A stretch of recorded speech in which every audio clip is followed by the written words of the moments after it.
night, digital night. Shadows flicker, echoes fight. Neon dreams and pixel dust. Through the cold, relentless thrust. Streaming worlds in constant flux.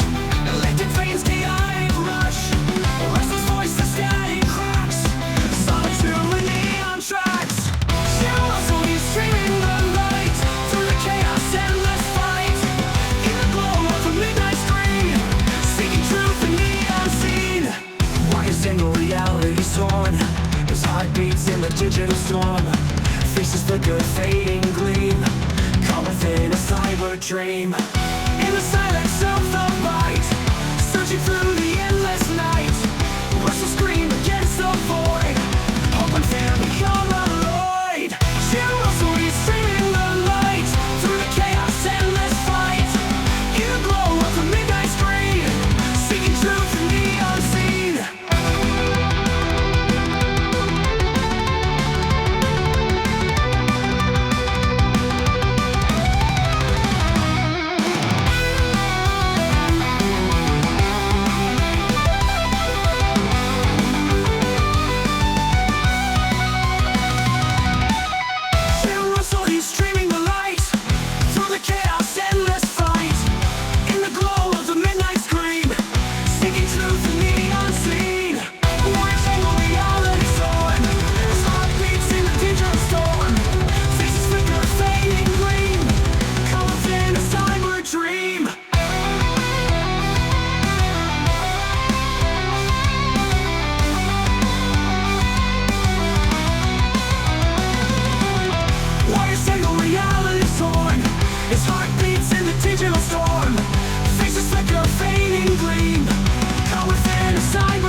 Hi dudes, welcome back to another episode. Here we are once again.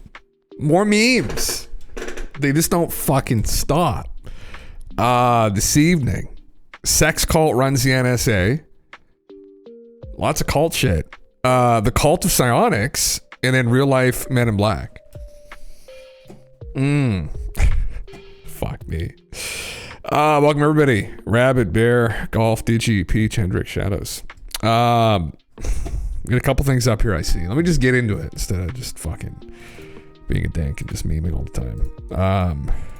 I got something special up here actually I was going to go over first.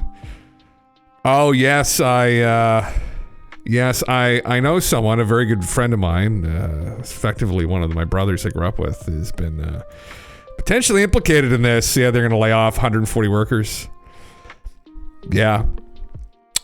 Thank you to the New Brunswick government for being so uncooperative, and the consequences that the Irvings are again going to be dickheads and just follow the paper and then lay off all these people, some of whom have young kids. So great corporatism. Yeah, this is something I saw too, that the chances of the giant asteroid hitting Earth fall to 0.0017%, which is good news. Everyone. Is it though? I mean, I was getting kind of hyped for a little. I was like, fire went up. I was like, there's something in the bottom of my stomach. I was getting kind of nervous, but that excited nervous, where I was like, come on, keep climbing. I was like, fuck motherfucker, come on, get up there. Like, come on now. It didn't, unfortunately, so. Yeah. Your first hardcore WoW character died at level 19 healing Wailing Caverns. As a veteran WoW player, my ego may never recover. Fuck, you been playing that, huh? Jesus Christ, yeah. Oh man, I was gonna do that, Lemon, because turn the music down a slight amount here. There's a lot of streamers who, you know, have kind of blown up from doing that, and as someone who grew up playing WoW, I just couldn't subject myself to it. I think I would have drove myself insane. Yeah, I would have drove myself nuts. There is going to be the Jim Russell Monster Hunter stream, possibly running more than 24 hours straight on Friday. I may be up for more than 24 plus hours straight playing that game. So it's launching on Friday. I'm very excited. So, this is the NSA thing, Hendrix. Oh, yes. That's some of it. Yeah. Some of it's kind of spicy. Yeah, I was going to go over that here in a second. Alex has a video on it. So I'm not completely sure as to what they're talking about, but, yeah, this is what I saw first. Hopefully, this is amazing. This was on the, where was it again? Yeah, someone hacked the U.S. Department of Housing and Urban Development's TVs this morning and put this on there. Long live the real king. Don giving Elon a foot job there.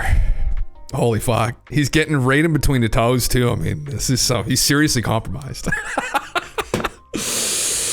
Now, I think Elon has a sense of humor to some degree. I know Don does not. This probably didn't go over well for him.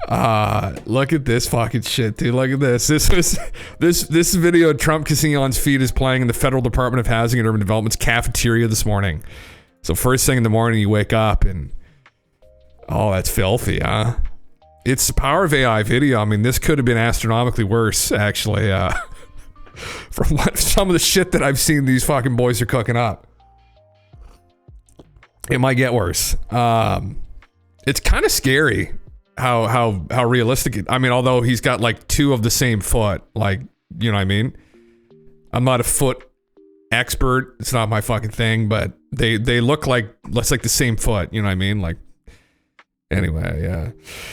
Fuck, man. So I saw this an hour ago. I literally spit out my kombucha over the fucking table.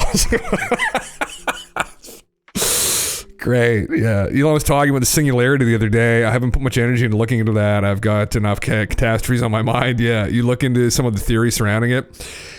I'll pull it up here. I just saw Alex Jones was talking about it too with Grok, where he's trying to. So, I mean, I think everybody knows that he tried to buy ChatGPT. And Sam Altman essentially told him to fuck off. And so then they released Grok. And initially, Grok wasn't really working great. I guess it's working better now. I still don't know if it's astronomically better than ChatGPT. But he's claiming that it is. So, yeah. Talking to Brother about it, it feels like there are so many things coming to a head. Wars, UFOs, economics, crash, singularity now. Man, it's spicy times. It's exciting times. It's stressful times at the same time, you know?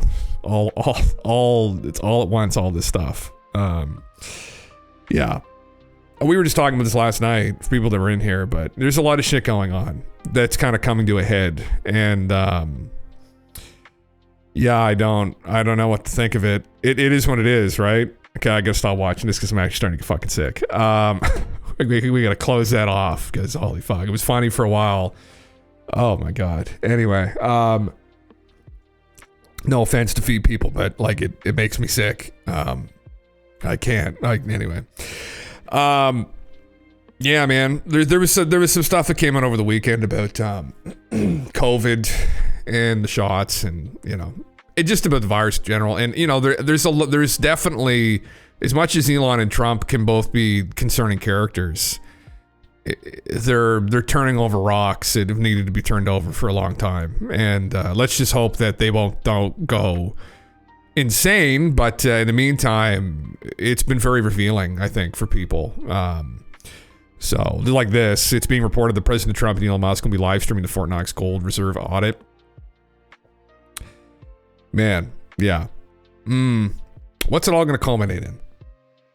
Ultimately, I still think, which is why I'm on here all the time arguing about this and talking about it, that I think this is going to culminate probably when the government acknowledges they've recovered craft and then that will start the ontological shock, and then we might see things kind of just come together. I mean, whatever they've got with technology.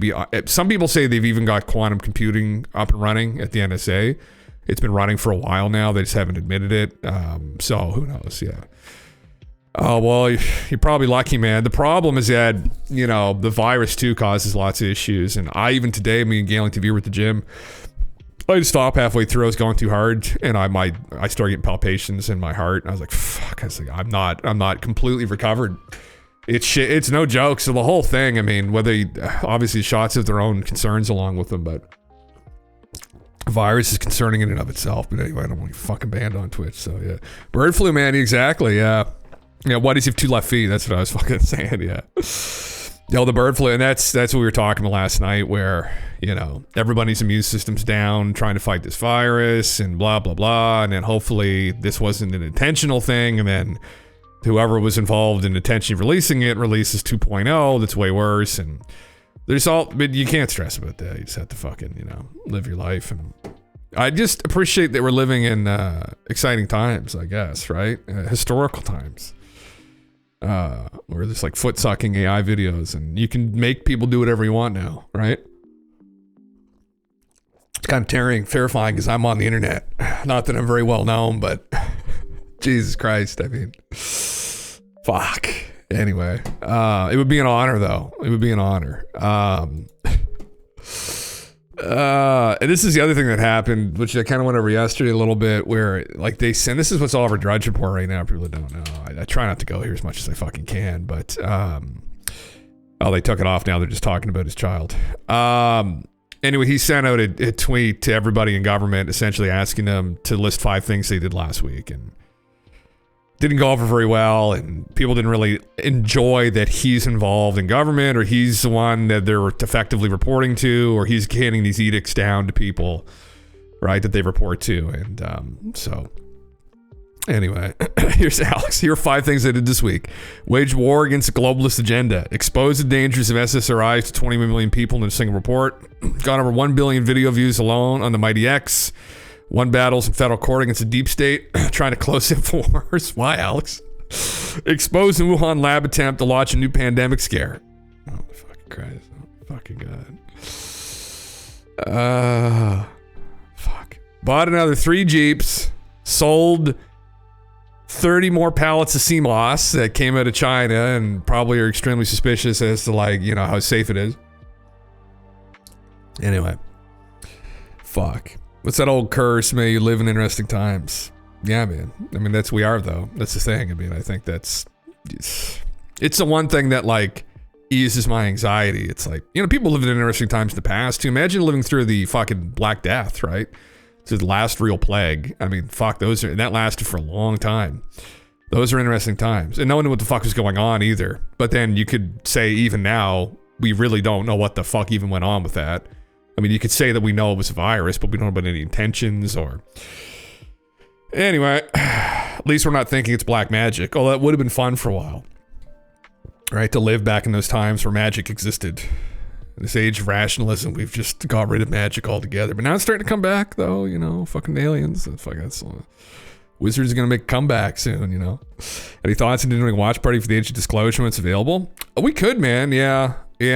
I think we could do it on Discord. That could be a meme. Yeah, I probably would have to do it on Discord just because it's copyrighted material. But yeah, I'd be down for that. Yeah, I saw it's coming out soon. Hopefully it's good. I don't like that we're getting reveals in like documentaries and movies and shit personally, where same with like the biographies and the books and you know, in times past, what people would do, like what Stanton would do, is he would research something for a couple of years, and then what he would do, like the MJ12 documents and whatnot, and his conclusions on that, he'd release a book on it. And that's all his evidence. He'd be like, oh, I'm going to buy his book as he's worked for 2 years to do this. I'm going to buy his book. So effectively, you know, so he can make a living and continue his work. And that's how it works. So I don't really have a problem with that. I do have a problem with this cult of personality a little bit that's cropped up in ufology, where we just want to get to the bottom of things. We just want to get to the objective truths about it. And in the meantime, we've kind of just had these characters crop up that constantly promise us that something's coming, it's going to come, it might come, it should come, but it doesn't come. And we're just sitting here blue-balled about it all. So, yeah.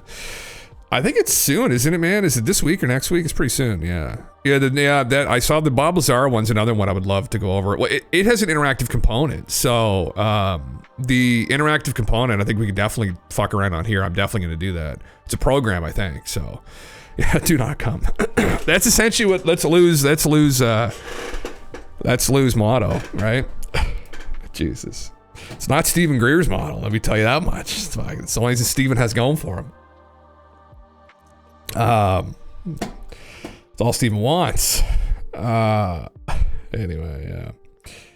I just don't know. It's just an opportunity to virtue signal. I mean, to be fair to Alex, although he's out to lunch 95% of the time, he is out there fighting, waging this war, this information war. It's you know, he's been doing it. He's been putting his neck on the line. I mean, he's been filling his pockets in the meantime, but it is what it is, you know. At least he's trying to make products to help people. They might be contaminated with plastics and fuck knows what other pesticides, right? Floating around in the sea outside of Beijing there, but it is what it is, you know? So now, I saw this, I just put it in the title because obviously it's fucking clickable. So, and I don't really want to listen to Alex's interpretation if I don't fucking have to. So what was it about? He'd obtained logs from the NSA secret transgender sex chat room and employees discussing artificial vaginas, piss fetishes, sex polycules, gangbangs. I don't know what this is about. Hair removal, estrogen treatments, getting my butthole zapped by a laser was shocking. Well, I don't know. I mean, this was just, you know. About diversity. I don't know. Is this like a big deal chat system for the intelligence community called Intel Link? Supposed to be used for government work. They've hijacked at least 2 channels and people are just talking about sex and stuff in them. Whatever. I don't know. I don't really want to get into some of this. I have no idea. I thought it was in regards to something else, honestly, yeah. Secret transgender sex chat room would be a good name for a band. Actually, would be, wouldn't it? That'd be a fucking dank name. What has Alex got on this without having to listen to him about this? I don't know, just inappropriate talk at work, essentially, is what you could chalk this up to, maybe. I mean, it's the NSA, everybody's on computers all day. I don't know. Okay. Now, secret CIA files say staffers committed sex crimes involving children. So now he's trying to loop this into, I don't know, man. Yeah. Holy fuck. Yeah, Pentagon workers found have downloaded child pornography. Wonderful. Yeah. Oh, is it the Sandy Hook thing he's got up there again? Okay, I desperately just don't want to listen to him right now, honestly, yeah.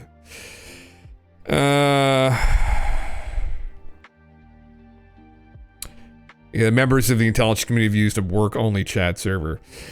I mean, you know, I don't know. People do inappropriate things. It's whatever. I mean, fuck. I mean, obviously you shouldn't be talking about that stuff at work, but fuck me. I mean, we know what they did last week. Holy fuck. Interesting. Well, I'm honestly more interested in, is there any gold at Fort Knox? That's really what I'm fucking interested in. I mean, I want to get to the bottom of that, so. And the other forms of corruption as well. I mean, people being idiots, I don't know. I don't think that's not the degree I thought it was. Again, it's these titles, these headlines get hyped up a little bit, so. It's clickable. That's why I put it in the title. And then I clicked on it, and it wasn't really that fucking interesting, so. Anyway, let's talk about fucking aliens. Yeah. Wayne, what's up, man? He would reveal Fort Knox. Supposedly, yes. Yeah, that was a headline we just read that I guess they're planning on doing it, so. I did want to look up, actually, before we get into this, because I did see this. Where is Elon? With the singularity talk, of Grok. I think they were just memeing. I don't think they've actually achieved anything like this. I mean, you know, oh my God, he's posting a lot. Holy fuck. Crazy shit. Yeah, I think they're just memeing. I don't think there's any actual claims that they've made any serious. I mean, it's a bit better than ChatGPT, so I can't imagine they would be, yeah, if we run into it later, then yeah. Actually, my main source now, fuck man, brother. Listen, I'm trying to keep on top of all this fucking news, all the spicy news, best I can. Here's a video of a cow flying through a fucking bar. Holy fuck! We've seen this before. Hopefully the cow was okay. I'm imagining that it wasn't. I just saw this floating around again. Oh, that blew my eardrums out when I... Fucking Christ. Isn't that fucking crazy? Look at that. Look at that. Watch. Oh my fuck. Poor cow. I don't know what happened. I think what had happened was... Well, no, it definitely was flying through the air. This tornado or some shit? Like... Fucking shit. Yeah. Oh, it fell off a cliff. Is that what happened? Okay. Yeah, I was gonna say we've seen this before. Is that what happened? Okay. People that use it like that the fucking cow got abducted, but yeah, probably poor cow. He probably broke all his ribs and stuff. Her ribs, yeah.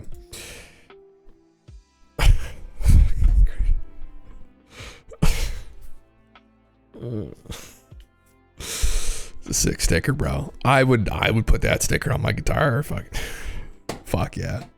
Get some Tong Dlong type stickers on my guitar. Fucking, I don't know where Tom got that one with the guy doing jujitsu with your guy's cock. That was spicy meme. Fuck, homemade stickers maybe. God damn it. Yeah, says his administration will check for Fort Knox to make sure the gold is there. Someone just posted like a couple hours ago that they are planning on live streaming it. So. Treasury Secretary Steve Mnuchin at Fort Knox, Kentucky in 2018. There's some gold there. Wow. Just one of those bars. Actually, you probably would need, what's a bar worth now? Like 300,000 Canadian? What's it worth? Gold bar price USD. What's the bar worth USD?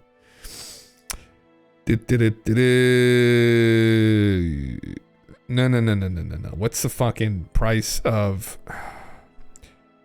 yeah, okay. What is it? So, 400... It's $1,800 an ounce, so 400 times... We're just gonna use a calculator because... Big math, hard on head. 400. $720,000 USD per bar. So, you know, you can probably fit 1, 2 in your pockets, 3, 4... Probably 5 you'd probably be set for life. You know, yeah. 720, yeah. It's fuck, yeah.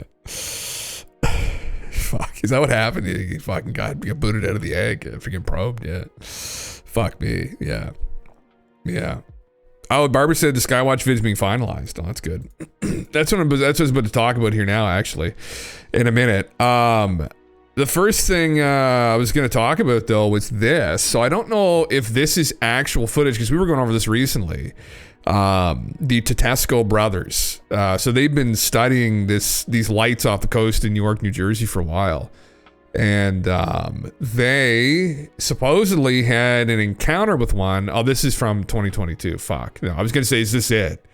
But they had an encounter with one recently where it like zapped them with something and both their legs gave out and they collapsed on the ground. They couldn't move.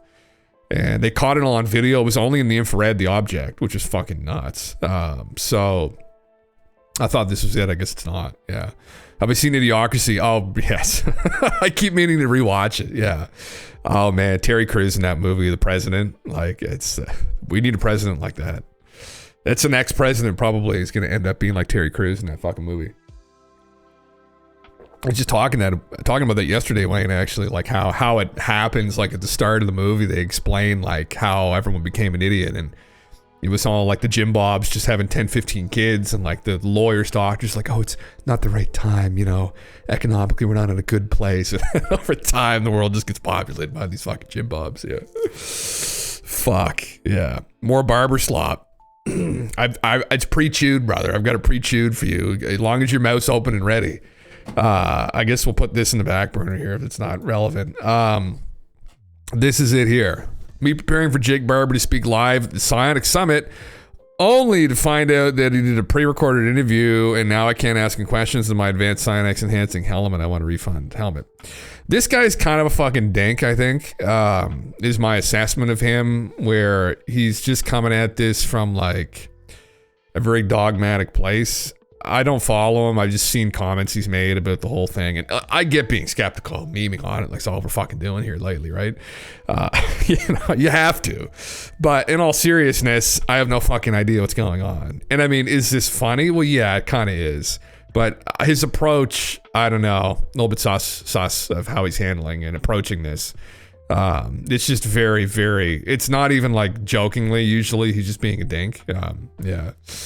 Yeah, the dumbass guy's like, I'm gonna fuck all y'all, yeah. The football player, yeah. Fucking Christ, bud, yeah. Future, we thought we were gonna ascend. We didn't think we were gonna descend. That's what happens sometimes in history, where you think we're on the upward trend and then it crashes back down to earth. Fuck, yeah. Yeah, you're not invested in the psionic shit at all. Take something more substantial to get me to turn my head towards it. Yeah, they desperately need, well, this is what I was going to go over. I was going to watch the clip that he had on there because, you know, I think this stuff is interesting personally. I've been following things like remote viewing for a long time. Now, the problem is that what I was invested in this whole narrative for was to try and get to physical proof that we're dealing with an extraterrestrial force, and then we could start maybe having a better conversation about how do they communicate with their bodies. Are they telepathic? Like, you know, if they have bodies recovered by logics, crafts, materials, technology, maybe they can confirm this 100%. That's how they communicate. And the idea they're talking to people isn't as crazy, right? So that's why I was invested in this narrative. This stuff's always been out there. It's always been out there. People are trying to talk to aliens, or they're summoning crafts is a CE5 thing, but I think it took a wrong turn, really. I agree. So I just eat the slop either way. That's why. Holy fuck. Is there a national tinfoil hat day? Like how there's a 420 day? I don't know if there is, Peach. There should be though. There should be. Maybe the day that JFK got shot or something, or Roswell. What is it, July? Is it July 11th or something for the date? But like Roswell was kind of the beginning, really, I think, of like this proper schizo shit. But it was really the assassination of JFK, because Roswell didn't really get dug up till the late 70s. I think he's a distraction. Could be, man, yeah. You think it's a poorly made one. It's not very elaborate. It's just quickly done. I mean, there might be something to this. We don't know. I mean, this might be one of these objective truths we're trying to get after, and this is maybe one way of communicating and reaching out. I don't know, but you know, I should say the fact he's associated with Greer may be highly suspicious, but Greer has been associated with a lot of different people in this community at one time or another. So, I think it's just a lack of any evidence, really, that's been put forward. And that's the problematic part for people, where we just want to finally get to the part where they bring out bodies, they bring out biologics, they bring out materials, and stop with the hearsay. Because, like, this is a jump for a lot of people. Even myself, taking a jump like that, like, I don't take leaps of faith with people. Like, I just don't, right? I mean, so ultimately, I just want to see convincing evidence, right? I mean, like over the years, we've had some very convincing breadcrumb trails that have been brought up by people like Stanton Friedman, or people who've investigated the more metaphysical aspects of the phenomenon, like Jacques Vallée, and the history of it potentially. And that's all very interesting. But like, this is a little bit different, where they're coming out claiming this is a thing. And I guess we'll just have to wait and see. I mean, the problem for me is that already they've done one of these summits and they weren't able to get any discernible footage. And I think we've run through like these thought experiments here before, but this might be, they're assuming that we're in control to some degree as well. And ultimately, I don't know if we are, right? And this is just the hypothesis, right? This isn't even the theory, but they're presuming that they're going to be able to get a high resolution capture of one of these objects. They already tried and they failed. I mean, maybe next time they're going to, but I see where this is going. It's the same thing that's happened for years with CE5. It's like people will get together in a group and they'll all fucking namaste, fucking, you know, drank the fucking Kool-Aid, whatever. And then, you know, sometimes they have weird lights that show up that fly overhead, right? Instead of like a regular satellite, it's like a really curved one. You're like, whoa, like what was that? And you take video of it and it's like there's nothing that happens that's mind-blowing, and no one ever gets anything really convincing on camera. And listen, that could be part and parcel of the phenomena, not wanting to be on camera, depending upon how advanced these beings are we're dealing with. People could say that's a cope. I mean, that can literally be that could be a reality as well, but that's frustrating because then I don't know if they're going to get any farther than anybody else with this. They can bring all the equipment they want, but if the phenomena doesn't want to show up on video and doesn't want to wane that element of doubt, then they won't. And I think they've already shown that they're not able to capture things to the degree they're hoping to get. This, I mean, they can still keep trying, but I don't have a lot of confidence. Yeah. July 8th. Thank you, Hendrix. I was fucking close. July 11th. Yeah. Close. Yeah. Anyway, this is, I want to watch through this. So it's 13 minutes. I just want to hear what the fuck he said. So this is a pre-recorded segment he recorded for them. He didn't want to be here live with everybody, I guess. But this is something people had caught, that he can be seen with a Northrop Grumman poster behind him in his living room, further corroborating my hypothesis that he works for both Lockheed and Northrop. I think he's been pretty transparent. Like, he's a helicopter guy. He's been involved. I think he didn't necessarily say who he's working with. I think he implied that Lockheed is the company that has the craft, because he said you could probably take a guess as to who has it, and you'll probably be right the first time you guess. And Lockheed's like the biggest one, right? Aerospace company. So, which it makes sense. So I saw this as like, so what? You know, whatever. I mean, all right, let's just see what he fucking says. Let's see what the man has to say about this. Get on. Hello, Jake. Thank you for taking the time to be with us. I'd like to begin our conversation with just asking you to explain in your own way what you mean by psionics. For sure. Yeah, psionics, it's kind of a fun word. What do I mean by psionics? Well, I can share what my understanding of it is. Psionics, I think, let me back up and say that, I didn't get into this world of psionics or consciousness, through the front door, let's say. It wasn't something I was pursuing or that I had a background in educationally. I came in through a window, if you follow me with that analogy. Okay, good. And so I took an interest in it because of my own experience that happened at a very unexpected time in my life. But since then is when I've really began to explore what that really does mean. And I'm excited to share that with others. And my message is one of invitation, not education. I'm not here to insist or sell people on the idea they should take my interpretation of my experiences. This isn't like a Steven backdoor invitation, I guess, because that's how Steven usually invited people into CE5, was through the back door, ripping them off, fucking them over. But okay, well, that's good. My subsequent education through the pursuit of knowledge and personal understanding of what it means. But I want to invite everyone to get out there and play with this thing, because what's beautiful is that it's available to everyone. And one of the analogies that's helped me look at this is the idea of the World Wide Web. Like, if you think of consciousness as the World Wide Web, and the degree to which we can play within that field of consciousness is something like psionics, then I think you're on a good track. And it might not, I've thought about this recently, it might not even be an analogy. It might like literally be a form of digital intelligence or digital consciousness that the World Wide Web might be evolving into. That's yet to be determined. But why is this hard to understand, or why is it abstract for people? Again, this is where I think analogies are helpful. So if you think of a field of consciousness like the internet, it's around us, all the time. It's full of information. It's a two-way thing. People contribute. You can upload to it. You could download from it, but you can't see it. Like I couldn't point to it here in this room. And so our ability to connect to that World Wide Web is done through something like a Wi-Fi connection.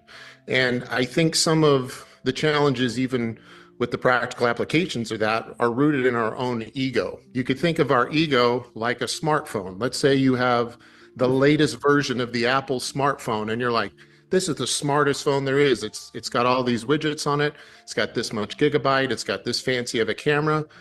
But for some reason, you're still not able to use it to tap into the field of consciousness. Well, I would say that that's because you're in airplane mode. And so people need to learn how to activate the Wi-Fi on their cell phone to tap into this field of consciousness. So, it also helps for me to think about, the difference between our intelligence, our knowledge, our wisdom, and then our intuition. So intuition is a word that we find ourselves using a lot when we talk about consciousness. And why I think that is because intuition's a little bit different than the first three. Someone with good intuition or a high level of knowledge or a high level of intelligence or a high level of wisdom, you would probably in general say, hey, those are smart people. Like what makes people smart, like the smartphone.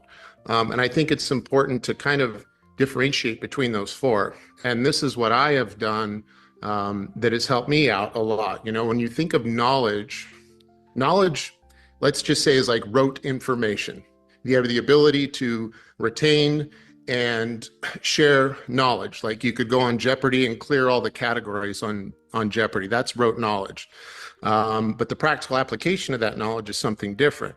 So that moves us more into like, well, you're smart, but you're not very intelligent. Is that possible? Perhaps, because I look at intelligence more as like a set of problem solving skills. You can solve problems. And then the other category over here, wisdom. Well, what is wisdom and how is that different than knowledge and intelligence? Well, wisdom to me seems to be something like the ability to make good decisions, fruitful decisions. And then lastly, yeah.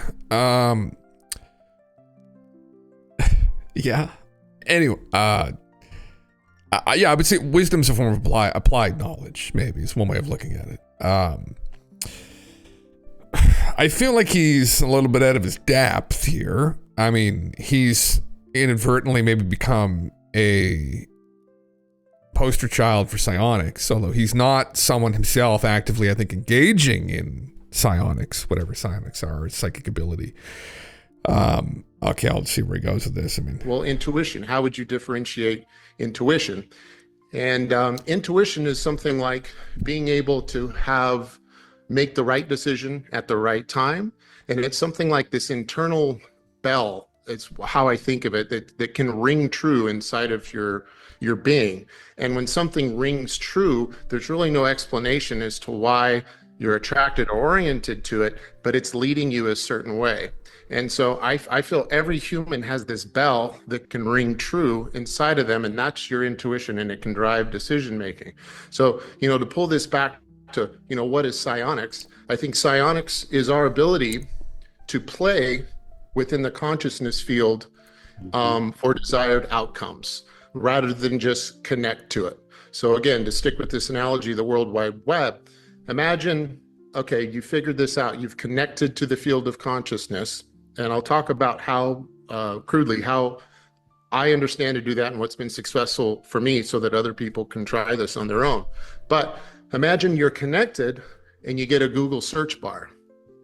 You have to put something in that search bar. You're connected, but you have to have some intention. And intention is a really important thing because without intention, you have no driving force. And if it's a safe search on or off, Jake, before we go down this hole. If we consider that maybe every living thing in the universe has access to this consciousness field, you need to bring intention in order to find what you're looking for. So you have to populate that search bar with something.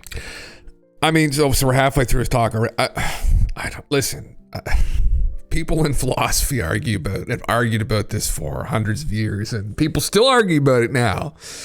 No one really knows.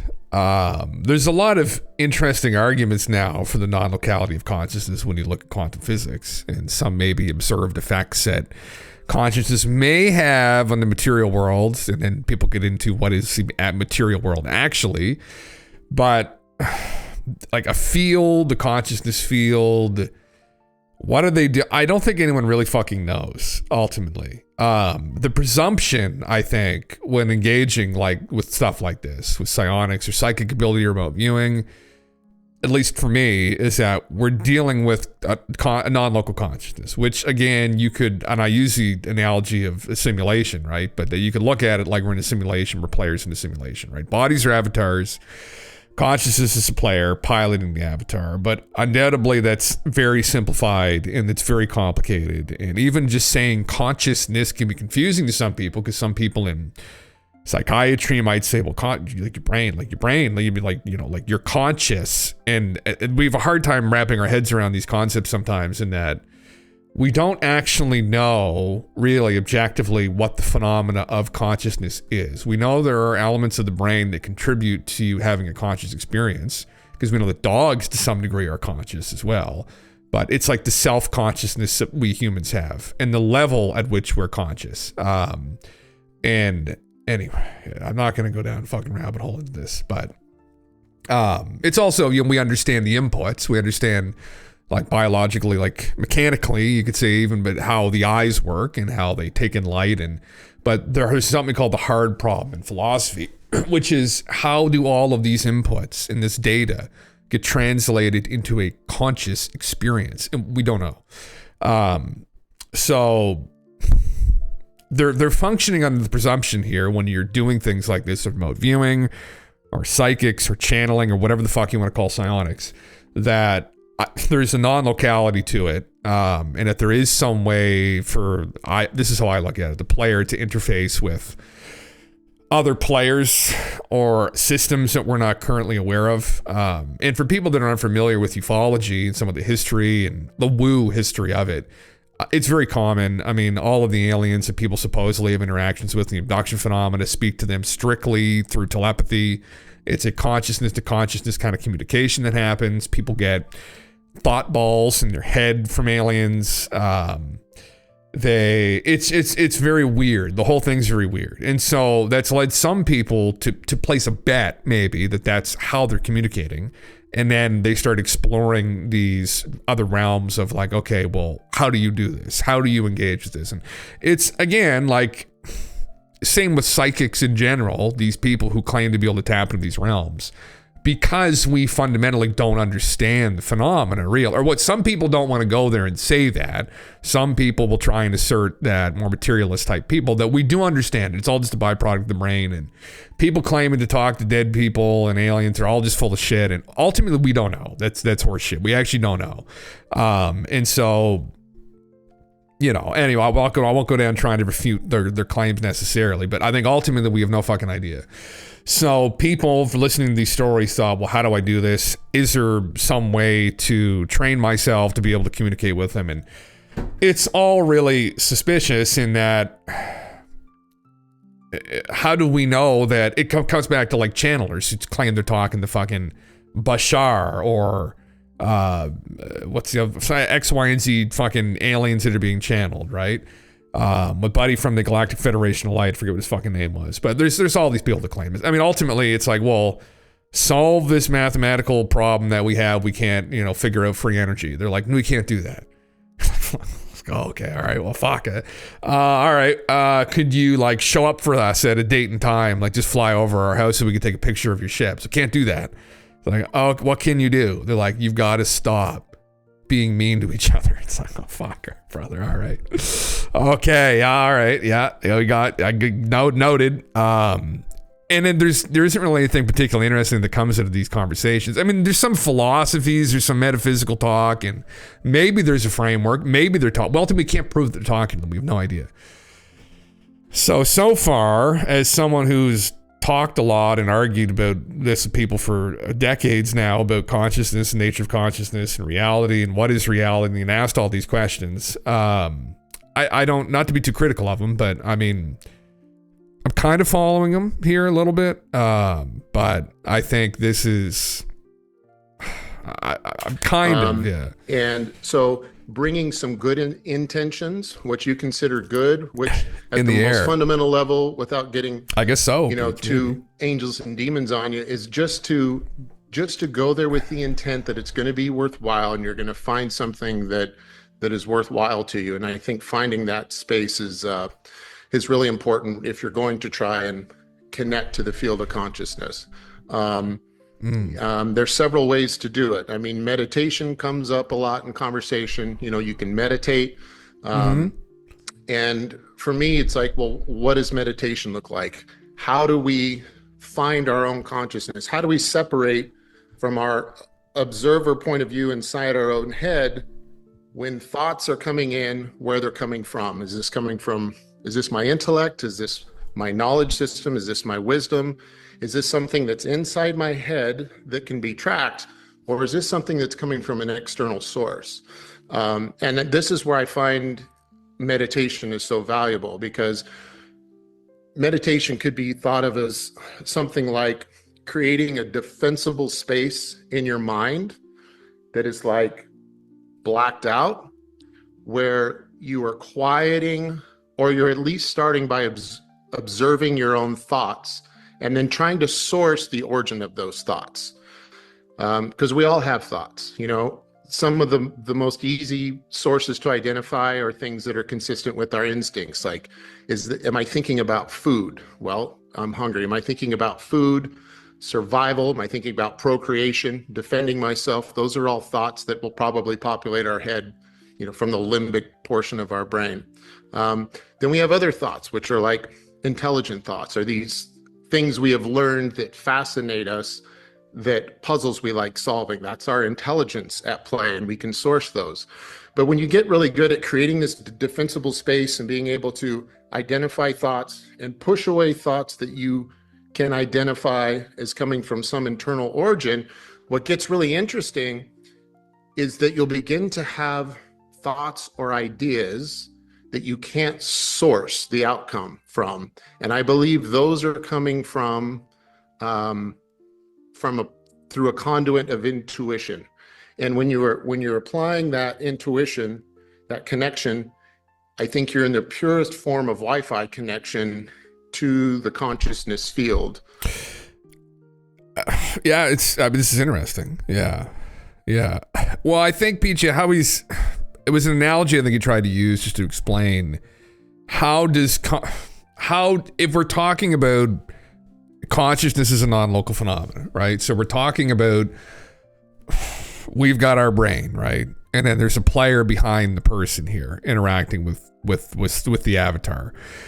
How is the player interacting with the person, right? Because as Jake was just trying to explain here, there's all of these other base things going on in our monkey brains about, I need to eat, I need to fuck, I need to pee. Like, it's all this, the stuff that goes on at the zoo, right? Basic shit. And so how do you differentiate all of that shit from like actual consciousness coming in through your body? And like, and you can think of it like too, like artists who make art. I mean, how do they make art? Like, how does someone write a song? Is it just inspiration? Is it all these other influences at play? Is there such a thing as an original thought? I mean, where does this information come from? It's to some degree a form, you could look at it as a form of channeling, right? Like when you're writing a poem or painting a picture, you're channeling something from some place in yourself. It's ultimately from like a non-local source, right? And how do you differentiate those things? And through meditation and calming your mind down, Jake is trying to say that if you train yourself, you're able to differentiate between essentially just the body and then ultimately you, the player involved here, right? And it's a more pure stream of thought that comes through. Like Tom Campbell used an analogy with simulation theory about potentially, these are thought experiments to say Tom's theory, but or hypothesis, whatever really, thought experiment, how this could work. that he uses this analogy of a computer in like World of Warcraft, right? Where you'd look at our universe is the game World of Warcraft running, right? And now ultimately the computer running the simulation is the hardware is going to be outside of that reality, right? It's running on this hardware ultimately. So you are the avatar in World of Warcraft right now. We are the avatars. I'll use this word, it's a bit of a dirty word, but soul, you could look at the player as your soul, would be your player in this instance at the computer playing World of Warcraft. And so there's base level things going on in World of Warcraft about how the character plays, but ultimately, like to move, like your intentions, that's you typing in the keyboard, moving your mouse and shit.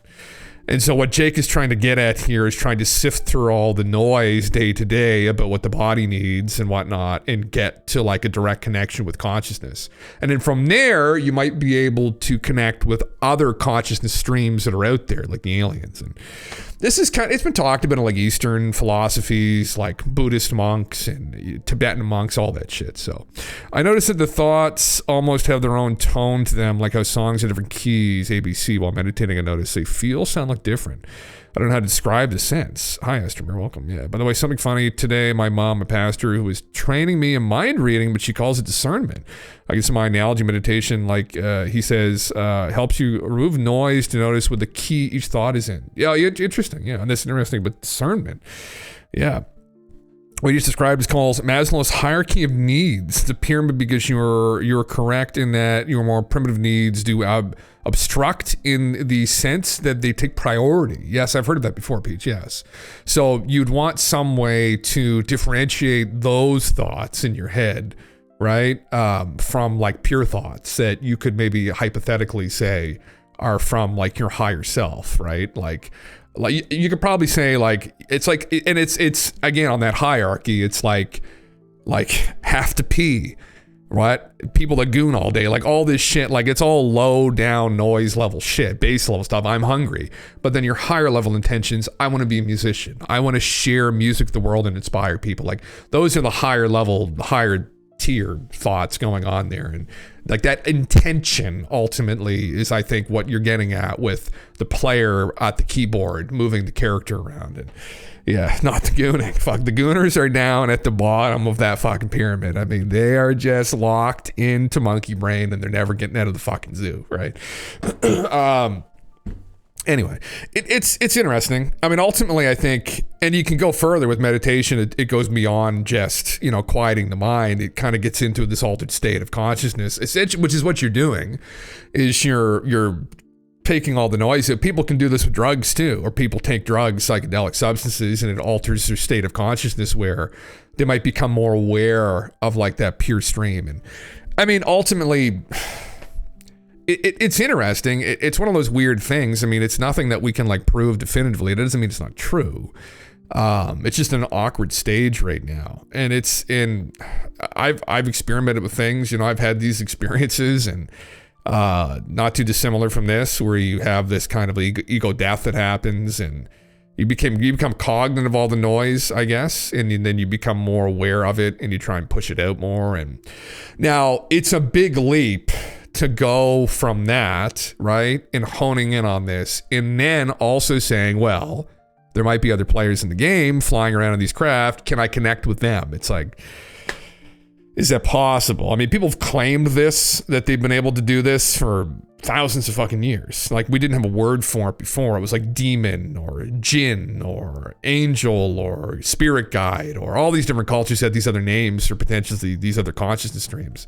But now we're using alien, even if that's what they even are. We have no fucking idea ultimately. So yeah, I don't know if it was your stream, but the sound tripping with the weird frequency. Fuck. It's the goon frequency. Goon slop. We're consuming psi slop right now. It's a special kind of slop, has its own frequency with it. I'll continue. Let him finish what he's going to say, and then which is where exciting things start to happen, if any of that makes sense. Yeah, then that's the realm of remote viewing, remote perception, for example, that with intent, one can see objects hidden, under a pillow in another room or on the other side of the world. So this is very important because you're identifying psionics as the relationship between us and this larger field of consciousness, and our ability to align with it and enter it and go places. And Interact with beings like extraterrestrials, NHI, that communicate through mental telepathy, and they're fluent in the language of consciousness. They are. And we have to become fluent in the language of consciousness in order to engage in intelligible communication. And so that's the realm of psionics. Yeah, I like the idea of fluency being something there. I think too about, we've been sending RF and radar signals out into the universe for decades now, and we're waiting for something to reply back in that language. An RF signal, it's like, the search for SETI, the search for extraterrestrial intelligence. Thank you. But we're speaking that language. I think it might be the case that they've been transmitting to us through consciousness, but again, we're not listening to that signal as often. Or there have been times throughout history where we have, but the technology has been lost. And that's an interesting point. That potentially that's the frequency they're operating in, and it's a frequency we're not really even cognitive of.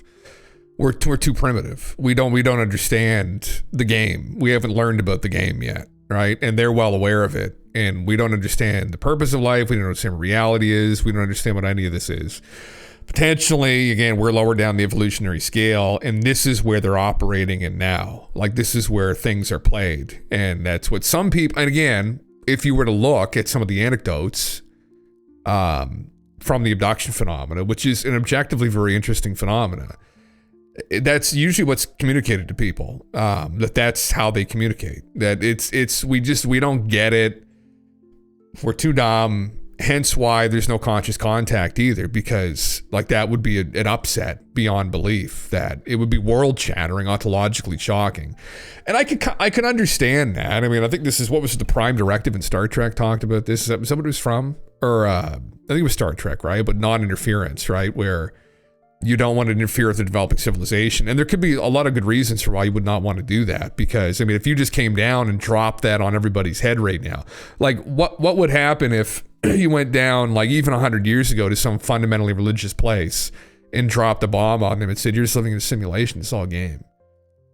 Like, how would they even interpret that? And you're an alien. On top of that, you look weird. Like, they just think you're a fucking demon, right? They think you're heretical. Like, this is heresy. Like, you're a demon. You should be burned. You should be killed, right? How would they take that? I mean, today, obviously, we progressed, but depending upon how ontologically shocking the information is and the encounter is, I mean, I'd be suspect that people might still react with some hostilities. It might be something we have to naturally kind of find out before we can really reach out properly. I don't know. Ultimately, I have no idea. The hard science behind Maslow's hierarchy of needs is to relate mental health to physical symptoms of the body. Yes, he made the connection to link mental health symptoms to a lack of needs being met. Did he? Okay.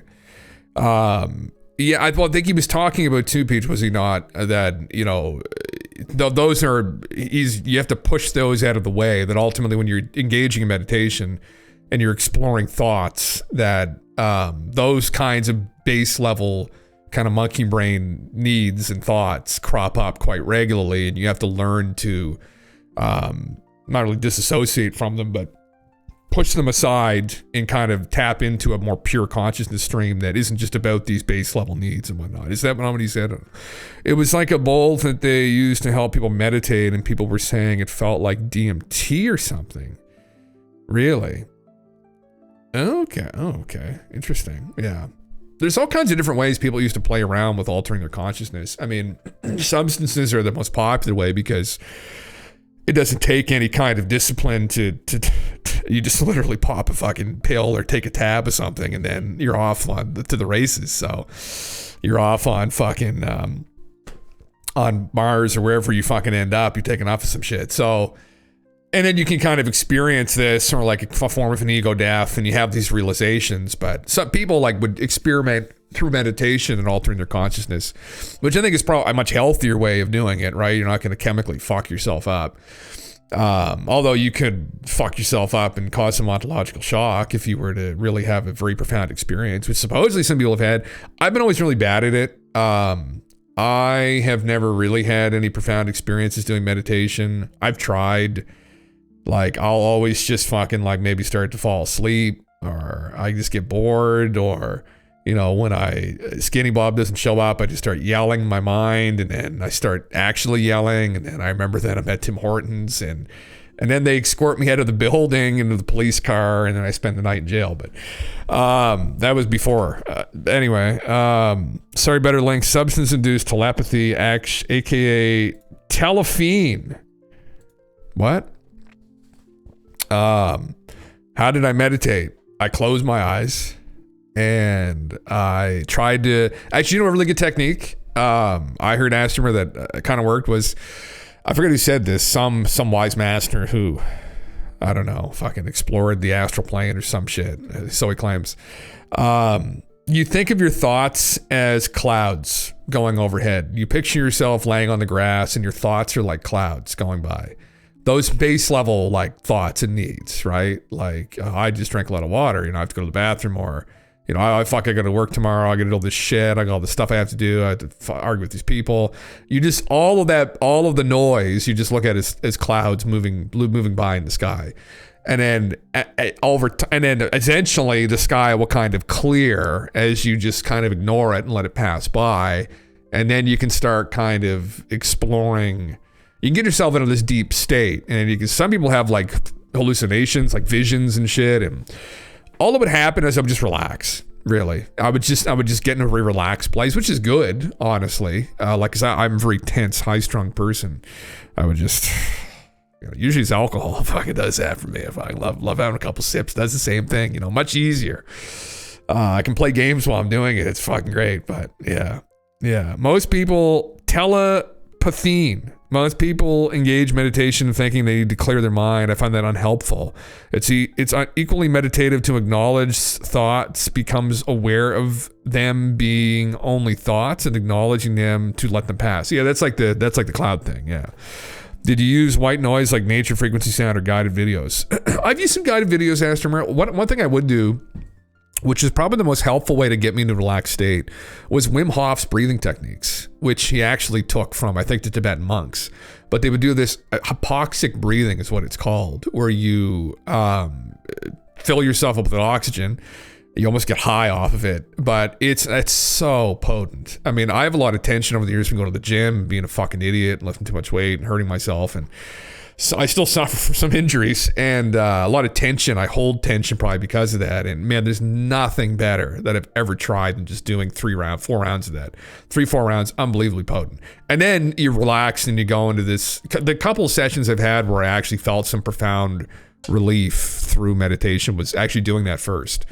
But that's what I would usually do. So sometimes Wim's videos would have stuff, and I haven't gotten deep into it. Like, I haven't ever like uncovered some secret or something using it. Like, but yeah, mindfulness meditation, I think it's referred to as. Is that what it is? Okay. I don't know who started it, but some wise master somewhere. Big long like mustache that hangs down like low. Like, for me, I get into meditation easier when I focus on a pattern, whether it be music, nature, or something that makes my mind ride the ambient surroundings like a wave. Interesting.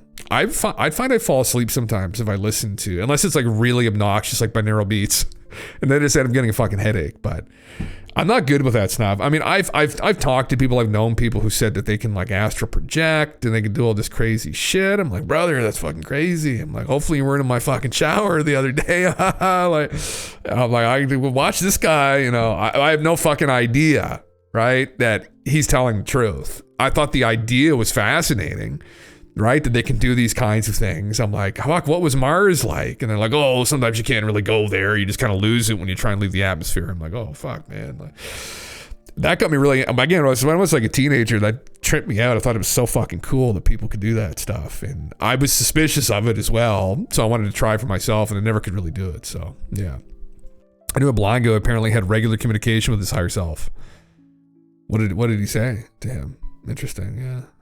So it's like I drop off my consciousness to the environment to babysit, and I walk into my mind. Interesting. Astral gooning. Trippy. Yeah, that's literally fucking. Is that what they're doing? Like, just peeping on people fucking in the astral plane? Like, is that even possible? I don't even fucking know. Like, distracted to pry myself apart. Yeah. Fuck. Yeah, well, just like he had astral guides. Oh, so like his guide. Yeah, there's been, so like Native American people talked about this too, which is interesting because, they fucked around with mescaline. Is it the fucking, it's not, it's, what's the fuck? Peyote. Isn't it peyote, the fucking cactus thing, psychedelic? But they would talk about how we all spirit guides and how we're all like living effectively in a simulation. So many cultures that have said this over the last fucking like 3, 4, 5,000 years, and just in different ways. And you're like, oh, everyone's fucking. And really, I mean, a lot of them got this from like their wise people, women, seers, who were experimenting with substances a lot, but also these altered states of consciousness, like meditation, some of them. And yeah, that's a thing, I guess. Michael Newton talked about that too. That's the thing. There's no like, they don't really not. I thought it's an interesting idea. I have no fucking idea if any of it's objectively true, but that there's no like God that everyone's in communication with at all times. Like there may be some source that created everything that's ever existed, but people go to bed at night and they're praying like, oh my God, please, like I fucking, my credit card's maxed out again. I fucking, I spent too much money on takeout again.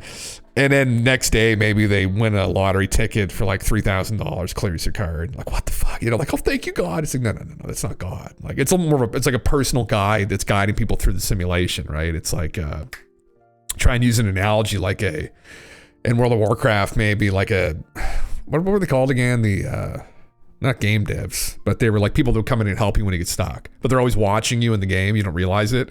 Right? And then you try and dupe some armor piece and then like they show up and they're like, you're getting banned for 3 months. Whoever the fuck these people are. But that's one way of looking at reality, that maybe there's these helpers that are watching you through your experience and they manage small groups. And like when you're really stuck or like you're really fucked, they may step in and help. And then people think this is some kind of like, we think it's like, this man in a cloud, God, which is really Mesopotamia and fucking Anu and, the Anunnaki and anyway. But yeah, and the natives talked about this. Native American peoples, so many different tribes had, I think the Hopi were like the most prolific when it came to this kind of stuff. But yeah, dream walking was a big thing amongst some crystal people friends I had once. Yeah, I've known these people too, man. Yeah. My astral guide is semi-violent. We don't talk to her. Oh my fuck. Warrior in the past.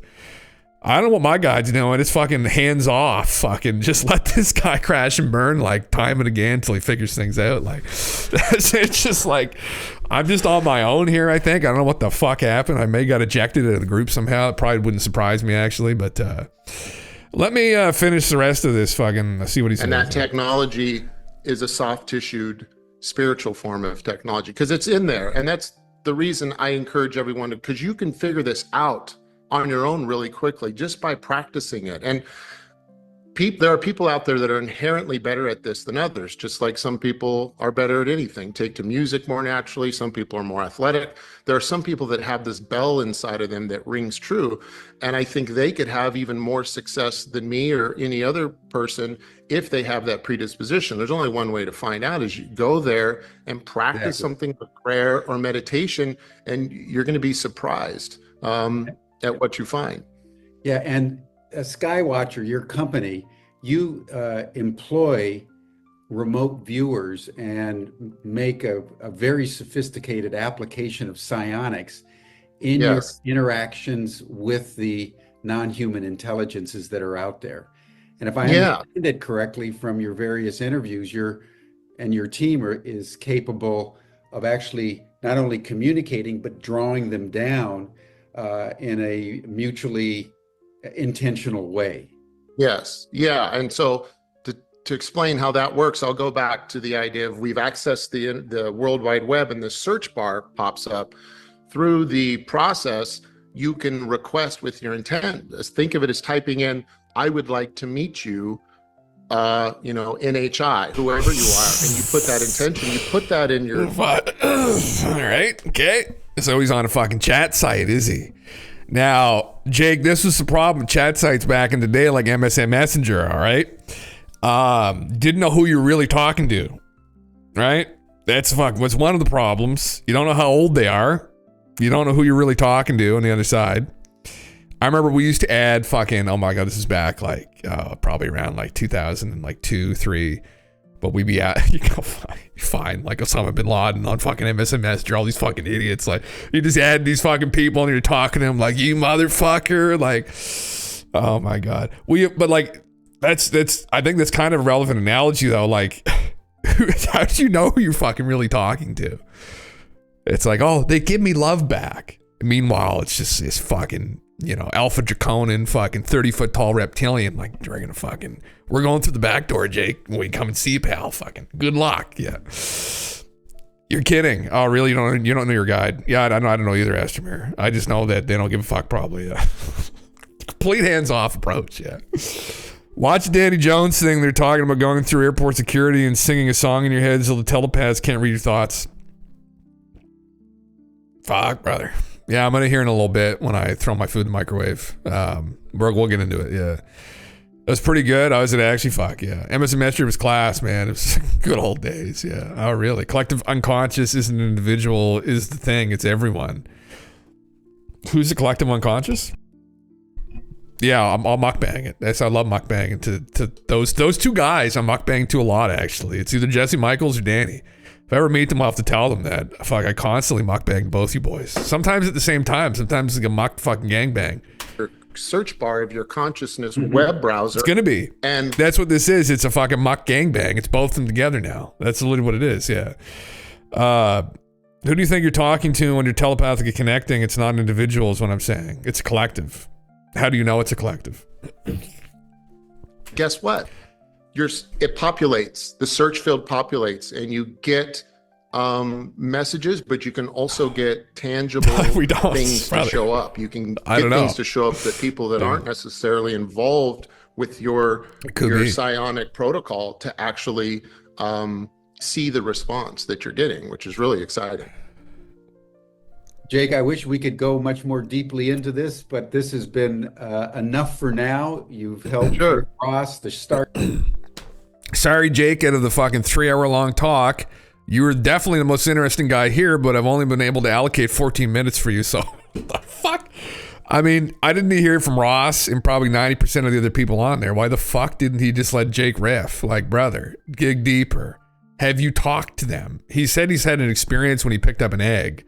But like, yeah. Someone who's experienced it is more of a broadcast, a channel than a direct line. I haven't experienced it. I don't know. Yeah, I have no idea. Maybe it might just appear like it's a collective. It's a hive mind, but they're still independent. There's still individuals involved. It could just be individuals that are part of some kind of like a hive mind would be the wrong word because hive mind implies one mind, but they could be a part of a collective, right? Who knows? I have no idea. How do I delete my Sonic browser history? Yeah, see, that's the thing, Nick. You don't. And how do you know your safe search is on or off?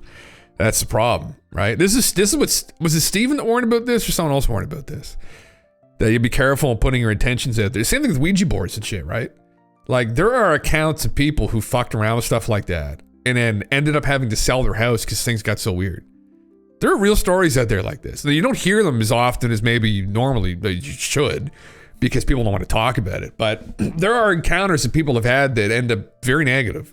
And it's very weird and it's unprovable, right? It's like, you bring in the fucking scientists are like, oh, my fucking cupboards keep flying open in the middle of the night and my dishes keep flying out. They're like, oh, wow, okay, well, we'll try and study it. And nothing happens.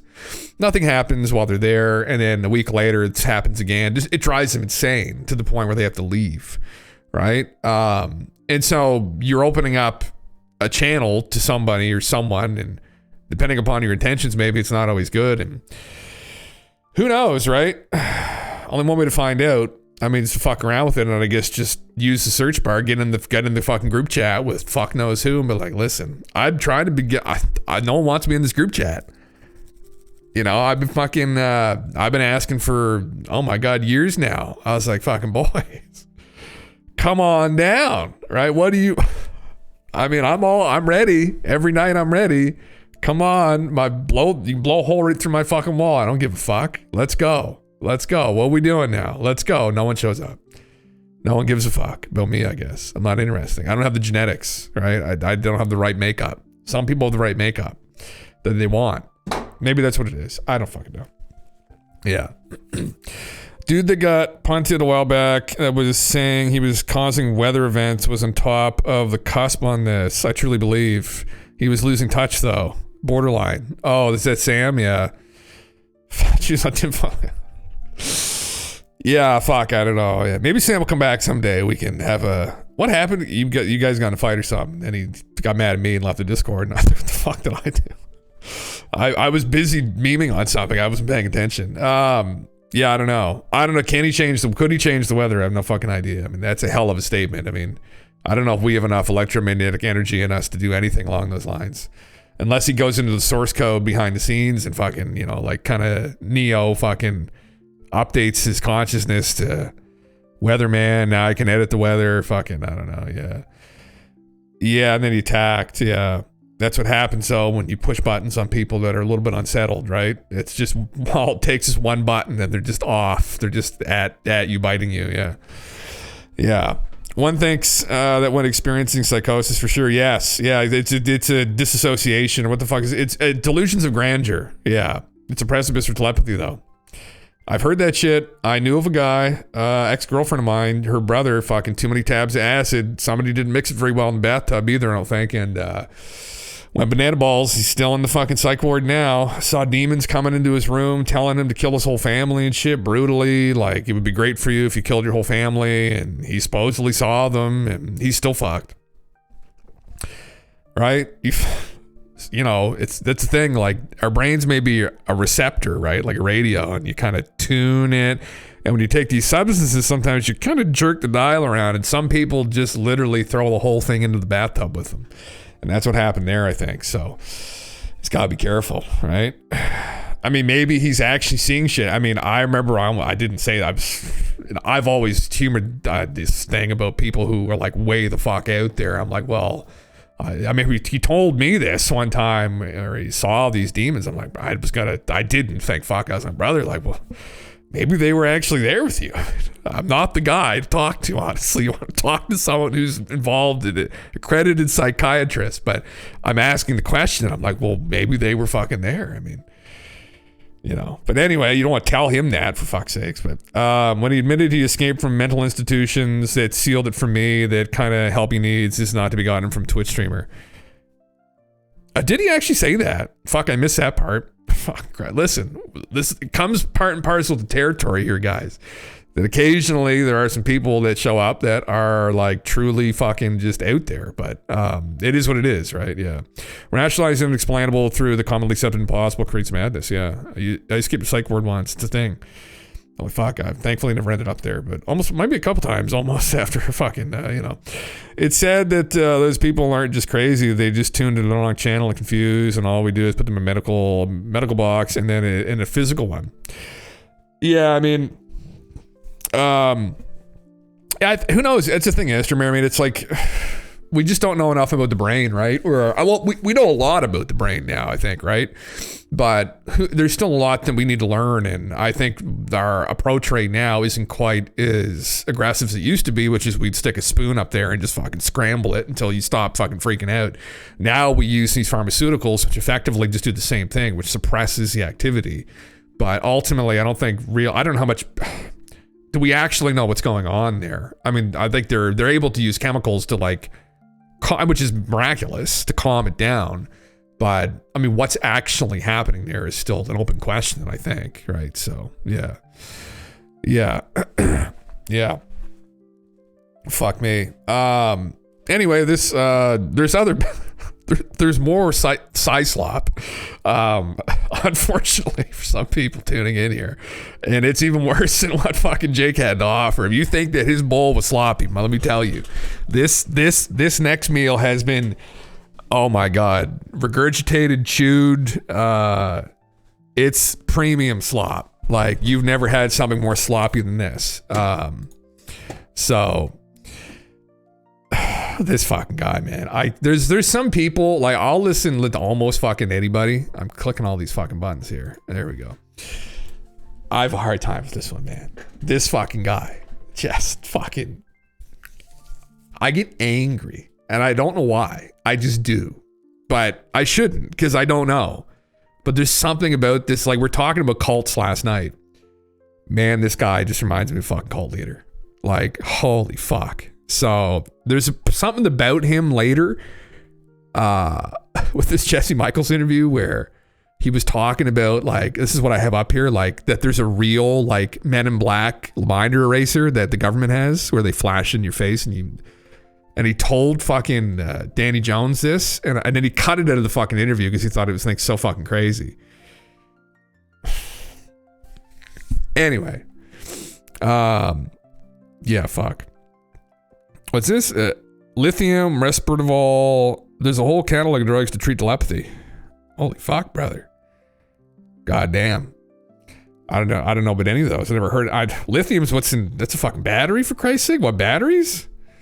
What's really interesting, Jim, is I'm not Catholic, right? I was born and raised a Baptist, and so in the Protestant world, the lady is not prominent, right? It's not part of what I was taught all my life. So I guess I have to say I could be a good Catholic now based on having this experience. But was she the Virgin Mary? I don't know. But I can tell you that's the one thing that Chris looks absolutely fucking cooked. Like he looks high as fuck. Like, is he? I don't care. But like, man, he's just like, he's out of it. Like, changed my life forever, and it changed the whole course of where I was heading and the phenomena. I was ready to quit. I was they tired give him the of fucking space weed, man. God, holy fuck, man. What? And the church and the family and fuck. And then some of this organization I reported to, they were giving me a hard time, and so I was ready to quit. And when I was first taken 5 years before, I was like Close Encounters of the Third Kind, where was it Richard Dreyfuss was making mashed potatoes on the table. My obsession was I got to tell the world. Well, the more I told it, the worse it got on me, until I just said, why? And then one night, this very strong wind came, blew me over physically. And it's all in the book, but from that wind came the Spirit. And believe it or not, the definition of Spirit is the wind. And the definition of the Holy Spirit is the breath of God. So all this type of experience being taken when I was at the bottom of my life in 2007. Then I'm ready to quit after they made me want to tell the world. Then I felt beaten down again. And then the lady comes and she says, no, this is your burden you must bear. You got to tell what you know. And if you do, I will let you film us. I'll let you share our presence with others. And when the time's right, in the future, we're going to reveal our presence to the world in a bigger way. And that's exactly what's happening now. But this beautiful lady is, let's just say this, Jake is a friend of mine. He's a good guy. His children are beautiful. They're experiencing these orbs. He and I feel a lot the same about this thing without talking. We just read an article where the orbs have caused cancer in people. Supposedly, was he a chemist or biologist involved with Skinwalker Ranch? But he wrote an article we just read where they're like all in that they know what the orbs are. It's some kind of defense grid that we can't really see, and that if they interact with people and happen to go through them, they can potentially cause cancer. They have caused cancer. So, I mean, if the orbs show up in your house, just be like, okay, fuck. Please tell me his power tools aren't in his kitchen. It might be. Right? Make it stop, Jim, brother. He's only a little bit longer, all right? Yeah. How do you think he cooks up all that fucking meth that he smokes? I have no idea. I hate to say this because I don't know the guy, but you know, the city that I'm from here in New Brunswick, like, fuck, we got a lot of fucking crystal users walking around, and it's the same kind of like energy. I don't know, you know, not to be like negative or anything, but he seems like he's out of it though. He's very out of it. I noticed that too in some of his interviews where he seems stoned. So I don't know if maybe something happened or he's just got like drunk on Jesus or what the fuck's happened, but he's in this like strange state. Talking for him, he felt that presence too. I saw it. I didn't just feel it. I saw it. And it's still, I feel it. You know, when you have her in your life, she's always there. That's that emotion thing that I was talking about. And brother, what the fuck? She's always there, and when she's in your life, she never leaves. She's always there inside of you, just waiting to burst free. What did they do to Chris? Did they put fucking alien eggs inside of Chris? Did they go through the back door or the front door? I don't know. Yeah, I'm having a hard time with this, and there's only a minute and 39 seconds left. Hendrix JHE tipped $3. Hendrix, is this sir, the thank dude you. that thinks Jesus Christ is returning Easter 2026? Also, I see the Pope is probably dying and supposedly Francis is last Pope before the end of the world per Saint Malachi. Oh, really? Thank you, man, for the $3. Yeah, this is the guy. This is the guy who thinks that Jesus is going to return in 2026. Really? I didn't know about that. Actually, that there's a fucking, really? The St. Malachi prediction. I'll pull it up after this. Jake taps into. You let that Corey, emotion welcome. come in How you been? until it just makes you want to weep. And then these lights, these orbs, my hair's standing up right now. Here they come. I would bet they're over my house right now based on what I'm feeling. But it's emotion's key. That's one of the keys. If we want to teach anybody how to connect, you got to, you can't do it summoning. I don't like that word because it makes the phenomenon sound like some mindless creature or thing that you can control. Well, it's not like that. These things know your thoughts. You can't fool them. You can't say something, but in your mind mean something else. That won't work because they know your thoughts. And just by opening your heart up. That guy's had some of the Kool-Aid. Fucking like, brother, yes, brother. Tell them, brother, yes, brother. Fucking, you made a big batch for everybody fucking that showed up to this Psionic conference. They all had a couple sips. Yeah, fuck. And having that empathy for, you know, I can see a child like this week. This child, his mom writes me, he's 10 years old. He's dying from myocarditis. Oof. And when I see that, it overwhelms me. Oh, well, yeah, and I yes, take it would. that outside and I might hold this picture up of this child. And then the heavens tend to start coming alive. And it's responding to this emotion. Amazing. This is one real key to it. Without labeling it, I can really tell you the patterns and how it works and show you. But everybody's got to figure it out on their own, what you're dealing with. It's just a beautiful thing to me. Yeah, I mean, listen, I don't know. Maybe the guy's just a pure soul. I mean, I have no idea. I have no fucking clue. You know, yeah, his children are beautiful. They're experiencing these orbs. His children are experiencing the orbs in the house. They've chosen him to lead. I feel sorry for Chris and his family. Are we all just ignorant? Is that what this is? You know, if I not embrace them, can they just read my mind and like, they're like, all this guy's thought about for the last fucking 3 weeks is Monster Hunter Wilds, right? And what set he's going to use with his dual blades. It's like, this guy, like, what the fuck? maybe that's all they're like, man, that is in my head. Like, what the fuck? An Irish saint's eerie prophecy that Pope Francis will be the last pontiff. Irish Saint Malachi, the 12th century bishop of Armagh, prophesied that there would be only one more pope after Benedict. Interesting. 12th century? Okay. Okay. In a series of 112 cryptic Latin phrases, the Irish saint predicts the Roman Catholic popes. He predicted there would be only one more pope after Benedict, and during his reign comes the end of the world. Great. So Francis could be the last. St. Malachi's final prediction in full is, in the final persecutions of the Holy Roman Church, there will reign Peter the Roman, who will feed his flock amid many tribulations, after which the seven-hilled city will be destroyed, and the dreadful judge will judge the people. You want to take a bet as to what the dreadful judge is?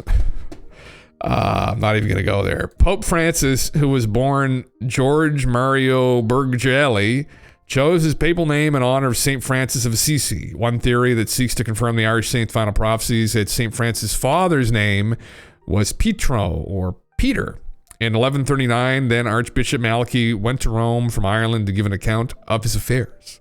While there, he received a strange vision about the future that included the name of every pope, 112 in all from his time, who would rule until the end of time. We are now at the last of the prophecy. St. Malachy gave an account of his vision to Pope Innocent II, but the document remained unknown in the Roman archives till its discovery in 1590. His predictions were taken very seriously, as one report states in 1958, before the conclave that would elect Pope John the 23rd, is that it? Cardinal Spellman of New York hired a boat, filled it with sheep, and sailed up and down the Tiber River to show that he was Pastor et Nutar, the motto attributed to the next pope in the prophecies. As the pope for the prophecy concerning the 111th pope, Pope Benedict, the prophecy says of him, Gloria Olevi, which means the glory of the olive. The order of St. Benedict is also known as the Olive Tans, which many claim make Malachy's prophecies correct. That's a coincidence, isn't it? There you go. The next and final pope should then be Peter Romanus. Many of the prophecies are spot on. For example, the one about Pope Urban the Eighth is Lilian a Rosa, the lily and the rose. He was a native of Florence, and the arms of Florence feature a fleur-de-lis. Interesting. Oh, this is quite the article. Pope John Paul II, Carol something, is de Liber Solis, meaning of the eclipse of the sun. He was born on May 18, 1920 during a solar eclipse. Peregrinus Apostolicos, pilgrim pope, which designated Pius VI, appears to be verified by his many journeys to new lands. So will Pope Francis be the last pope? The Irish seer of the 12th century has said, it will be so. Time will tell. Originally published in 2013, last updated on March 22. So Pope Benedict is the last pope then. JP II was the dude that shot at. Oh, he was a shooter. Oh, really? I remember that vividly. Fuck, huh? So Pope Francis, this guy who's dying right now, is supposed to be the last pope. Is that correct? From this pope prophecy? Is that it? Oh, yes. Okay, so if he dies and someone else comes in, then this throws this guy's whole thing in the fucking garbage. Okay. So we're hoping that he's going to hold on. This was just in the news, wasn't it? He's still in critical condition, isn't he? I mean, you see what was on the TVs earlier with Trump sucking on Elon's toes. I mean, we are in the end times, probably. Pope critical. Brother, hang on. You hang the fuck on for one more week, because Monster Hunter comes out on Friday, you motherfucker. Don't you fucking die, and then the world's gonna end. You got one more week, brother, all right? You got it. I'm gonna say a couple prayers tonight for this guy, fucking, if there's anything to this. Don't you fucking rob me of this experience. So lots of comments wishing that Francis burn in hell. Not sure what bad shit he is said to have done. We can probably take a guess at it. You want to take a guess? It's usually the same accusations that all the fucking Catholic priests get. They're pretty dark, actually, usually. Not always the case, though, I should say, because I have known a couple priests in my time who were actually scholars and who were lovely people, who I think were getting some on the side. Saw lots of comments. Oh, sorry, we just read that. Yeah, fuck. That's tripping, then, huh? So what did he said that he? But there's a discrepancy where they were trying to align it to him, but there wasn't anything directly, or was it the olive thing was him? Pope Benedict. So that was before Francis. So Francis was supposed to be this Peter guy, but there was some bullshit about his father was Peter, so it didn't quite line up. Huh? He was born to George Mario Bergoglio, chose his papal name in honor of St. Francis of Assisi. One theory was to confirm the Irish saint's final prophecies that St. Francis' father's name was Pietro or Peter. Okay, so they called him Pope Peter. That's the whole thing. All right, well, so so maybe this isn't the guy. Yeah. It's like lots of these Nostradamus predictions type shit, probably not going to happen. Yeah. Yep. There does seem to be some kind of all the schizo threads. Like you could literally get a whiteboard and fill that with all of this shit lining up towards like the next couple years, towards the end of this decade, maybe, that there's going to be some kind of fucking end of the world, some kind of apocalypse. There is all this shit like connecting where there's all these predictions that, you know, we're on the cusp of some kind of cataclysm that's going to happen. And just hoping the Bureau hasn't returned. Yeah. With what is going on with the lunar UFO and psionic and that dude saying Jesse's coming back, who knows? Oh, Jesus, yeah. Jesus coming back, yeah. Man, I don't know, you know, who knows? These people may have had precog events in the past. There's some interesting correlations. Even the Trump stuff, I thought that was kind of interesting, the guy who wrote those novels. And who knows? Time's a complicated thing too, right? I mean, there might be some ability for people to get these kinds of snapshots of potentials in the future. Maybe there's some things that are kind of written in stone to some degree, or that are very probable in happening, and that those are the things people see. There's probably some nuance and variance to it maybe, but anyway, I thought I would pull this up because I thought this was up there, and it was. Oh Christ. Is this more sci-slop? I don't know. Dr. Pippa Melgrim talking about UFOs, consciousness, and the split between science and the mystical that happened in the West. I think part of what's driving what we're talking about is a fear that Russia and China are going to announce a catastrophic disclosure where they say it first and we are left behind in the West because we can't bring ourselves to address the various aspects of the phenomena that Ross talked about, that Jake talked about. That could be a concern. Yeah, literally. And Vlad, what the fuck you waiting on, brother? Yeah, I'm surprised they haven't already, but it's probably for the same reasons that the West hasn't, in that it could cause some form of deep destabilization. And they're very careful. I mean, obviously, especially Putin and Mr. Xi Jinping. I mean, those are two precarious perches that they're sat upon, right? In the West, whoever's fucking moving and shaking things, we don't really fucking know, but you know, those are the guys. And if they were to cause some kind of catastrophic disclosure and ontological shock among the general population, it could jeopardize their position maybe. So there might be a good reason why they wouldn't want to. But depending upon what happens here, and I mean, soon, maybe they're going to prevent something else from happening. I think we have to remember that in the West, meaning in the United States and Western Europe, we had a Cartesian revolution. That means when Rene Descartes came along, in the 17th century, he said, let's split apart the scientific from the mysterious, the things we can quantify and test from the things that are just feelings, that are just beliefs. Mm-hmm. We leave science to the realm of scientific discovery, and we leave beliefs and feelings to the realm of religion.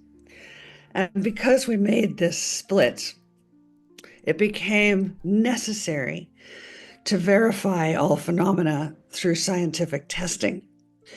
But it does seem that this phenomena, because it's more reliable, we're discussing is so sophisticated. And I'm struck by Yuval Harari's reference to it, where he says artificial intelligence is an alien. That we are building and devising systems that are behaving in ways that are quite alien to humans. And so, and Georg, you made a reference to AI in your talk.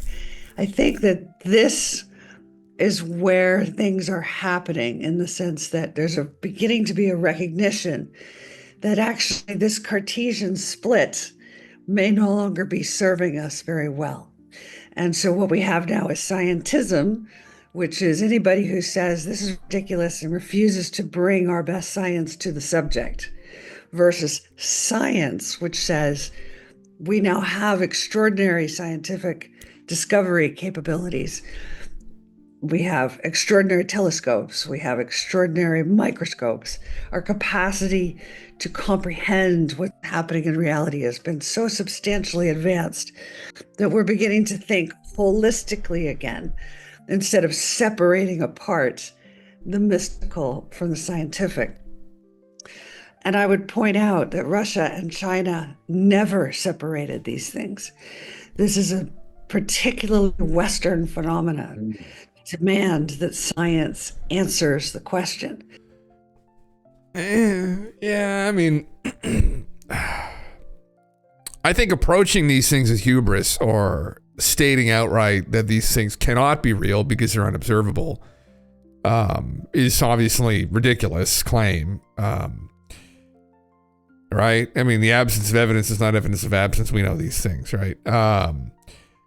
Now, I think not approaching them because we're not able to study it because it's in this metaphysical realm is also wrong. I mean, the scientific method in and of itself will fall flat when you're dealing with these kinds of metaphysical things and forces. It's just not going to be applicable.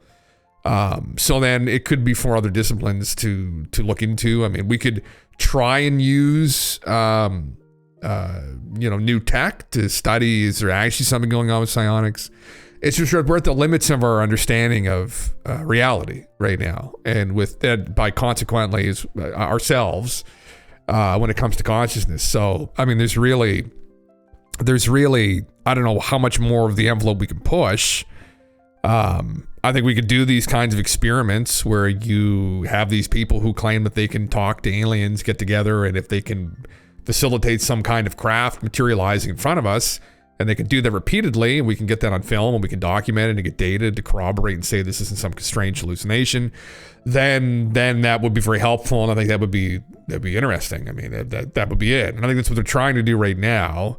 I mean, there's been a reason though that it's been separated, but it's our lack of understanding as well, right? Where it's like even a lot of quantum physics was some metaphysical idea from philosophy, right? And someone asked a question, and then people, physics, hard scientists, ended up going looking for the answers, and what they found was, oh my God, this turns out to be what's going on, right? It didn't just stop with the atom. I mean, things got more strange. The more advanced we got, the more technological we got, the more we realized that reality is strange. I mean, you get to the point now where people are talking about ultimately there is no material universe. It's all just information based. Ultimately, it's probably some kind of simulation. You think of like a code running a fucking software kind of deal, and that gets very weird. And so, I think it's just been a natural progression. But yeah, is it time to bring it back in? I mean, naturally. I mean, that's just what's going to happen. So we'll have to wait and see what they do with this shit ultimately. I mean, the rest of the world doesn't have this constraint. And so I think part of what's driving what we're talking about is the fear that Russia and China are going to announce a catastrophic disclosure. They say it first. And we are left behind in the West because we can't bring ourselves to address the various aspects of the phenomena that Ross talked about, that Jake talked about. So I'll finish by saying, I think I love this quote from William Butler Yeats, where he says, "The world is full of magic things or magical things waiting for our senses to grow stronger to perceive them." And they are growing stronger, and our scientific capacity to recognize them is growing stronger. And this includes this element of consciousness. So I'm extremely interested in this also because within the UAP subject, there are a number of taboo subjects. So you take a taboo subject and you create sub-taboos, and one of them is consciousness. We know very little about consciousness. We've brought so little science to this subject. We have brought some, but not very much. And now we live in the era of quantum physics, quantum discoveries, a recognition that the way the universe works is not what we had understood. So I think this is a very beautiful moment in the history of humankind. And I suspect that what we're going to find is that our own conscious understanding of how things work is going to be much improved by bringing an open mind and our best scientific capabilities to the study of this subject. So that's where I am as somebody who's involved in technology. And I see the boundaries of technology and science expanding exponentially day by day. And this is one of the areas that's affected by that. Yeah. Buckle up, buckaroos. I don't know.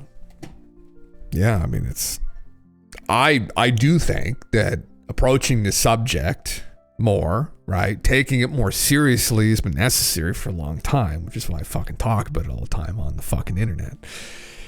Now, one of the things I'm interested again in is this idea of simulation theory, right? What is reality? And if there was a group of people who know for sure, or with more conviction than us, it's going to be fucking aliens. And all those anecdotes of people being abducted were, oh, they're all just mentally ill. And then we had John Mack and other accredited people come out and say, no, they're not. There's something that happened to them that was traumatic. It's in the same part of the brain where childhood trauma resides. I said, oh, that's interesting. Yeah. So what the fuck's going on here, right? Again, I think it's just there's been kind of a pollution too out in the mainstream with people who maybe were just hardline materialists, or they were just trying to put all this down that it was nonsense. There's no way this could possibly be the case. Again, it's like you got to think outside of the little box that we periodically find ourselves in, right? Or you never get out of the box and you die in there. So we've been used to people saying that. And again, it's like, and this is just about asking questions about the phenomenon, which is kind of coming from a philosophical perspective on it. But in the past, for instance, even efforts that we've invested in heavily, like SETI, to go and search for these different radio waves and different wavelengths to maybe find signals from alien civilizations. No one asked the question that, maybe they're already here and they're so advanced that they're just interacting with people in a very metaphysical way, right? So should we maybe spend more money investigating that? And I think they did, probably, is what happened. And they have been aware of what's been going on the entire time. And this is kind of just a show for the general public where they are already well aware what's been going on behind the scenes.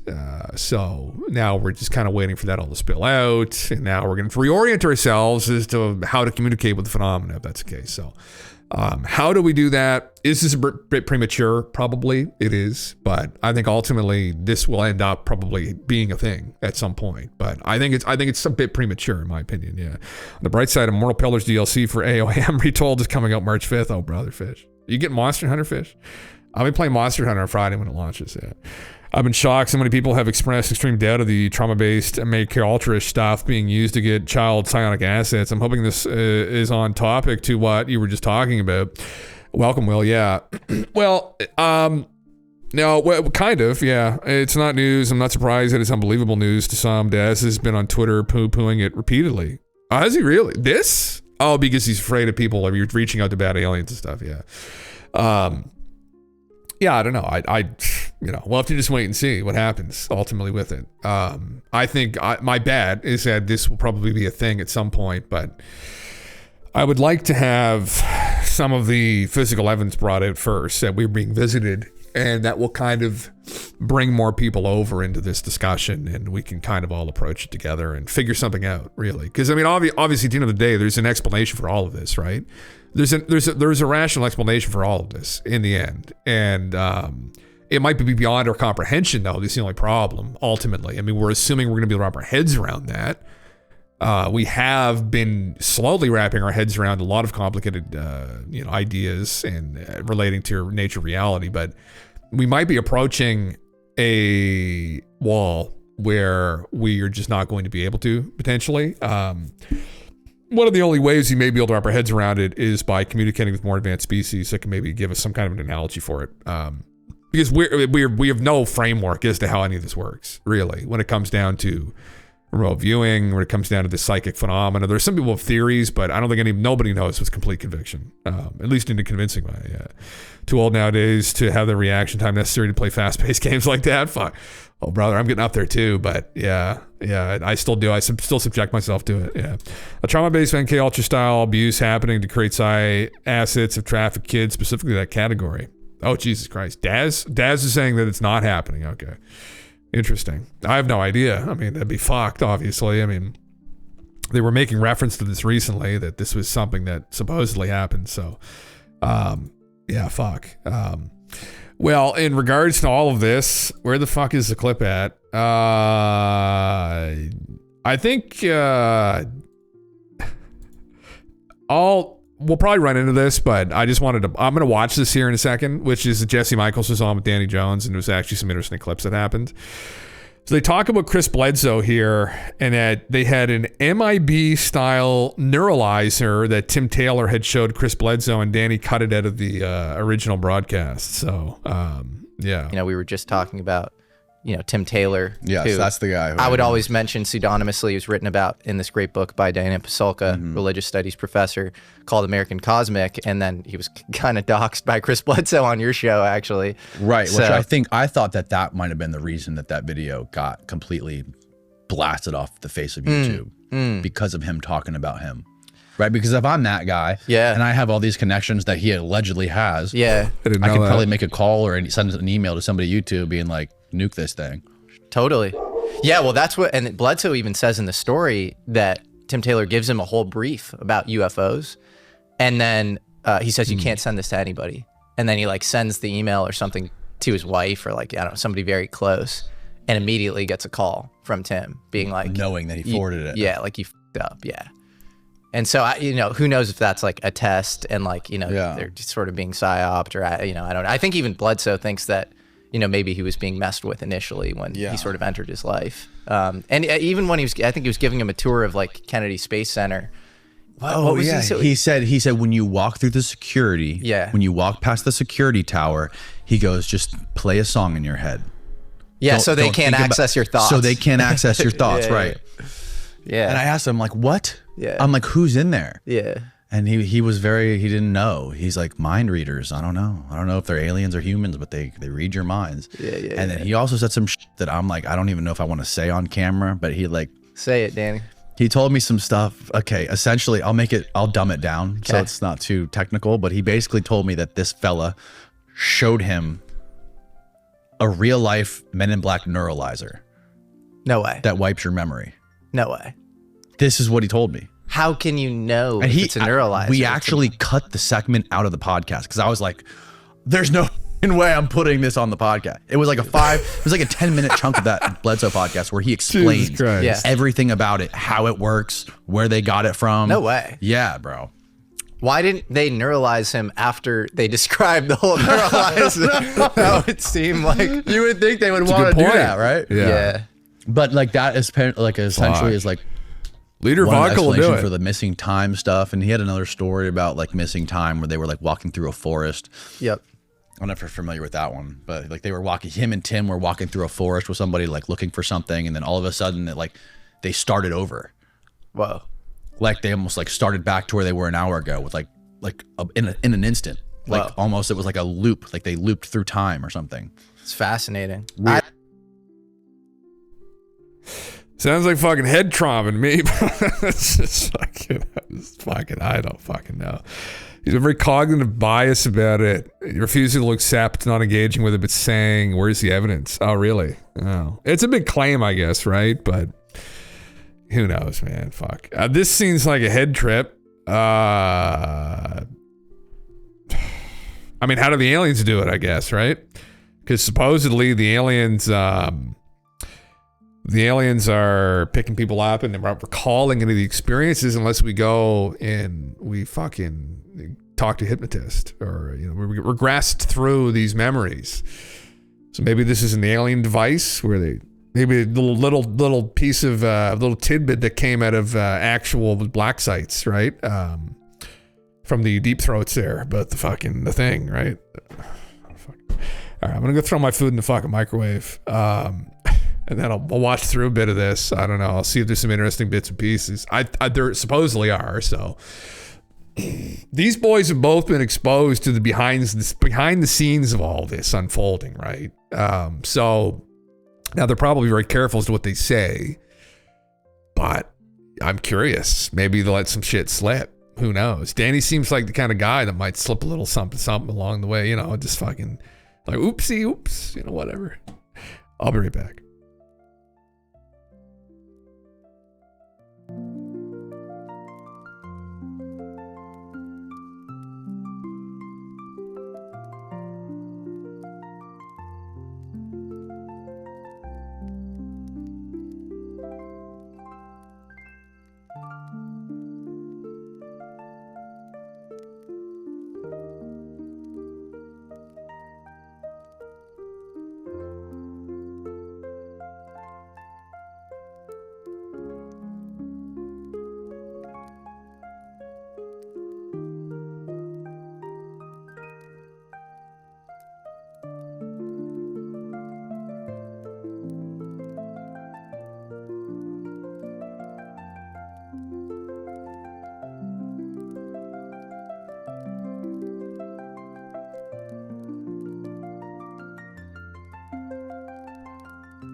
Fuck, almost blew my fucking eardrums out, this stupid thing. Feedback, read my ear.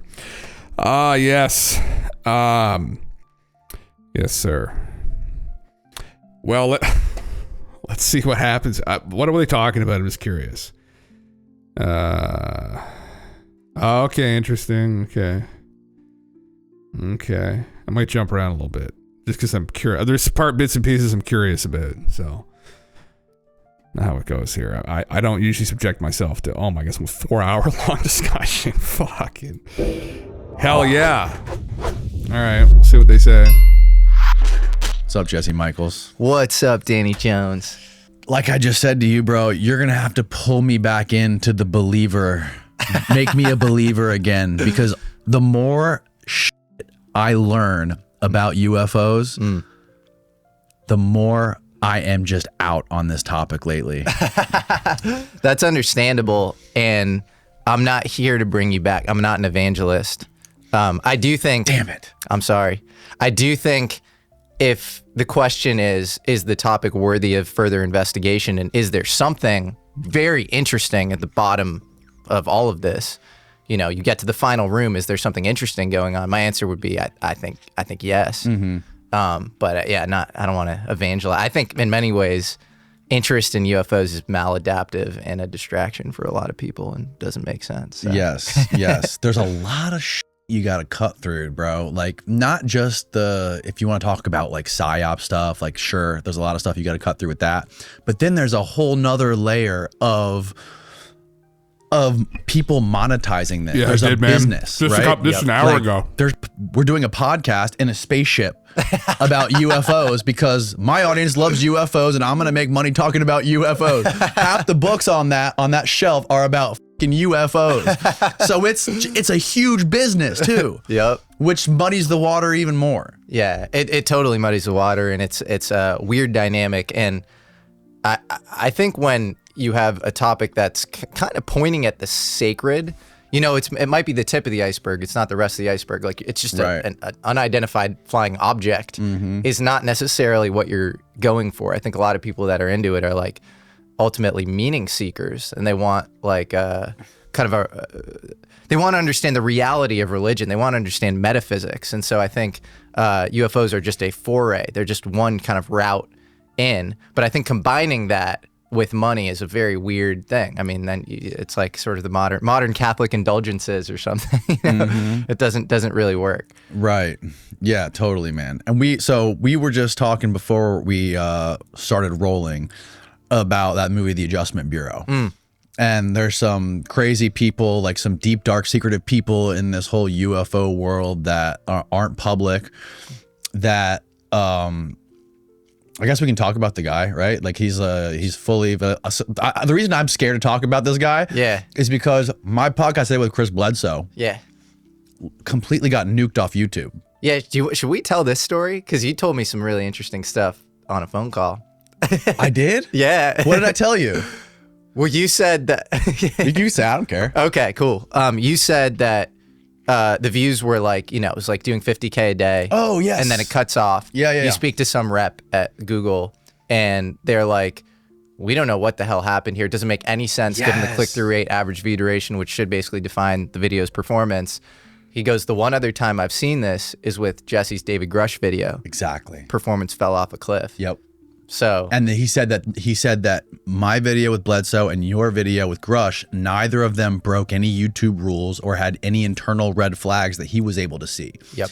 And he goes, whenever this happens, which has happened one other time recently with David Grush, it's basically the floor above me that I have no access to. Yep. Something above my head that I don't know what the hell's going on. So what the hell is going on? Why are they doing this? Erasing podcasts with people who talk about getting abducted by aliens off of the internet. I feel like they have way bigger fish to fry. You would think. I don't know. There's something very interesting about Chris Bledsoe's story. It's like, why is, you know, Jim Semivan is very high up at the CIA. Why is he showing up at Chris Bledsoe's, you know, place in Fayetteville, North Carolina, when he's, you know, starts to kind of attract UFOs? He talks to the lady or whatever. You know the whole story. Yeah. He's definitely attracted the attention of some very interesting people. You know, we were just talking about, Tim Taylor. Yes, that's the guy. I would always mention pseudonymously. He was written about in this great book by Diana Pasulka, religious studies professor, called American Cosmic. And then he was kind of doxxed by Chris Bledsoe on your show, actually. Right, which I thought that might have been the reason that video got completely blasted off the face of YouTube because of him talking about him. Right, because if I'm that guy and I have all these connections that he allegedly has, I could probably make a call or send an email to somebody at YouTube being like, nuke this thing. Totally. Yeah, well, that's what, and Bledsoe even says in the story that Tim Taylor gives him a whole brief about UFOs. And then he says, you can't send this to anybody. And then he like sends the email or something to his wife or like, I don't know, somebody very close, and immediately gets a call from Tim being like, knowing that he forwarded it. Yeah, like you f***ed up. Yeah. And so, who knows if that's like a test and like, they're just sort of being psyoped or, I don't know. I think even Bledsoe thinks that, maybe he was being messed with initially when he sort of entered his life. And even when I think he was giving him a tour of like Kennedy Space Center. What was he said when you walk through the security, when you walk past the security tower, he goes, just play a song in your head. Yeah, so they can't access your thoughts. So they can't access your thoughts, right? Yeah. And I asked him, like, what? Yeah. I'm like, who's in there? Yeah. And he didn't know. He's like, mind readers. I don't know if they're aliens or humans, but they read your minds. Yeah. And then he also said some shit that I'm like, I don't even know if I want to say on camera, but he like. Say it, Danny. He told me some stuff. Okay, essentially, I'll dumb it down so it's not too technical, but he basically told me that this fella showed him a real life Men in Black neuralizer. No way. That wipes your memory. No way. This is what he told me. How can you know if it's a neuralizer? We actually cut the segment out of the podcast because I was like, there's no way I'm putting this on the podcast. It was like a 10-minute chunk of that Bledsoe podcast where he explains everything about it, how it works, where they got it from. No way. Yeah, bro. Why didn't they neuralize him after they described the whole neuralizer? That would seem like... You would think they would want to do that, right? Yeah. But like that is like essentially is like one of the explanations for the missing time stuff. And he had another story about like missing time where they were like walking through a forest. Yep. I don't know if you're familiar with that one, but like him and Tim were walking through a forest with somebody like looking for something. And then all of a sudden they started over. Whoa. Like they almost like started back to where they were an hour ago with in an instant. Like almost it was like a loop, like they looped through time or something. It's fascinating. Weird. I don't know. Well, I just, we were talking earlier about, I did a piece on this guy, Thomas Townsend Brown, who I think is just a fascinating character. One of the best documentaries I've ever seen. Thank you, man. It is incredible. I mean, like, I don't fucking know, man. Like, what do these people actually know? What does Tim Taylor actually fucking know? Like, what do they know? Right? I'd just be very curious. Even the fact that they got remote viewers at fucking on site at NASA. I just wish these people could be more transparent. I really don't want this information coming through a guy like Chris Bledsoe. That's the thing. Like, these are just more, and we've had this shit for fucking years, right? This isn't anything particularly new. It's just more hearsay, right? I mean, now it's in a different format. They got big audiences, these guys. Making a lot of money, these guys, supposedly. Undoubtedly, they will be. They got two big dick fucking channels going. I mean, man, I don't know. I'm just frustrated with it because I just want to just fucking kick it wide open. Somebody has to just kick it wide open anyway. Incredible. Appreciate that. Yeah, well, he's amazing. He's, I think, like a forgotten hero in American history. I think he made all sorts of breakthroughs in the world of gravity. But in general relativity, gravity and time are related. So the kind of subplot of his whole biography, it's a great biography called The Man Who Mastered Gravity by a guy named Paul Shatskin. Recommend you all read it. The subplot is that he's obsessed with time travel. And he talks about time travel constantly with his wife, Josephine, his daughter, Linda. And here's where it gets really weird. Apparently, Tim Taylor told Chris Bledsoe that he was part of a secret time travel group in Nassau in the Bahamas. And the president of that group was Thomas Townsend Brown. Now, I would think that was I would dismiss that out of hand. I would be like, that's sort of, madness. But I know from my own research, independent research on Thomas Townsend Brown, he spent a ton of time in Nassau in the Bahamas. and he was just extremely interested in time travel. And he was spending a lot of time with this guy William Stevenson, who was James Bond's super spy. Or sorry, he was the inspiration for James Bond. He was Winston Churchill's super spy. But he was, Ian Fleming's inspiration for James Bond. He's just like fascinating kind of, he's, coordinating a lot with Wild Bill Donovan, early OSS, or late OSS, early CIA, involved in the formation of the CIA, was working out of the Rockefeller Center in New York and kind of calling a lot of interesting shots as, almost part of like a shadow government, if you will. So he's close with Thomas Townsend Brown. They're in the Bahamas a lot. Mm-hmm. And then you have, Ryan Bledsoe saying that Tim Taylor told his father that he's part of this secret time travel group. My daddy told me that this guy was a part of the secret time travel group and that he went back in time, and trust my daddy doesn't lie and I don't lie. And yeah, man, I know. Daddy's getting to be ridiculous. Yeah. It's like a massive, huge, oh my God, definitive proof reel being a fucking night vision egg for a few seconds. Yeah. It's, listen, I still like Ross. I think Ross is probably a really good guy, but it's a definition of a grift, right? Where that's literally the definition of grifting, right? It's a debate. Yeah. Yeah, that's what I thought too. I thought we would see like up close personal, like, them inside the craft, all that shit. Yeah. First, I've seen Jim through all the years of research and listening to heresy. We only get to see the curtain that the shit is behind. Oh, through. Get to see through. Oh, yeah. You only get to see the curtain. I know, man. And that's the thing. And like, he's been Ross pilled. I mean, well, listen, the reason I still like Ross is because he brought Dave Grush forward, and Ross had hyped that one up for a while. Ross had, people don't remember, but Ross had hyped up back, oh my God, 6, 7, 8 months before Grush came out, that he was speaking with someone very important. It was going to kick the door down, essentially, in ufology behind all this cover up, and it did. And so he was on point there. He just fell off when it came to this, and it was disappointing. So, I mean, I don't know. I don't know these people personally, so they say I have faith in them would be facetious of me, but I would say I hope that they continue to work on this and that they have better sources for the next time. Yeah, he's tripled down, and now he's tripled down on the ground. I can't stop drinking the raw slop. It's just that the raw slop is too good, right? It tastes too fucking good. Yeah, man. This is the thing, and my faith that we're going to have some orderly disclosure where, Luna shows up to some fucking black site or some special access program in the back of fucking NASA and some guy's U-Haul where he's got Skinny Bob hooked up to an IV and is picking away at his fucking, I know. It's what's real. It's unfortunate, and I hopefully don't get myself on a fucking list saying this. I probably will, but to some degree, there needs to be a little bit of a catastrophe with the disclosure, and the reason for that is there does need to be a bit of a shakeup. Now, I don't think it needs to be shooken up to the point where we advertise all the shit we've been working on to our foreign adversaries, but the only way that this really comes out is through some kind of uncontrolled release, because I don't have faith that we're going to get anywhere genuinely interesting or profoundly interesting. It's a problem. They're worried about ontological shock, but you want a bit of that in people, in the general public. That's the whole reason why I've been engaging with this, is because it's something that can facilitate an awakening in the public to deeper problems that have been rooted for quite a while, like corruption, right, in the West.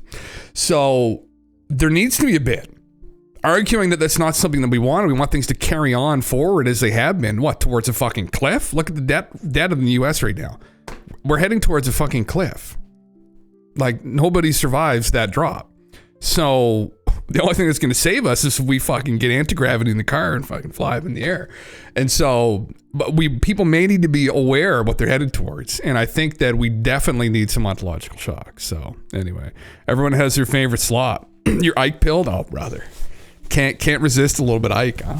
Ike slop is, it doesn't stay down sometimes for me. At least Masson brought out bodies. He did, man. But that's the thing, though.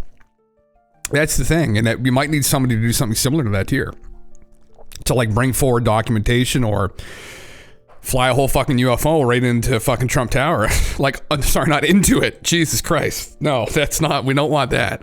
Onto it. Jesus. Onto Trump Tower. Fuck.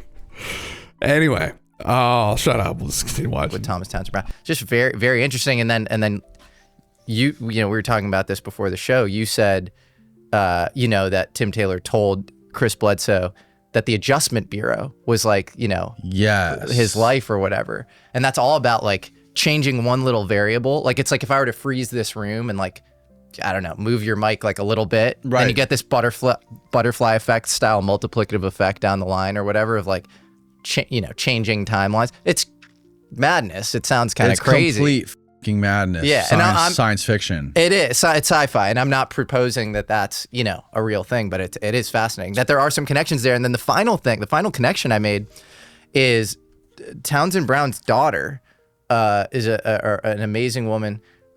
She was in the documentary, right? She was in the documentary on the phone call, and her name's Linda Brown, but it was Linda Leach for a while. And she has an Amazon review on Tim Taylor's biography. Tim Taylor's biography is called Launch Fever. And I think he wrote it 2003, 2004. Right. And in 2012 or 13 or 14, like early, well before Diana Pasulka even pseudonymously published about Tim Taylor under the pseudonym Tyler in American Cosmic in 2018, Linda Leach is writing a review on Launch Fever saying this is, you know, wonderful homage to, you know, the space program or whatever. So clearly there's a connection between Townsend Brown and Tim Taylor, which is, it's pretty interesting. Wild, yeah. Dude. Yeah. So you have this mid-century inventor who I think, I mean, at the very least, like we have an FBI file on Thomas Townsend Brown saying he was the lead radar scientist in the entire Navy. Like, this guy's a real guy. You can say he didn't crack anti-gravity, that's fine. I'm like totally open to that. Like, you have to think probabilistically around that. I have a lot of fucking evidence that he did. But you say he didn't do that or whatever. He's like a very real guy, and he's talking about time travel constantly. And then there's this really interesting connection with a modern NASA mission controller. I don't know. I don't understand it. Yeah. Going to the Adjustment Bureau comment that he made. Do you think that there's a thing that happens to people, and I wouldn't know because I don't have the personal experience, but do you think it's possible there's something that happens to somebody or certain individuals when they have tons of super top secret information that they have and nobody else has, where they sort of feel like their life is, for lack of a better term, they're living the Da Vinci Code?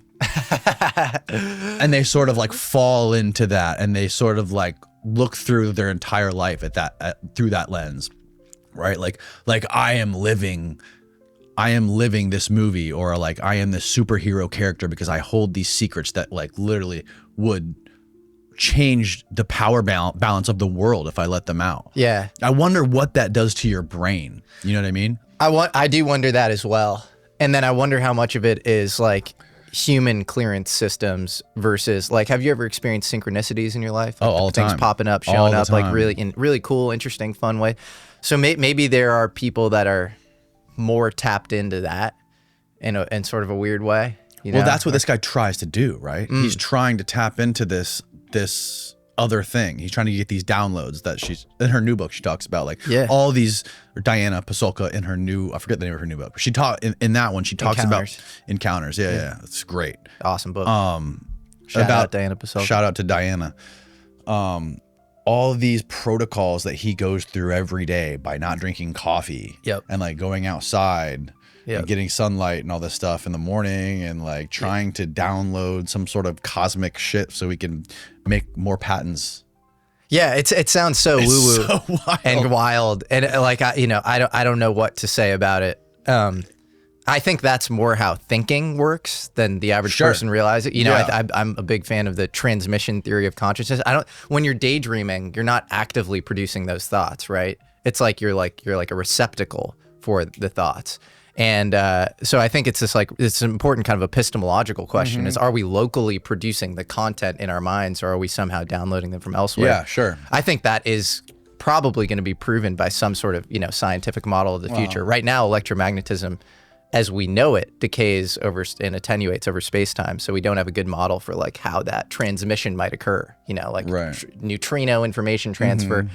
But increasingly in vogue is this extended electrodynamics model, which NASA and not the DOE, the National Science Foundation and NASA just launched this podcast, and like Hal Puthoff and all these interesting like kind of figures in UFO world, but also with some pretty... Not to interrupt him, but the phenomena may have nothing to do with the material universe too. I mean, the download could simply come from consciousness, right? And it's not a local phenomenon, and it just updates the brain. I mean, it doesn't necessarily have to be something that happens materially in this universe that you're tapping into these data streams. It could be a data stream that's being fed into your head from somewhere else. Anyway, but it's interesting. Impressive regardless. It's just in science as well. You got a former skunkworks guy, some Navy scientists. Alrighty, fellas, it's time to talk about personal grooming, which is not just about looking good, it's about feeling good. Whether it's gearing up for a meeting, getting ready to go on a date, or just preparing for the day, the right tools make all the difference. Take care of your skin and skip the cuts and irritation. Meet the Beard and Balls bundle from Manscaped. If you shave your fucking balls with a beard clipper, you are fucking dumb. Who fucking shaves? You're never going to get close enough. It's going to chew your sack up all the fuck. Danny, what are you doing? Use a razor. Hold on. This is an aside, though. This is not even... Oh, fucking Christ, finally. Jesus, fuck yeah. They sponsored me. I say fuck off. I said, I'm not even fucking using a fucking beard trimmer on my ball sack. Like, there'd be nothing left. Let's say I know nothing about sea creatures, but I read a book or see a picture of it. He is saying I'm not drawing out principles of the thing. I am downloading the concepts and information from a cloud. Well, some things, I guess, right? So, for instance, if someone had, like, what is an original idea? Is there such a thing as an original idea, Edge? So he would say, like, for Tim Taylor, he doesn't want to drink coffee because it interferes with your consciousness, right? It's a stimulant, it's a drug. And so before he has any kind of stimulants for the day, he goes out and looks up to the sun, and he gets these ideas. Like, where do ideas come from, right? I mean, that would be an epistemological explanation of like how you would come to understand sea creatures, right? So that, like in epistemology, like that's like how you would understand a sea creature. You see a sea creature, you read about it. That's one way you would acquire knowledge. He's saying, are there other ways to acquire knowledge that don't necessarily require the senses, or at least the immediate senses that we're currently aware of? And so he would say, well, is there a way to tap into some force out in the universe that when you synchronize with it or you tune your consciousness to it like a radio, that these ideas come to you, right? Is that what's happening? Or is it something that you're pulling it from the backside of your brain? Like, where do original ideas come from? Are there original ideas, right? Where do you pull them from, right? Like the original idea of like the Mona Lisa, or like, where does this come from? Where does the source of this inspiration, this creation come from? Ultimately, right? That's in philosophy. It's aesthetics as well. It gets into this and crosses over to epistemology. But like, where's the origin of this idea come from? Like, is it something that you're getting? Is it you're downloading it? He might be getting to are aliens talking to you, which is what he was getting to with like electrodynamics, and like how would that thought travel through space and time to you? Yeah. Tempered still happened by experiment. No, it did. Probably, yeah. Yeah. So you're saying that it's just through experiment alone, but I mean, maybe it's just through people playing around. I mean, that's not always the case. There's some instances of people in mathematics having these inspirations where they are inspired. They may have a dream that shows them the answers, right, to their equations. And who knows how prolific that is either. I mean, who knows how often that actually happens, right? So where does that come from? Is it just the subconscious minds doing these things? So, yeah. The first to find iron, then I find out how to make steel by experiment, and later by also experiment, I found out how to temper it. So that'd be like a logical progression, I guess. Is that always the case, I guess? So if you, I mean, in regards to the Mona Lisa, it's just through experiment. I mean, where did the idea come from to make that in the first place. He was painting a he was doing a portrait of someone. There's probably other examples we can use here in art where there wasn't necessarily some logical progression that occurred. It was just something. It was a spontaneous idea. What are spontaneous ideas? I mean, what are ideas? What is consciousness? All this gets back to things we don't actually know ultimately. So, yeah, it comes from experiment and previous experience. Maybe? Possibly? How would you correlate those things, I guess? I mean, depending upon what we're talking about specifically.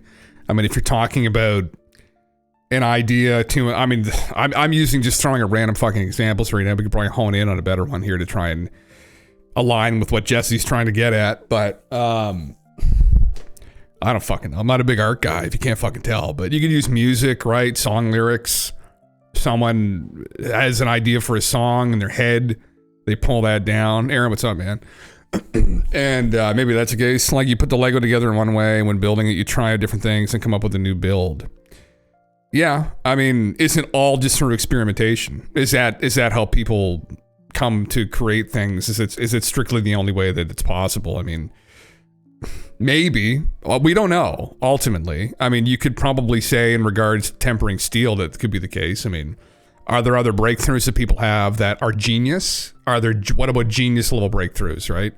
I mean, where there's part of what genius breakthrough, the definition of that would probably be something no one saw coming, right? That someone stumbled upon in some way that there wasn't any obvious like correlation or experiment involved where they just pulled something to some degree out of nothing. Like you could say with general relativity, like in physics, would be one example with Einstein, like some of the breakthroughs that he had. Is that simply just through experimentation? If you experiment enough, will you just randomly come upon things? Where did that ultimately come from, right? There's no answer, though. That's the thing, I think, that ultimately we don't know. We could proclaim that we know, or we could create a theory as to how it might happen, but ultimately I don't think that we know. And then that opens up, obviously, the possibility that, well, maybe some of these people have these inspirations, and this is something that wasn't an original idea. This wasn't something that even their mind came up with. It was an idea that was channeled, right? It was something that was pulled from some other place that was like that they accessed, right? Is there an ability to access information non-locally, right? Some people claim that there's groups of people like yogis that claim that you can do those kinds of things, like the Akashic records, that there's a place you can access other forms of information, right? And it's just kind of like non-local way where you bring it down locally, but you access it in this other way. It's ethereal way, and it comes down to you. And is that a thing? Is that possible? I don't know. I have no idea. Right? It gets down to, you could look at it like some people, I use the analogy with simulation theory, but like a player versus the avatar, and if the player is updating the avatar at times, you could use the idea of the realm of the forms too, might kind of relate to this, I guess, where there are these ideas of a chair. Like, where did the idea of a chair come from? Just experimentation, just people throwing a chair down. The shape of a chair, is there a perfect chair somewhere? Like, there's the perfect form of a thing, a desk, a bottle, a guitar. Like, where did these ideas come from for these things that we manifest into the world? Is it simply just found through experimentation? Ultimately, is there a place that these things reside, ultimately, that we're pulling them from? Because we could very well just be doing this randomly through experimentation, or people could be pulling these higher concepts into the world. And they may reside in some kind of metaphysical place ultimately.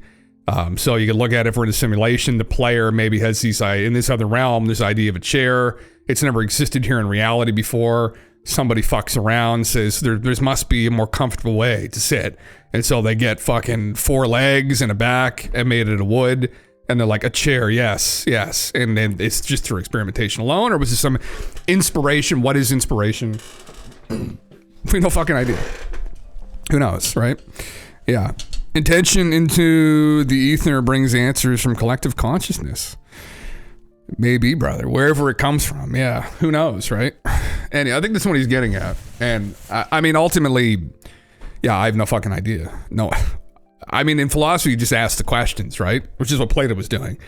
He didn't know either, but he had this whole framework he cooked up about like how this could be a thing, and maybe this is what's happening. And Jesse asks a lot of questions too. I mean, he's trying to go out to the answers too with Townsend Brown in regards to the anti-gravity. And I'm familiar with him. I guess I've watched a video of his on him. I hadn't heard of him before he brought him up, honestly, but it's interesting. I mean, anyway, we'll continue watching it, but yeah, what if they paid you $10 million to demonstrate the ball shaver on stream? You know what? I wouldn't do it still. I wouldn't do it. I wouldn't risk myself. Like, would you fucking risk your fucking ball sack for 10 million? Right? What are your balls worth? That's a good question, actually. A model that involves a scalar field. So unlike classical electrodynamics, you don't get the attenuation over space-time. So you can have it basically in classical electrodynamics, you just have one electromagnetic wave, a transverse Hertzian wave. So you have a magnetic field, an electric field, and wave propagation, and all three are perpendicular to one another. And so because of that, you get this attenuation, you get electrons pairing off, and you get this decay function on the signal. But in the scalar field, you can get like scalar longitudinal waves. You get all these interesting wave types, and you don't get the same decay. And so maybe we are downloading thoughts via one of these sort of scalar field waves. That would just be one thought experiment. Sure. I don't know. Right. But I do think something like that will get proven out, just given the phenomenology of thought or invention, where like a wheel pops up in Africa at the same time as South America. Yes. You look at the phenomenology of science, it looks way more like revelation than it does quantum mechanics or something. It looks like something's popping into the person's head every single time, whether it's Dirac staring at the fire at Cambridge, coming up with the Dirac equation, or Einstein at his desk as a patent clerk. Like, it literally, it's the exception to the rule is like, I just finished the equation on the whiteboard. No, you're like in the shower, or you're like, there's so many examples. So yeah, I think, Heisenberg at Helgoland, making all these downloads about, how electrons make quantum leaps and, electron cloud. Yeah. Like, it's sort of constant. So so Tim Taylor saying that, it's like, yeah, I think that's real. But then I don't know. It's hard to sift through some of the other quackiness. I don't want to endorse any of the stuff that he says is definitively real, but it's interesting. He seems like the most, it's because he's so elusive, I think I'm just chewing. I was just going to chime in there. Yeah. some scientific breakthrough theories from opposite sides of the world were announced at the same time. Why are they both in sync? Yeah, well, and two, like, through the process of experimentation, we come to learn, things about the world, whether it's through physics or through mathematics, through asking questions, philosophy, whatever. But there's a level of inspiration that happens too, and breakthroughs that happen in experimentation, right? And where do those breakthroughs come from ultimately, right? And I think that's the interesting part. So, I don't know. I mean, did the aliens broadcast a signal to everybody at the same time and be like, time for you all to level up? Time for you to level up. Time for you to learn about muffins. You're all going to learn to make muffins today. And then people get the download of muffins, all the bakers. And then we have muffins. Blueberry muffins. All at once. Is that what's happening? I don't fucking know. Yeah. I was just going to mention Tesla, yeah. Tesla was fairly open that he was engaged with the creative process involved engagement sometimes with other forces, other consciousness that sometimes were talking with him. But more generally too, that I think is what he was getting at, was that a creative process, sometimes people are unknowingly connecting with this, however you want to look at it. Some people could say that, and this is what Jake Barber was getting at before, right? This is the thing. Practically, I don't know about all this stuff. The ideas are very interesting though, right? So the idea that around us, kind of like our internet, there's a more complicated extranet that maybe extraterrestrial civilizations rely on, but it doesn't work like we think it does, and that it involves consciousness maybe, and that there is some way to tap into it through consciousness, maybe. And then you get into all these stories about the Akashic records and people in the past manipulating their consciousness through drug use, through meditation, through sex rituals, whatever the fuck, shoving eggs through their back door, however they fucking got to that mental state. They were able to access this repository of knowledge, right? And Now, it sounds woo, but everything we don't understand sounds woo at first until we understand it, right? That's what woo is. It's woo, woo, woo. It's what is this? But, everything, I mean, ideas about general relativity, quantum physics all sounded woo, right? So until we wrapped our heads around it, it's just wrapping our heads around this. It's the problem. And sometimes the problem people have is when people try to or pretend to wrap their heads around things when really they don't know what the fuck's going on and they assert that they do. And yeah. And that's annoying. But anyway, yeah, it's interesting. I mean, it gets into consciousness is just such an unknown ultimately. And I don't know. I just hope it doesn't open the door for too much more grifting. But, as Danny said, everyone's got to make a buck now. Fuck, things are expensive. I'm just out here hustling, The reason the aliens haven't contacted Jim yet is because he's yet to realize that their prophet David Icke is to be worshipped. I haven't bought the Ike slop yet. I tried to, but man, when he was telling everybody that COVID was just 5G, I was like, brother, David, I might have to turn you off now. But anyway, I'll continue this discussion. It's really interesting so far. I mean, fuck. Click on the fucking thing. There you go. It makes him so interesting. Yes. Especially the way she talks about some of the stuff that he was involved with. Like you've met the dude, right? Yeah, I had like a 20-minute call with him. Really? Yeah. How did that come about? I can't say, because I will say anything on any podcast. I'll always be public, but I want to protect sources. Sources, exactly. Okay. I just don't want to burn relationships. Sure. Can you tell what you talked about him with? What you talked about with him? Yeah. Well, the impetus on my end. So I invest in venture capital. Oh, Steven, did you leave your phone out? We got to put our phones out there. We got Palantir in the fucking building, bro. We can't let all our info get sucked off our phone. Get out of here, dude. He's a Palantir honey trap. Jesse Michaels. I am not. Dude, you're furthering the internet bullshit, Danny. Come on, man. Dig deeper, Danny. Dig deeper, goddammit. What you talked about on Julian Dory's podcast, great podcast. You guys went into like your whole background into investing and how you invest. Basically, you invest Peter Thiel's money. Exactly. Yeah. Love Julian. Great guy. Yeah. And so I worked at the family office for a long amount of time, and even now I still have a contract with them, and I do investing. Right. And but I'm mainly focused on the show. It's like a 95% show at this point. So one of the companies that I was invested in was, a rocket company, and they were struggling. Rocketry is incredibly hard. Jesse better be careful here. He's going to find himself flying off a fucking 15-story building like Peter Thiel's ex-boyfriend. That's a spicy meme there. I'm not going to get into that. But I wrote a great little song with the lyrics, "We're all lonely floating down the river." 3 months later, Pink releases a song with the lyrics, "Millions of beautiful hearts." And they sold us down the river too far. Coincidence, or we both tapped into the same thing in the creative space?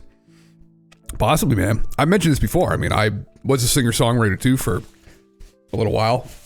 Actually, I was a musician for most of my youth. That's what I loved doing. And writing songs and shit. I mean, you try and tap into this creative force of whatever that is, right? You're looking for inspiration in things, right? And whatever the fuck that process is. So, yeah.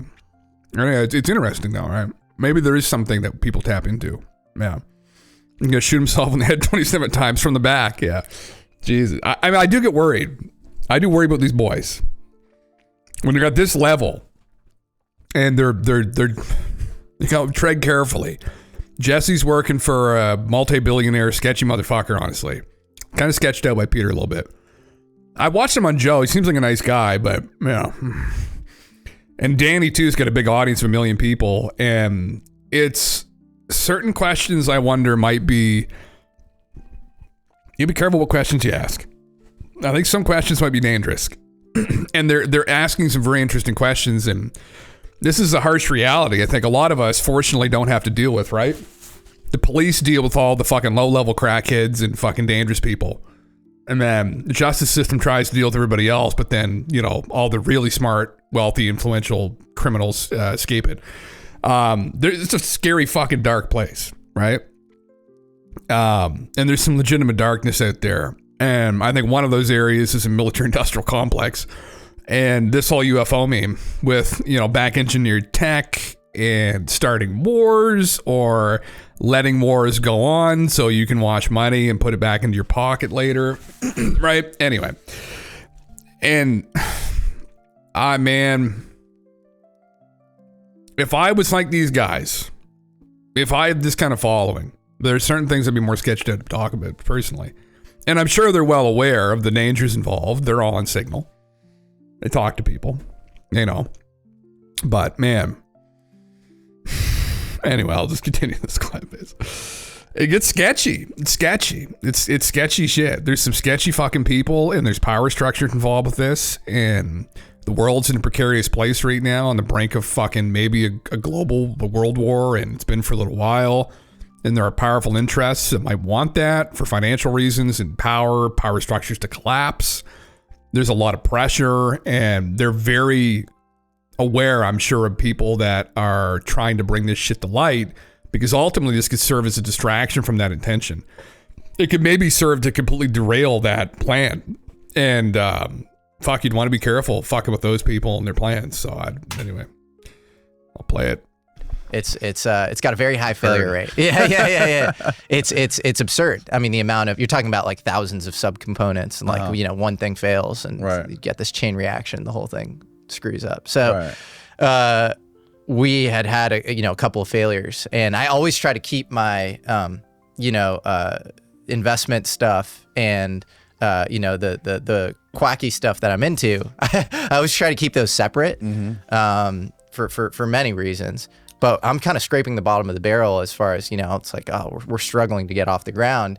And this is like a startup rocket company? Yeah, it's a startup rocket company. Yeah. And so I know about, Tim Taylor being this NASA mission controller. He uses consciousness protocols to get rockets off the ground. And I also know about the history of rocketry, where it's like Jack Parsons, the founder of JPL, and like basically the American rocket program, or Tchaikovsky, the equivalent in Russia, or Werner von Braun. Like all of these guys believed in versions of this.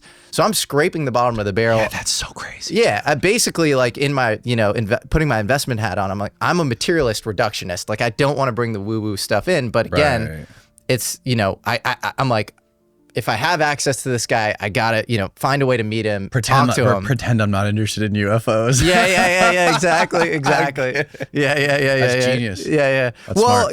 I actually, that was literally the impetus, was like helping on the rocket stuff. So it actually wasn't as much like the UFO thing. Right. And so, we spoke, and he said some interesting stuff. He was like, most of it was actually kind of very like kind of platitudes around the American cosmic style stuff, like, use these protocols and tap in, and like, don't use your phone. I was like, I already read that in the, book that Pasulka, published, but thank you. And then he was also like, look, if you want the rocket to work, maybe you have to get aligned with what they want. And I was like, who is it? They? Yeah, like the non-human intelligence. He said this to you knowing that you didn't bring the first. He brought it up first? No, I brought it up. I didn't bring up non-human intelligence first. He was the one to bring it up. Yeah. I know. I just asked questions about rocket. Bless you. Bless you.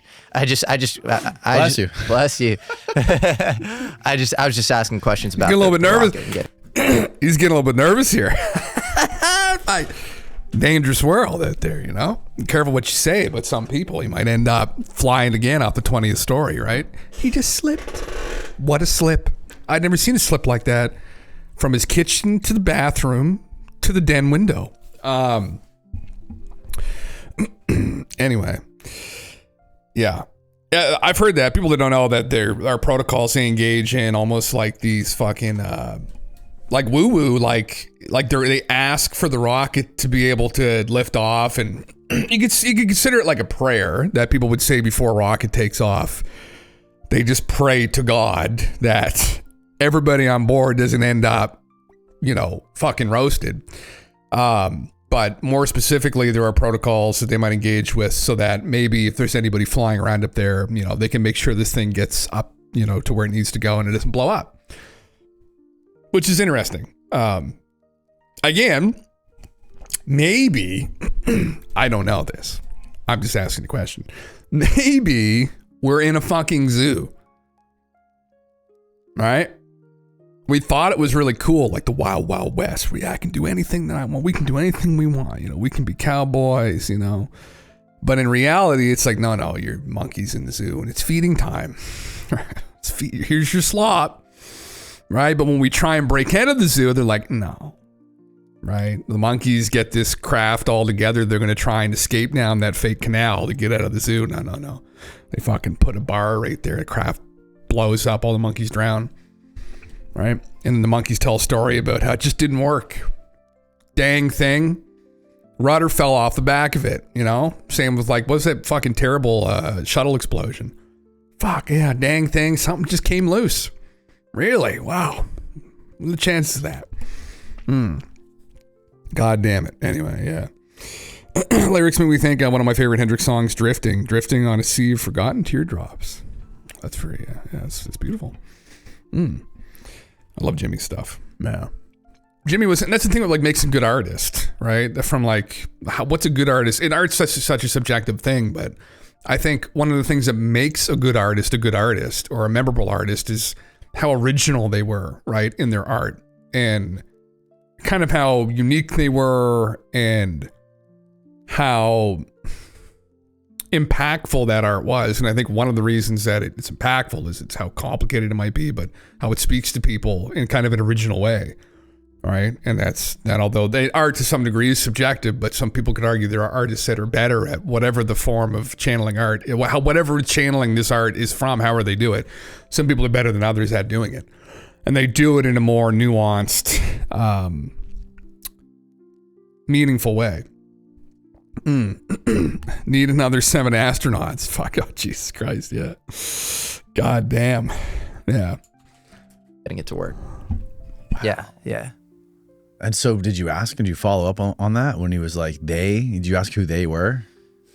I don't remember exactly. I mean, I'm sure I did. And I was sure that when he said he was talking about non-human intelligence, either due to a follow-up question that I asked or something he made that kind of clear. So, yeah. I don't know what to make of this stuff, man. I mean, he even said, apparently, he knows Elon, right? He has to know Elon. He works for Elon and at SpaceX and watches the rockets and supposedly is part of NRO where they have to watch everything that happens around the rocket with the satellites and the drones or whatever. I think so. I don't know. I've heard that and Pasulka's tweeted that but I think he does work occasionally with Elon. I know he works on some, I think, some serious launches. He also works at Aerospace Corporation, which is a very interesting company. So they're sort of remind me what that one is. They're I think they're kind of like a think tank. They have 5,000 employees split between Virginia and Fairfax area and El Segundo. And I think that they show up in interesting places around the UFO question for sure. Aerospace Corporation. Yep. Yeah. Yeah, I don't know. My world got turned upside down when which I talk about it at nauseum on this show, but when Bledsoe came in here and talked about this stuff, and then after that, I became aware of the Mirage Men documentary, which flipped my world upside down again. Yeah. And I've been looking at this whole topic through that lens. Ever since then. Sure. And it really makes a ton of sense. Yep. Well, I mean, that's an example of should we talk about so this guy Paul Benowitz is outside Kirtland Air Force Base. He sees this vertical takeoff and landing occur of probably some exotic craft or whatever, which to me doesn't mean look away. It's what is that? What's the initial thing he saw? And then Rick Doty, who's an Air Force Office of Special Investigations officer, enters into his life and kind of drives him crazy. And he ends up committing suicide. He's driven into a psychiatric hospitalization. He's told that he's communicating with aliens via these signals. NSA is across the street beaming into his house, telling him they're aliens that are running out of gas on their planet and they're on their way here. Yep. Yeah, so pretty nuts. So now, so after watching the documentary and learning the story of this guy, Paul Benowitz, and seeing how this world really works behind the scenes, I have to just assume that most of this stuff that is going on is just super secret military technology, and there's a huge... No. Again, how acquainted are you with all the information? And I think some of these guys just aren't. They're very new. Still, no, they'll fuck away. Yeah, that was fuck what they did to the buddy there. I remember that. I've heard that story a couple times. It's one isolated case, but you have to understand too the limits of our ability to do things like that, where these are other people, right? Fucking, how many people can they fuck around with at once? Like millions? No, fucking a handful, probably, right? Right? You think of the resources at their disposal. Now, the U.S. government has a lot, but like you look at the abduction phenomena, for instance, it's far too prolific. It spans through not even just North America, but the entire planet and through time, right? So there's no way that's all just a result of some government psyop. Now, what's the intention ultimately, when you really think about this, of that story in doing that to the buddy? I mean, it makes you think that, oh, well, he's playing their game 100%, where he's thinking now that it's all just some government psyop. It's all the government controlling everything. That's where you get truly schizo, where you have to really think about their resources and what they're able to actually manage. And that ultimately, as a whole, there's no fucking way that all of them could facilitate this mass psyop. It's just not possible. But it can lead someone to be very suspicious, I guess, of information people are getting, how they're getting it. I mean, you can think about the government remote viewing programs, and undoubtedly still go on, it did go on, and that some of the dirtier stuff supposedly that went on was to do with influencing people, right? Where they wouldn't be trying to remote view some, Chinese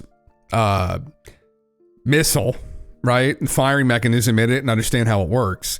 They'd be trying to influence people and affecting people, affecting their decisions and fucking with them, right? I mean, you get into this phenomenon of psionics and you're talking to, who you're talking to, how complicated does this all get, right? I mean, how woo does it get? Undoubtedly, it gets really fucking woo. They've been woo with it. It doesn't necessarily mean it's all 100% real, but it would imply that it is to some degree. But anyway, remote viewing's complicated. I think there's absolutely something to it, but it's not some kind of science that we fully understand, because it deals with consciousness, which we don't understand. So therefore, there's still a lot of fucking unknowns. But anyway, I'll continue them talking about this. I don't like to hear that, because it speaks to me that they're humoring these narratives that may have been intended to do just that, and make people doubt the phenomena, or give up on it, or not think about it, or not humor it. And ultimately, we have to think about the intentions of why they were doing that to begin with, right? And I think it's one of those things that you just have to keep exposing yourself to other thinkers, other people in this space, and at the end of the day, like, some opinions are worth more than others on this, and there's a reason for that, because some people invested a lot of time. Like, for me, always, I would go back to someone like Stan Friedman, and his opinion to me was so valuable, because he was such a grounded, rational person that actually gave the entire phenomena, like, the time of day. Like, he actually sat and digested it, and his conclusions on it, and researched it seriously, and it was a very serious research, a very serious intellectual. And his conclusions were that absolutely it's 100% fucking real, and there's a massive government conspiracy, and people are too daft to want to take their heads up out of the sand and look at that. And because it requires a lot of courage to face that reality. But he was somebody who I valued a lot, because again, he just knew the information like nobody else. And if Danny starts doubting this, I would probably encourage him to go and listen to people like Stanton, or, anyway. I ask myself all the time, what's my opinion worth on this objectively? I mean, comparatively to Stanton's, it's not even close, right? Because he just was able to, he would just spend so long. I'm 34, right? And I've been really seriously looking into this for, let's say, 20 years maybe, right? I mean, he lived his whole life. Like, he started looking into it probably when he was in his early 30s maybe, late 20s, early 30s. And he spent his whole life till he was in his 80s digesting all this information, so... Yeah. Listening devices found in Oval Office, including President's Resolute Desk. White House confirms intensive security sweep uncovered concealed audio surveillance. Desks removed for forensic analysis. Miniature transmitter suspected. Investigation ongoing. I suspect Biden. Oh, that's not who I suspect. Who does everyone else suspect here might be involved with that little game, huh? Oh, I can think of a guy who's been in there quite a bit. Oh, you think? Oh, I'm thinking of somebody else. Thinking of somebody else. His name starts with E. Yeah. Elon. Yeah. Elon. That's who I place a fucking bet on. I place a bet on old Elon. He got... Listen, he had his toes sucked there earlier by Don, but maybe while he was getting his toes sucked on, he put a little fucking thing up there. Who knows? Yeah. Toe sucking eavesdropping? Yeah. You think that'd be crazy? Oh, I don't know. Yeah, but Digital, you gotta think, brother. The man takes high risks, doesn't he? Is he though? Well, but yeah, he's a risk taker. Think about the risks that he takes. Yeah. I don't know. Yeah. Oh yeah. Well, but are they going to be able to tie it to him? Yeah. Yeah. Are they going to be able to tie it to him? Maybe not. Right. The question is, why would he want to do that? Yeah. I read it that maybe Elon has dirt on Trump. Well, yeah, it's just a dirty game. Man, I don't know. I'm just putting the idea out there. There's something about him that is just giving me bad vibes. He always has. But like more recently, I'm just getting bad vibes off him. I'm glad he's turning over all these rocks, but his kids placed it. He's instructed his young son to fucking, yeah. I agree 100%. Each show comes a long way. Lays out their stall, and then over time we realize we've been ripped off and just try to justify our investment. It's easier to call them all chills and wait for information we think we trust, but we all go for the big shiny stuff. It's a discernment mess. Maybe, man. Yeah. Biden's hearing aid. Fuck, man. But yeah. Yeah. They can't tie to him. I can't in good faith put my brain in that line of thinking. Correlation is not causation. My entire career is based on asserting things that can be proved. Anchor on first principles. I'm going to anchor on that Elon wants to control Don. Yeah. It's wrong to believe it. I don't think I believe it. I'm just putting the idea out there. It could be. It could be. Could be Elon. And think about who's been in there recently. Maybe it's the CIA. Maybe it's fucking the FBI, the NSA. But I think they're all pretty good standing now with Don. The only person that's kind of hovering around there lately is Elon. Yeah. Yeah. You want to win the lottery. Don't we all? Yeah. If the lottery gets hacked, me wanting that is an evidence. No, it isn't. Yeah. I'm saying it could be. It could be though. That's the thing. It could technically be Elon who did it. Yeah. Yeah. Intention has been stated. Placing a bet. I'll place a bet. I'll bet maybe Elon and the boys. Yeah. In about 5 or 6 days, this should land on the, what we get in the failure. Yeah. /bet. I'll bet it's Elon. Earthrise and reset, repeat. Blue Ghost third and final lunar orbit maneuver is completed. Early this morning, our Ghost Riders performed a 16-second burn with our RCS thrusters. There it is right there. Footage below captured Blue Ghost shortly before a second lunar orbiter. Wow. Will the aliens allow it? That's the question, right? Yeah. Will the aliens allow it? Yeah. It's fantastic. Yeah. So it's just are they Firefly Aerospace? Okay, very cool. Enabling our world to launch, land, and orbit anywhere, anytime. Well, go to the moon cities, guys. According to Alex Collier, there's moon cities all over the backside of the fucking moon. Go to them. Take pictures. Bring them back. Oh, kick the door open on disclosure for us, please. If they exist, yeah. Oh, cool. Thanks, man. That's very interesting, actually. What will happen? Where did this thing go? This is very interesting. UFOs and nukes. Why did the CIA hire Bob Lazar? What the fuck? Jacques Vallée's obsession with angels and demons. Alex Jones' secret genius. Oh, Jesus Christ. Oh my God, there's so much conversation here. I'm just looking to see if there's anything like interesting. Skeptics, Jake Barber, risks of summoning aliens, Mike Masters, alien evolution theory, String theories, limited time hangout, counter intel. One scariest alien UFO theory, Jesse's UFO experiences.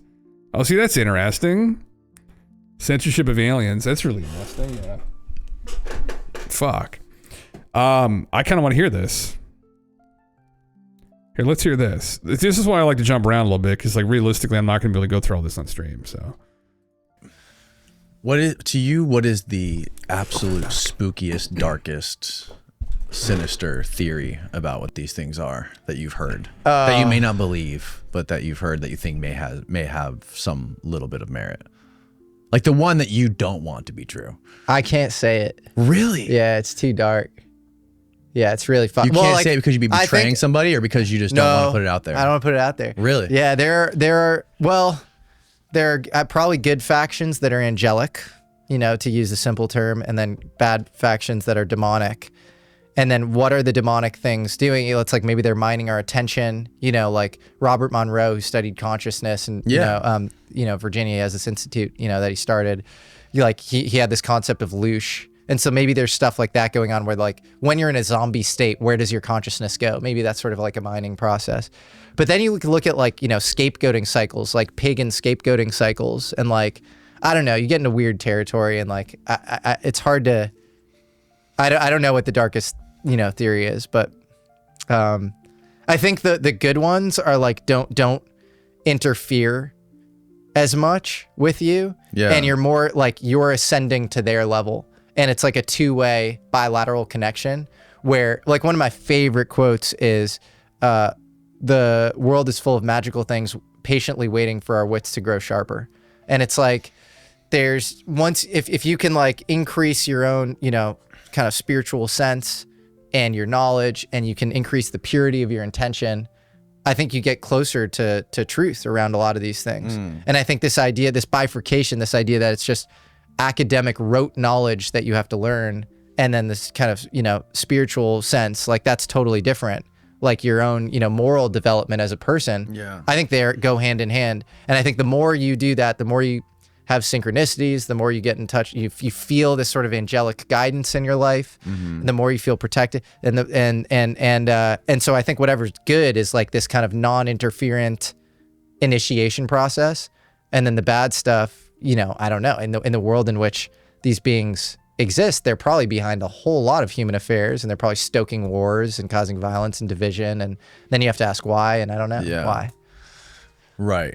Well, I mean, why wouldn't they be like us, right? Why wouldn't there be good versions and bad versions? Totally. Yeah, you have good and bad humans. Why? Yeah. I agree with that. That's the darkest theory he can cook up, brother. Come on now. Talk about way darker shit here. Holy fuck. I mean, that's popular in ufology, that there's these two, like consciousness itself has kind of these ethical orientations, and it revolves around being in service to yourself strictly, like a very self-serving attitude, or a service to other attitude.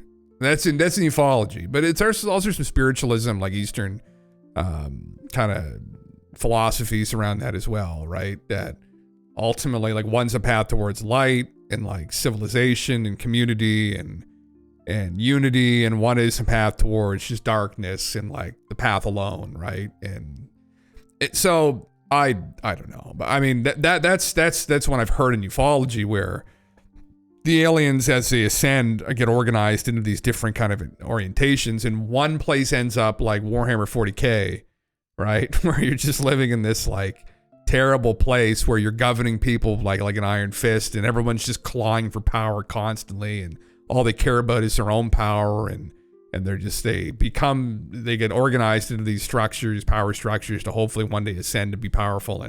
And the other is like love and peace, fucking the Pleiadians, we all like the elves, space elves, for Christ's sake, from like Lord of the Rings, and it's through cooperation that we come together and ascend, and right, and we don't really care about having power. We just want to like try and better people's lives, and whatever the fuck, that whole deal. And that maybe there's this light in the dark, you can consider that, but that it gets down more to the nitty gritty of like consciousness, maybe, I don't fucking know. Which ties to the gateway process, which ties to telepathy, which ties to the egg. When are we making an egg salad sandwich at all this? I mean, yeah, you're playing bolt gun at the moment. How apt. There you go, yeah. Bow down to your ovulent masters. I mean, yeah. So who the fuck knows? I mean, and some people think that that's ongoing right now, where people, they're very much involved in people's lives. Actually, day to day, we have no idea how much involved they are, and that they're, if anybody has any kind of bad intentions, or they want to hurt people, or they sometimes get tapped into by these beings, and they take it as an opportunity. This is one of the crazier things I've heard, actually. I could say this, yeah. If you're not eating egg salad today, no, fuck, not today, actually, not sometime. The crazier thing I've heard, which I think was maybe from Nancy Leader, if I can recall specifically who said this, but I think it's a theme you find among the kind of schizos, like the contactees and the channelers who were like out from the abductees by quite a bit, that the reasoning behind going in and causing death and destruction for the negative ETs. So this is how they've got it set up, right? This is the framework. So this is like big schizo, right? That essentially we're all in a game. So the root of all of this, like her theories and other people that are trying to assert this, we're all in a simulation. That's where this all ends up, right? So ultimately, the most important thing is consciousness, right? The player, and what they're trying to do. These leveled up players, right? These aliens are coming down, and what they do is they're trying to influence to some degree these lower level players, and they've got their games that they're playing up here, right? So the games that they're playing up here are very different. One, again, they need recruits. They need people to come into their world. I don't believe this, but I don't really believe any of this shit because I don't know if any of it's true, but this is the story. So they want recruits, players, to come into their world and play their game, to do their leveling wars and, go out and be space marines and space pirates and fight their fucking space wars. The other group doesn't want that. They just want people to naturally ascend so that they're making them more people that help solve problems and explore the universe together and work together. And so what the intention behind coming down and influencing people in this world is, what they're ultimately trying to do is influence their very soul. They're trying to corrupt them to some degree where they're going to walk down this darker path. And that would move them more towards their playing field, and it will orient their actual player in this direction. And so then if they get bad enough, or they get hardened enough in that kind of orientation, they can graduate and go on to play in this very much more brutal, difficult game that they're playing, where they just want to be the best at it. And to do that, you have to have new recruits under them that they can stand atop of. And it's this constant leveling game that they're getting over with one another. So, and on the other end of the spectrum, the good ones actually aren't even as much involved at all, because ultimately, yeah, they just want to see people evolve and make decisions on their own. If they decide to go that way, they can. They would prefer people didn't go that way, because they wouldn't want the planet to go that way, because they want the planet to kind of evolve into a more loving place, right? Because they think that's the best way forward.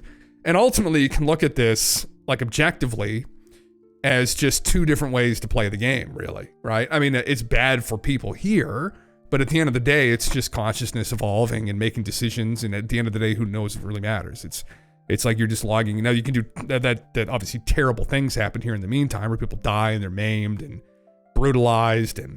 But at the end of the day, it's all just a simulation, and that it's ultimately all about decision making and where your orientation is, your consciousness orientation. It's an interesting idea. Make it like a sick movie plot. I don't fucking know, right? Like, ascension is the end goal. Guild Wars, the influence, the zeitgeist. But that's one idea that I've picked up from some of these people, their philosophies, the aliens' philosophies. According to them, this is what the aliens have told them is what's going on here. And that's why you've got aliens influencing and involved in like human affairs, where, they would even get involved in like people's relationships, or, bad things happen. They'd show up in the house and scare people, and they're trying to play a game ultimately. And we're not aware of any of this. Like, we're off, maybe overcomplicating to some degree how simple things may actually be. Well, we have to because we want to get to the bottom of what is reality. But when we pull back, it might be simpler than we think. And that's just what they're claiming. I don't know, right? I have no fucking idea. A Star Trek future is also where the good guys want us to go. Well, they want us to go out in the universe and and kind of spread love and peace and have that be the future instead of just having this like, space pirate game where you just go and try and conquer all the planets, which I according to them too, is a farce because they're separated and they don't even interact. And that the only other planet you get to go and conquer is space pirates, so they're space pirates. So you don't get to go to a developing civilization because there are rules in place in the simulation. They don't want them going destroying worlds. So you only get to go in this philosophy from these channelers. You don't even get to go and just do whatever you want. You only get to go fuck with the other people that want to go fuck with people. So it's like this very limited hangout that you have, as opposed to the opposite end of the spectrum. Like they just want to go and facilitate more kind of loving world, because then they get to go experience their culture, experience what their expression, like all the uniqueness of these people, and that's their intention, is they want to create this experience that they can go and have fun, and they can get to know these people on a personal level. They just want to go kill them all and just go space pirates. So yeah, PvE versus that's literally it though. When you really think about it, it's literally fucking it, man. Is there are worlds that get divided depending upon the orientation of the majority of the players involved, that end up PvP areas or PvE areas. Now, I know in my experience, traditionally, I love the fucking PvP server. I gotta fucking tell you, right? There's nothing better than ganking some fucking lobby trying to quest. I got that high for like 3 seconds of and then I get bored and I have to go do it again, right? But at the end of the day, if I was gonna pick, obviously, I'm a much more service to other person in reality. But I can understand the game if that any of that's true. And like that's the deep schizo you're not going to get anywhere else but on the Jim Russell Show, right? That's like, but that is the deep schizo of some of these contactees and stuff. And you'll find some of those ideas prevalent throughout the schizo communities. And it's people channeling this shit. And you know what? I don't know what the fuck is channeling. I mean, does that end up being like, although they're not playing ball and they're not, proving themselves to us, is that actually an objective truth? I mean, it'd be crazy to find out, right? That's actually what's happening. And I could see how you could kind of maybe look at the anecdotes and make sense of that a bit, where one thing that confounded me, if they're here, right? And if there are these differing orientations that interact with humanity, like what's the goal with like fucking with people here? Like, it's again, you're like in the zoo with the monkeys. It's like, what the fuck's the point? Like, there must be a point to it, though. But you get back to the player, ultimately, is what they're interested in influencing, not the person. That becomes a little bit more interesting if there's truth to this, where you're like, oh, like you're after people's souls, which is what religions you hear about this, right? Where the demons, the angels are after your soul, ultimately.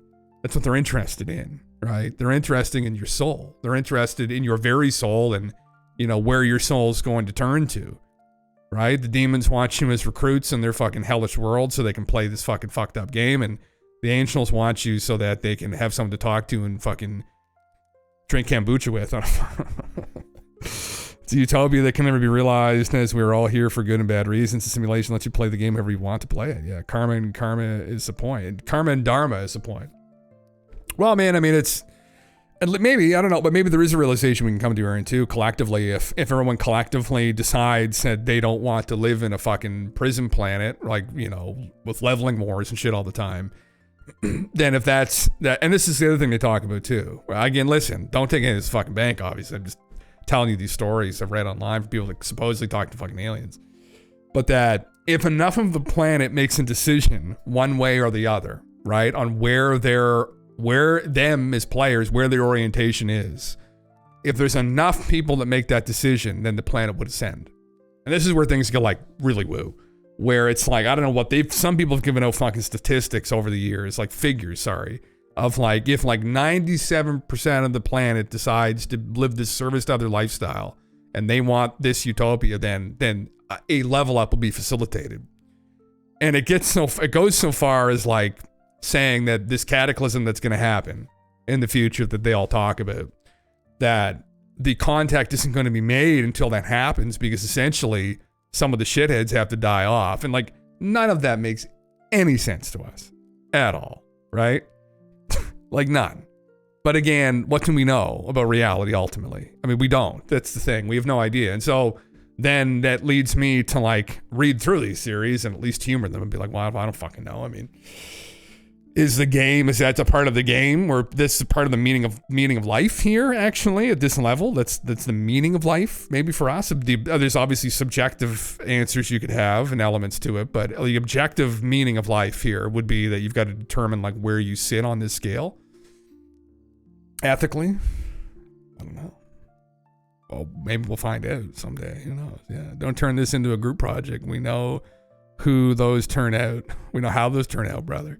I just bought the Kool-Aid from the store. It's frigging. Let's frigging go, brother. Take a sip, all right. This special Kool-Aid, right? Yeah, I don't know. I mean, I make the argument why people I think should lead a virtuous life and be virtuous people as much as they possibly can be and strive towards the good, because I think that leads to stronger communities and better lives ultimately for people, right? And not act like service to self assholes. Like there's a real component there among humans, at least, from why you wouldn't want to be selfish and why you would want to lead a selfless life and like leave this service to other life and do unto others as you do unto yourself. And it just creates a better, more cohesive humanity, which I think through cooperation just allows us to progress further and explore the universe more. And I think that's really, and this is just the truth. And so, but take it a step further and say that, you know, ultimately it's the orientation of consciousness. Like, what is it more concerned with? Like people's souls, players are more concerned about just themselves or about other people. They could care less about other people. They just like things. They maybe just like power. They just like, you know, they don't give a fuck but stepping over someone else to get there. Like, so they end up down that path. Right. And I think like, I don't want to be around those people personally. I think it's pretty clear where that leads, which is just destruction and death, but maybe that's the world they want to live in. They want to live in fucking Warhammer 40K. They want to go and they want to fucking kill other aliens, and they just want to live in this really hellish place, you know, without any love and whatever. It's whatever you want to do, you know? But, yeah, make a sick fucking plot for a movie here. I want to hear Jesse's UFO experience, though. Fucking. We're in a movie, though, too. Yeah. Just treat those around you with kindness and love and be strong when needed. Control what you can. Enjoy the conspiracy theories along the way, brother.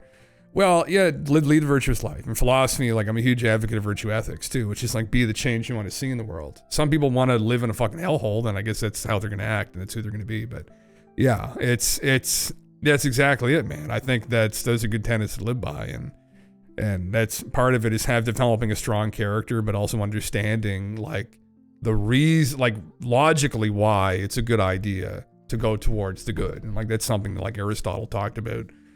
And people like Marcus Aurelius had written about too, and his meditations and whatnot. But over the years, like other people in philosophy that talked about this and having a good argument for it. Because sometimes there'll be people, and I've had people in here like this before, like be like, well, why shouldn't I just be like Andrew Tate and just take what I want, you know, and just, you know, start a webcam business and abuse men and just take their money. And it's like, no. Because at the end of the day, yeah, you run away with the bag, but then what are you fucking left with? Like you have no... it destroys you. It hurts you, right? It's not a positive thing. At the end of the day, it makes you a lesser person ultimately, and it doesn't really contribute. Now he's trying to turn things around and try to act like he helps young men. Like, brother, get the fuck out of here, trying to virtue signal all that bullshit. But yeah, it's like there's an argument to be made why you don't want to do that, and like being able to argue that to people or young people who see that as like a positive. When ultimately, like, it's not really, right? And it's cool to have cars and stuff like that, but like you're sacrificing your soul to get there ultimately. And you know, along the way, dealing with some very dangerous people, and you probably won't be in this game for very long. So anyway, so that's why I think having like a good argument for it too is important, because I've run into that with people. But yeah, man, that's essentially it. For most people that like see that, like they don't need one. But I've had conversations with people in the past where they just don't understand why this is something that they should give a shit about. And I think, well, you absolutely should, because I mean, everything we enjoy here now ultimately was started through democracy. And like, it's gone very wrong at times, but it was through cooperation. So civilization got started, really. I mean, at times it was ruled by like an iron fist, but when it really flourished and brought us a lot of the progress that we've seen now is when people cooperated, right? And that's work together, right? And that's why. And I think you just have more progress personally. But anyway, fuck. I want to hear about aliens. Have you ever seen a UFO in real life? Oh yeah. Really? Yeah, I've seen more than one. See, that's the thing that I'm kind of like on the fence about. Sure.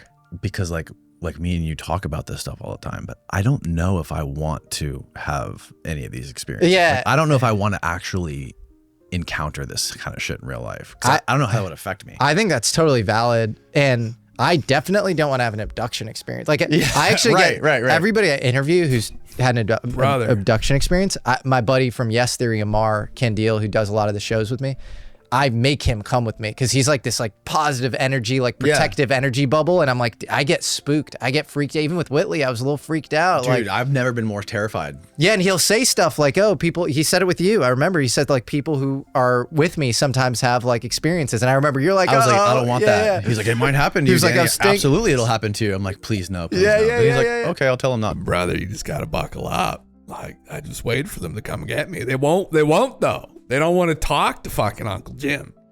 Like, that guy is fucked. I'm just waiting. Isn't that strange? So you've seen a couple of UFOs, though. That's very interesting. That's interesting. Not too. Yeah. No, I think Annie Jacobson, when she wrote a great book, The Phenomenon. Yes. Also, I think she was talking to Jacques Vallée and she was like, please, like, don't, I just don't want to get abducted. Like, I'll study this stuff, but once you start studying this stuff, the second you realize like a switch in your brain goes off and you're like, okay, this person's not crazy and they've been abducted. Like, this stuff's actually just real.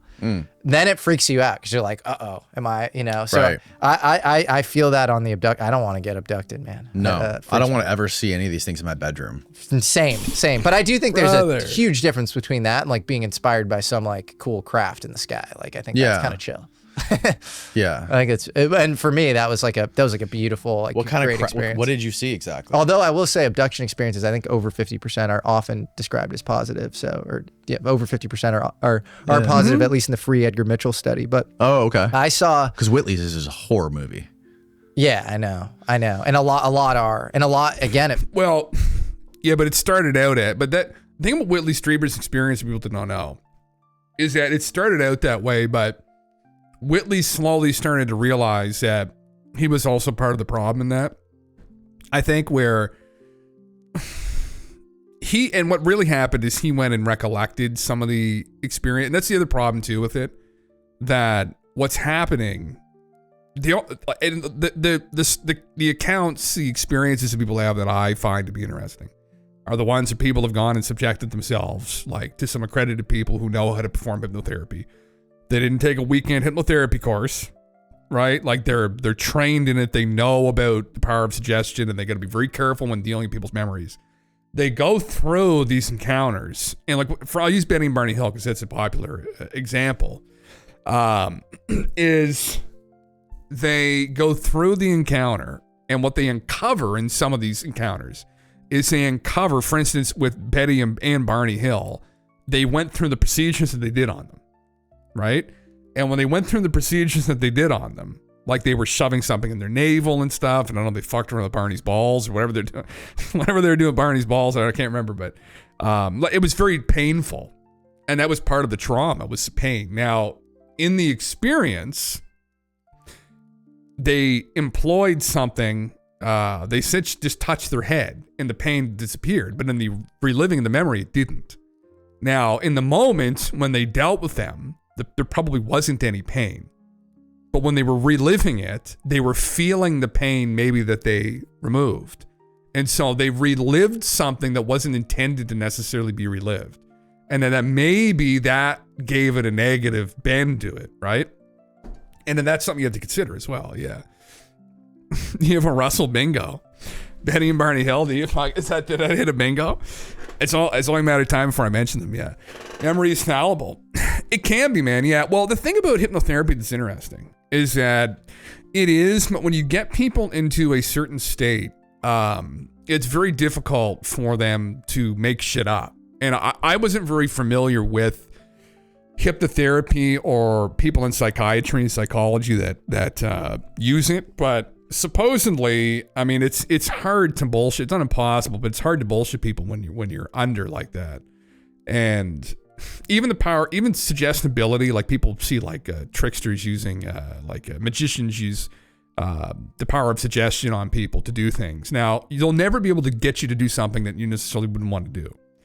That's the other thing too, that people need to understand with it, I think. And that if you've got somebody under, where it gets dangerous is when you've got somebody under and you're leading them, is where it can be bad. Where, let's say they say someone entered your room and you're like, oh, like, were they like 3.5 feet tall and have big eyes and gray skin? Oh, yeah, I think they did. It's like, that's where it gets dangerous. But because then people have these intuitions and maybe these assumptions and you lead that with, that's where it gets dangerous. But like, you can't just put necessarily something into someone's head entirely under like that, or at least it's not something that's going to stick. And that's according to people who are accredited and involved. It's like John Mack. Michael Newton was another person that talked about this. There's a couple other people in psychiatry and psychology that have delved into this, and it's interesting. It's very interesting. So when people say that it's negative, or you bring up Whitley Strieber's incident, I mean, he relived some things maybe he shouldn't have. I mean, in the end, he kind of came to realize that they weren't negative, being supposedly dealing with him. At the end of the day, I don't know that he's ever dealt with beings. He's pretty convicted that he did. Yeah, totally off topic at hand, but Luna posted on X, where are the files, saying DOJ is ignoring her, so she's trying X to get a response and just scrolling through the comments. People are raging on her for most part. This is good to see in my view, because people have been hyped up now and they're just going to sit around and keep waiting until it appears. Pretty fun looking at the comments, to be honest. I'll pull them up here in a second. Oh, fucking Jesus. Isn't that funny? It goes back to that like droid gray thing where it's like, we do not fear, but then they're like bleeding everywhere and they like put a little thing in you and, and they black out and it's like, oh God, that doesn't sound good at all.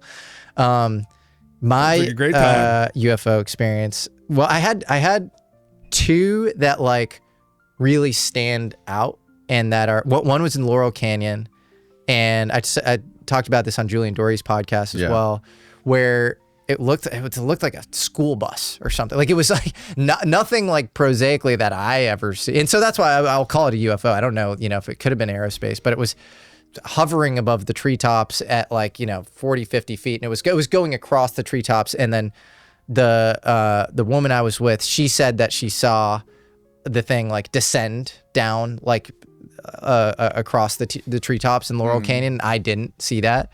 But what I saw was like, it was like this like kind of tesseract, like rectangle shaped, like school bus like thing that like I've just never seen before ever, and was so weird. And the way it came about was also weird too, because aliens had just come up in our discussion. So it was like one of us was like, do you believe in aliens? And like, and then at some point I was like, yeah, I'm kind of super into aliens actually. I think it's really interesting. And then I was like, I'd be interesting to meet an alien. And then she goes, it'll come when you least expect it. And this is the weirdest part of the story is we walk by a guy has a metal detector, and it's like sunset, a little after sunset or sunset in Laurel Canyon. And it's like, why does he have a metal detector? He's like looking for something, and it says it'll come when she said it'll come when you stop looking for it. And he's like looking for something. It's a little weird. Yeah. And that could be, again, me noticing too many patterns. But like, then we walk and we just see this little clearing, and then the thing goes over. And I'm like, what color was it? Fuck. It was gray metallic.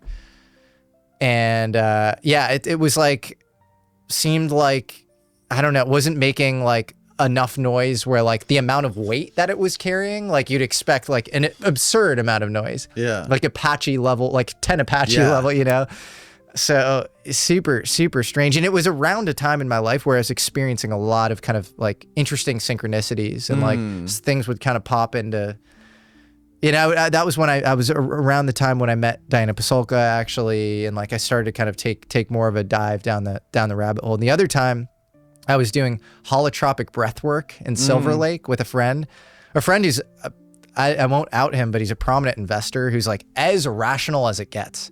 Like, he's actually really interested in like philosophy and academic science and stuff, and like the way he'd describe his worldview is like the natural philosophers like David Hume. He's super into Noam Chomsky. Like he couldn't be more like the material world is what it is. Like he's kind of like a material world, like a materialist atheist, And we had just gone surfing, and then we're back at his spot in Silver Lake, and I wanted to teach him holotropic breath work, which is, I love holotropic, it's the best. And we're doing it, and he kind of like 5 minutes in, like your hands can kind of clam up. It's like a common thing, and like you get into like an interesting state, and all of a sudden he looks up, and he's like, "What is that?" Oh my God, 2 metallic orbs, like one above him, one above me. They look like they're way too high to be, prosaic aircraft. I wouldn't be able to tell you like what, 60,000, 80,000, but like they were high up and they were like bobbing, like hovering. And this is so funny. Like initially he goes, what? I go, what the fuck do you think those things are? And he goes, I think that must be one of those like deep black, Lockheed crafts or whatever. And I'm like, interesting. And then a second later, he goes, dude, those are not like of Earth. How long ago was this? This was 2020. 2020. Yeah. This is that was either the Laurel Canyon one was 2020. Mm-hmm. That was either 2020 or 2021. Okay. Either late 2020 or early 2021. Yeah. Holy shit. Yeah. Two big balls. Interesting. The only thing Brother, that's fucking nuts. I mean, I saw a UFO recently.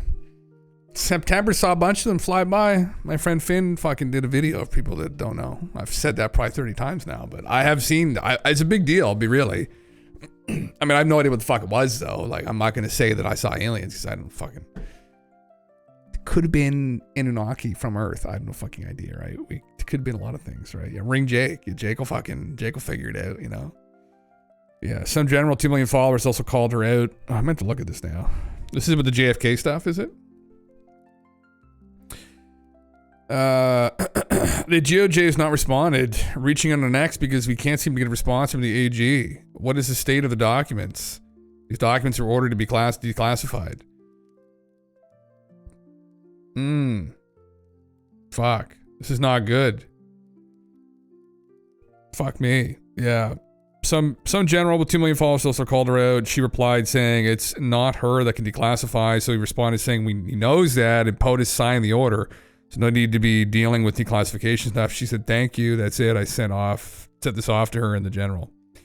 I hope you're reading the room and you can see the people and their comments are getting a bit unsettled with you. I hope you do not damage reputation with whatever's going on. You've been a beacon of light along with Mr. Burchett, but talking time is over. Fuck, well, brother, I mean, if things go sideways, there's always, I'm not even going to say it, actually. If I met an alien, hopefully they tell me to live long and prosper. They might just, man. Maybe they influenced the Trekkies back in the day, some of the science people on the show and the writers, who knows, yeah. Oh, it's General Flynn. Oh, General Flynn said this. Oh, I know Mike Flynn. Mike Flynn is, people have claimed that he may have been involved with the QAnon thing back in the day. Interesting. Yeah. You use Finn's video as a rotating intro screen, to be honest. I probably should, actually. That'd be kind of interesting. Yeah. just UFOs flying by. Yeah. Yeah. Yes. Yeah. People made that claim, Hendrix. I don't know. I mean, people claim that there was somebody involved with that knew Trump. There's a couple weird things. It wouldn't surprise me. He would be somebody in the know. Maybe initially he was involved with something like that, like an operation to try and... Because really what it did initially, back in 2016, is it brought a lot of people out to vote for him. That was one of the grassroots movements that brought people out because they thought that Trump was like this fucking guy fighting the deep state back when the deep state wasn't a thing. And it kind of started a grassroots movement among, well, not just younger people, but all people who were kind of on these fringes, like on the Chans and shit. And that they think that Mike might be involved. He said some things over the years that people have kind of tried to correlate that maybe he was involved with it, but he hasn't been too explicit about it. But there was a lot of like religious rhetoric around the whole QAnon thing too that I noticed. way back, like very hyper patriotic and very religious, and he's a hyper patriotic, very religious guy who also isn't afraid to like go on Twitter and call these people out for like being demonic and shit. And that was kind of the whole deal with it too, where celebrities, people in Hollywood were like essentially Satanists, demonic, like child pedophiles, engaging in rituals and shit. And I don't know. That's a conspiracy, but so there's been a couple people who've tried to correlate that. I didn't cook that up. I didn't know who the fuck he was. Actually, I learned about him through that. People trying to correlate him to the whole QAnon thing. So, and he was involved. He was close with Trump, so he still is. But who knows? Who knows? Time will probably never tell on that. The Lolita Express. That's what people really want declassified. I know Raj is going to be fucking doing that soon, isn't he? Or it's not? Is it? What's his name again? Cash Raj Patel. That's a fucking streamer. What's his fucking name? He changed his name. Austin Show is his name now. Jesus, my brain. Cash Patel. Cash is going to be releasing that list soon. So yeah. Raj Patel Show. Hey, fuck yeah. Austin. Yeah, it's Austin. Yeah. I don't know why he fucking named himself that. Like, oh my God. Yeah. There's a callback, man. I think I told the story before, but this buddy of mine, I don't talk to him anymore. He's kind of a dink, but we grew up together. He was obsessed with the show, and he loved watching it. And when he came out like of the closet as being gay, like people were like kind of razzed him like a little bit. And this buddy of mine that I had thought it'd be funny to send him these Instagram fucking reels or Snapchat, sorry, of him just like stuffing his finger down his throat. And so we'd be like at the movies and I'd look over and he's got his phone out and he's just like putting his finger down his throat, just like gagging, spitting all over his hand. I was like, what the fuck are you doing? And he was like, oh, I'm just sending this fucking Snapchat of this guy. And he was doing it as a joke, as a meme. And his claim to fame is that he ended up talking about it on one of his podcasts. He was laughing, saying that this guy keeps sending him these fucking videos of him like stuffing his fingers down his throat. And he was just like, what the fuck is wrong with this guy? And I remember thinking like, I didn't know who he was back then. I'm thinking like, oh my God. I always said the guy's name. I was like, oh, you fucking idiot, man. Like, just trolling people. Anyway, the lengths that some people will go for the 15 minutes of fame. Yeah. The lengths they'll go to. Yeah. Anyway, yeah. Well, this is interesting. Maybe I'll go back to this. There's still some bits and pieces of it that are interesting. I'll kind of move on to some other shit here. I got some other stuff I want to go over too, but interesting. Yeah. Very interesting chat. I'm very curious what these guys know, what they've been told by, because I think probably like Dave Grush is friends with Jesse. What has Dave told Jesse? Like, what does Jesse know? Like, what is he told? He must have told him some things. I want to know what's floating around behind the scenes, right? These people in the government are actually aware of. I want to know what they know and how much they know. Maybe they don't know nearly as much as we think that they do either. Even people who've recovered crafts, maybe the government as a whole doesn't really understand much more than the general public does, aside from the fact that, yeah, they recovered the craft and we got bodies and that's it. And we don't really know a whole lot else.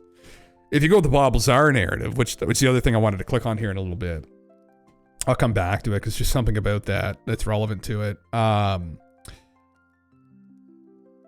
Then they would know a lot. And that would be kind of surprising to me. And people that don't know about this, Bob Lazar's story, he read government documents that told him that they're from Zeta Reticuli. They were involved in humanity had been genetically engineered. The beings that were involved in the craft that they were studying had only been here for 10,000 years, but that another civilization was involved with genetically engineering us. And that this group behind the craft was involved with prophets back a couple thousand years ago here, and that like Jesus and two other prophets, and they just guessed who the other two probably would have been, were involved with these beings, and it was some spiritual mission to try and uplift humanity so they would stop just endlessly killing themselves and have some kind of ethics in place. So, yeah. If Ross Cole turned aboard again, greasy, dirty, slimy, filthy, oily, scammy snake wizard, yeah. Is he a born again? Got 1,000 points your DM golf. Goddamn. Yeah, that's that's a good question, actually. The snake wizard. Where's the fucking snake wizard? You want a poll?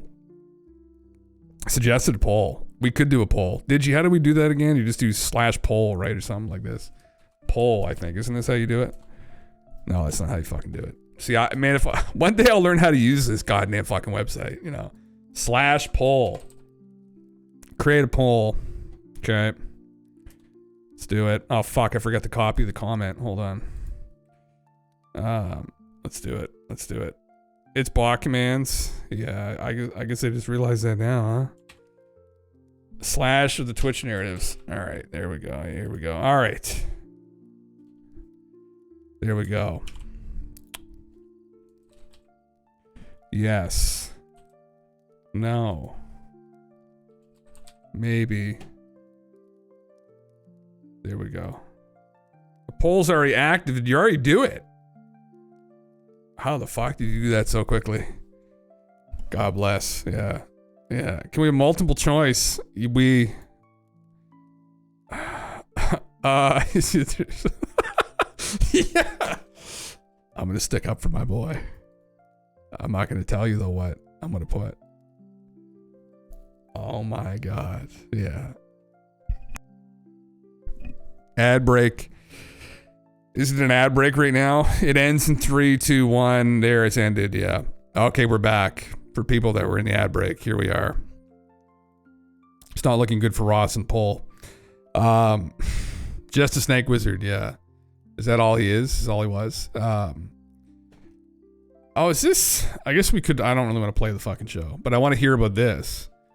Dave Politis, which is interesting, who is the guy behind the missing 411 documentaries that I commonly reference.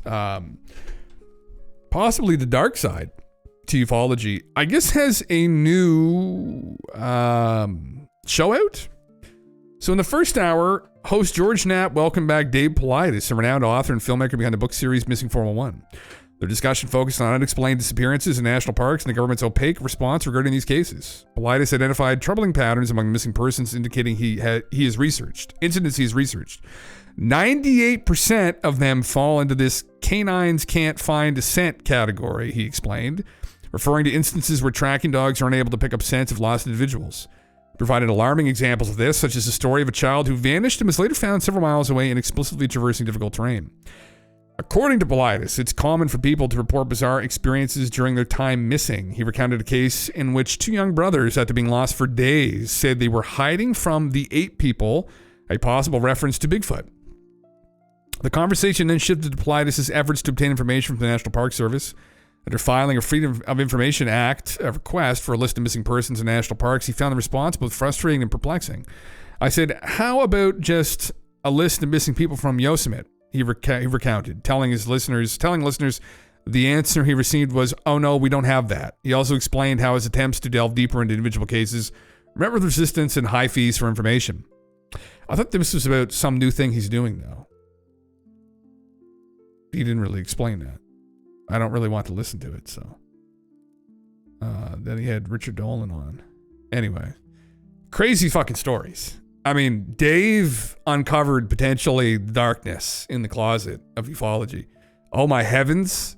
I guess the poll, this is conclusive. Is he actually a filthy snake wizard? I guess people are saying that maybe. Good Lord. This is not good, yeah. Dirty old Dave Politis, finally some missing 411. Is he known as Dirty Dave back around your parts, golf? Yeah. Interesting. I thought they were going to bring up something new that he was covering. I was going to look it up, but maybe not.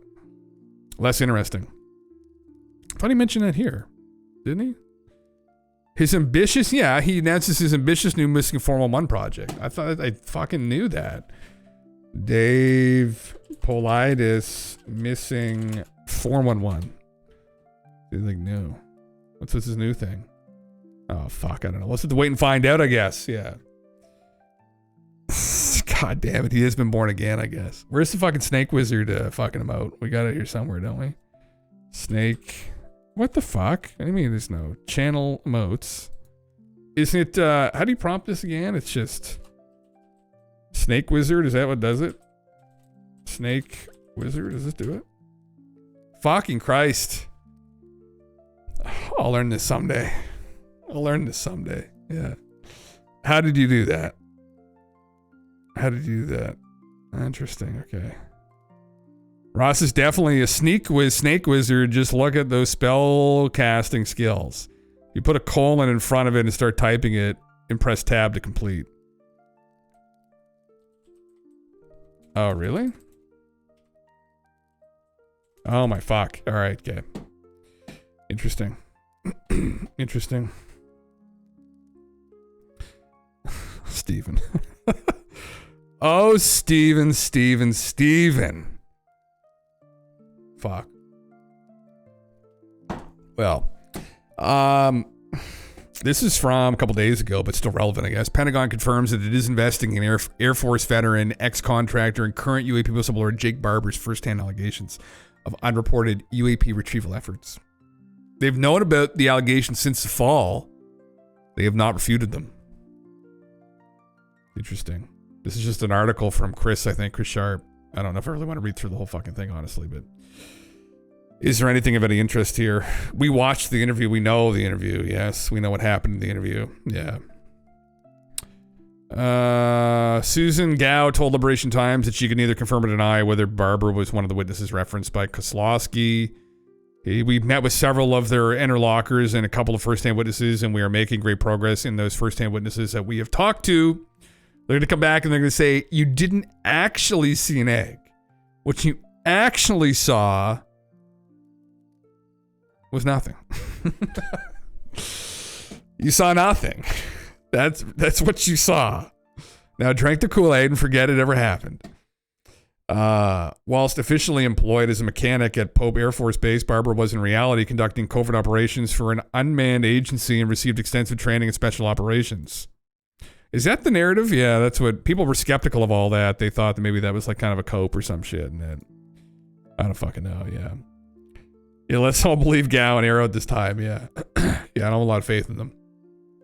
She had old Sean on a fucking leash there. She had him leashed up in the leathers. There was a picture that got out actually of them at, I think it was a Halloween party, right? Where they actually dressed up like that. Start spreading that dirty rumor around. Yeah. Yeah. Holy fuck. Yeah. What you saw was a 1960s coffee table. Yeah. Just forget it. Yeah. Just forget it. Yeah. You know, this isn't really any groundbreaking news. Just trying to correlate that, you know, they've been investigating the claims, but who knows? There was something. We were just talking about. Oh, we just went over this. This was the other thing I was going to bring. I guess, what does this get into, though? We want to get into that right this second. Fuck it. Yeah. All right, why not? The Valles Marineris on Mars. The biggest canyon ever recorded in our solar system. Crazy, huh? What do they think caused it? It looks fairly traumatic. Water. Another planet.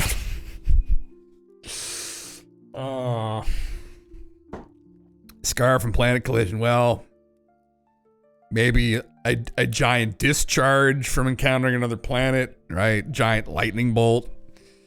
Who knows? Where's Mars Google Earth? Mars Google Earth. I think you have to fucking pull that up on Google Earth or some obnoxious shit. Why is this in Chinese? Brother, where am I?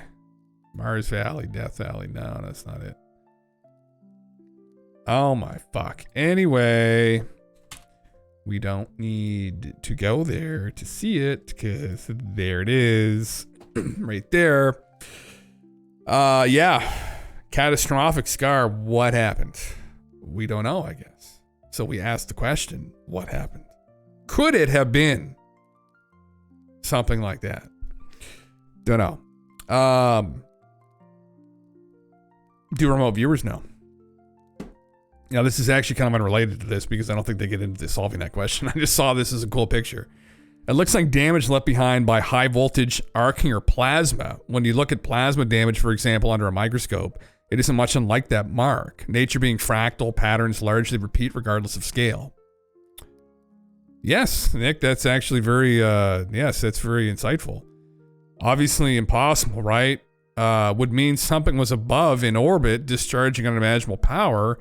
While the planet rotated, it formed a scar while ejecting zillions of tons of debris into the atmosphere, flash froze and killed everything.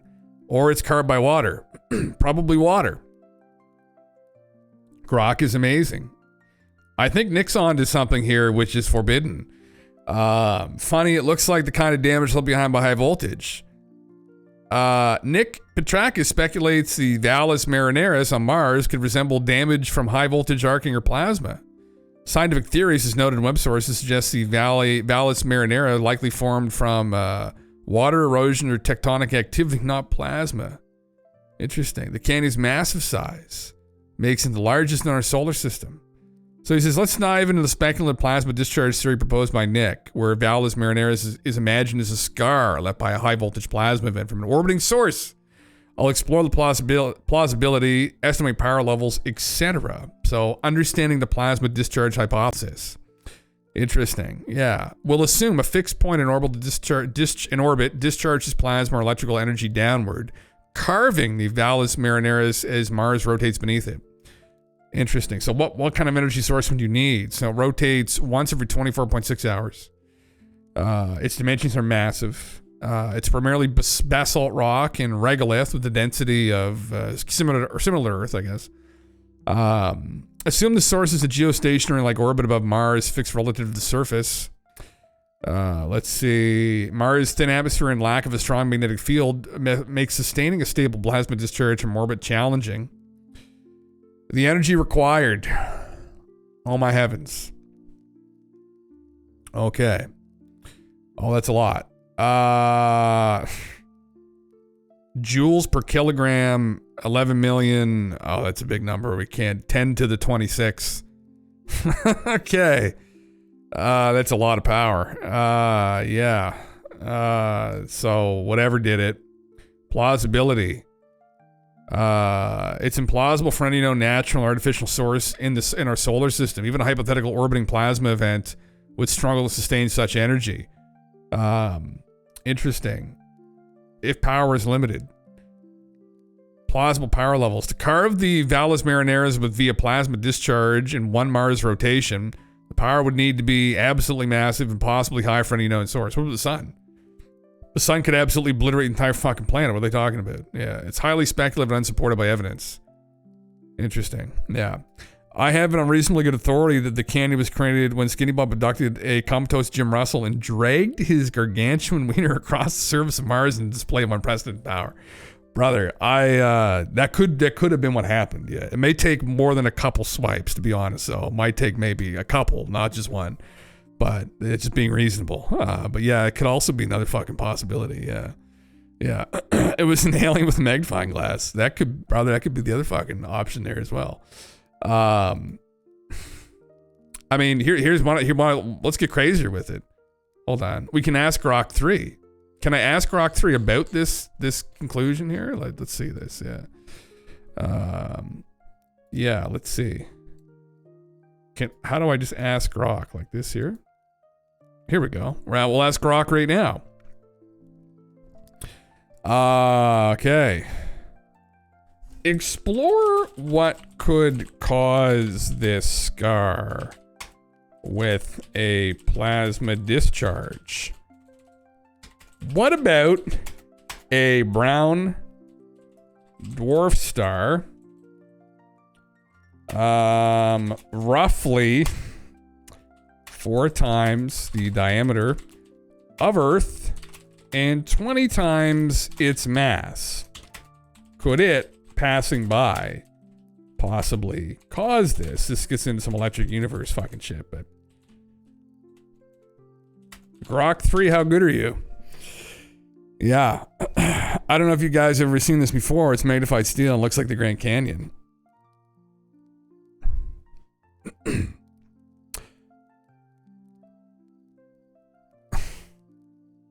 Interesting.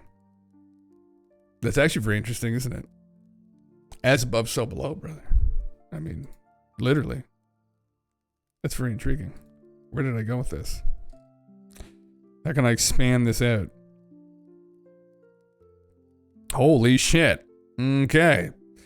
Yes, we already know about it. Characteristics of a brown dwarf. Could a passing brown dwarf cause a plasma discharge? It would need to pass extremely close, likely within a few million kilometers or less. Yes, a brown dwarf of this size and mass would have a strong gravitational influence. It could disrupt Mars' orbit, strip away parts of Mars' atmosphere. Something did, didn't it? Cause electromagnetic interactions if it has a magnetic field or emits charged particles. Yeah, so the brown dwarf has a strong magnetic field. Yes, it could passage near Mars, could induce currents in Mars crust. So let's get down to the TLDR, feasibility. Could a brown dwarf star with a diameter of that big, 120 Earth masses, oh, that's way too fucking big, passing close to Mars cause a plasma discharge to form the Valles Marineris? It's theoretically possible. Oh.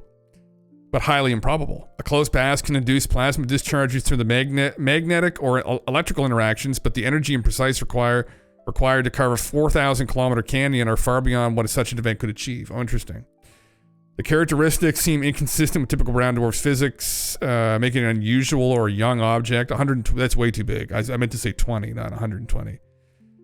It's a fun, creative hypothesis. Yeah. Wow. Well, so I guess that doesn't work then, does it? Yeah. Tell it's Nibiru and we can move on. Yeah. Just say it, brother. Say it already. It's impossible, right? It'd be fun if it was real. Could you just humor me for the second and tell me it's real? Brown dwarf physics, yeah. That's Velikovsky an idea, actually. It's not quite Nibiru, but that maybe like Venus actually had some interaction. Velikovsky thought back in the 50s that Venus was a moon of Jupiter and it randomly got ejected out of Jupiter's orbit and flew by Mars and the Earth and then arrived into its current orbit, which doesn't make any fucking sense. But he came up with that because of stories in the past that noted the morning star having a strange orbit at times. That it would hang in the sky. It didn't make any sense. And so anyway, we know that didn't happen, but still fun to think about, I guess. Maybe it wasn't Venus, right? Anyway, interesting. So unrelated to that, somewhat related, is remote viewing. Now, this features Michael Salla. For people that know Michael Salla, Aaron, you know Michael. Michael, that's all, he's out there, you know, living his life, living his best life in exopolitics world. And Michael tasked the Future Forecasting Group to look at this space arc. Don't single me out. You just mentioned him, so aren't you? He's number one fan, right? Isn't that fucking? Yeah. I know. I've known Michael for years. I've known of him for years. I've seen him on. Oh my God, going back a long, long time. So I know all about him. This was some remote viewing they did on a space arc. Let this be kind of fun to watch. What happens when an ancient UFO wakes up? Yeah, God bless. So what the fuck is this about? March 2023, our remote viewing team took on a target for Dr. Salla, a leading exopolitics researcher. Their target was the Atlantic Space Arc, a massive ancient UFO resting on the bottom of the ocean. Dormant for centuries, it's now waking up and has caught the attention of multinational teams studying it. What the remote viewers uncovered is nothing short of mind-blowing. This is a debrief you won't want to miss. The craft, this place has a special energy. Something lost to time. An architecture built by design with a message or messages. People come here to learn history by reading things carved in this wall. Rather ghostly in nature, like the spirit of the architect was there. This is Helmet Guy's info? about this object being down in the Atlantic waking up. Interesting. Interdasting. Is he still there? It's ancient alien technology. A dimensional portal. Daz, brother, what's that supposed to be? I've seen that portal before. There was a strange feel. Allows the right minds to move, travel, and communicate with other dimensions and spaces. Some of these destinations can move forward and backward in time as well. And some can even go to what we call the afterlife, which freaked me out then. It's both beautiful but also dangerous. Creepy stuff. I saw a big hairy creature like Bigfoot. There's your Bigfoot, Edward. Yeah.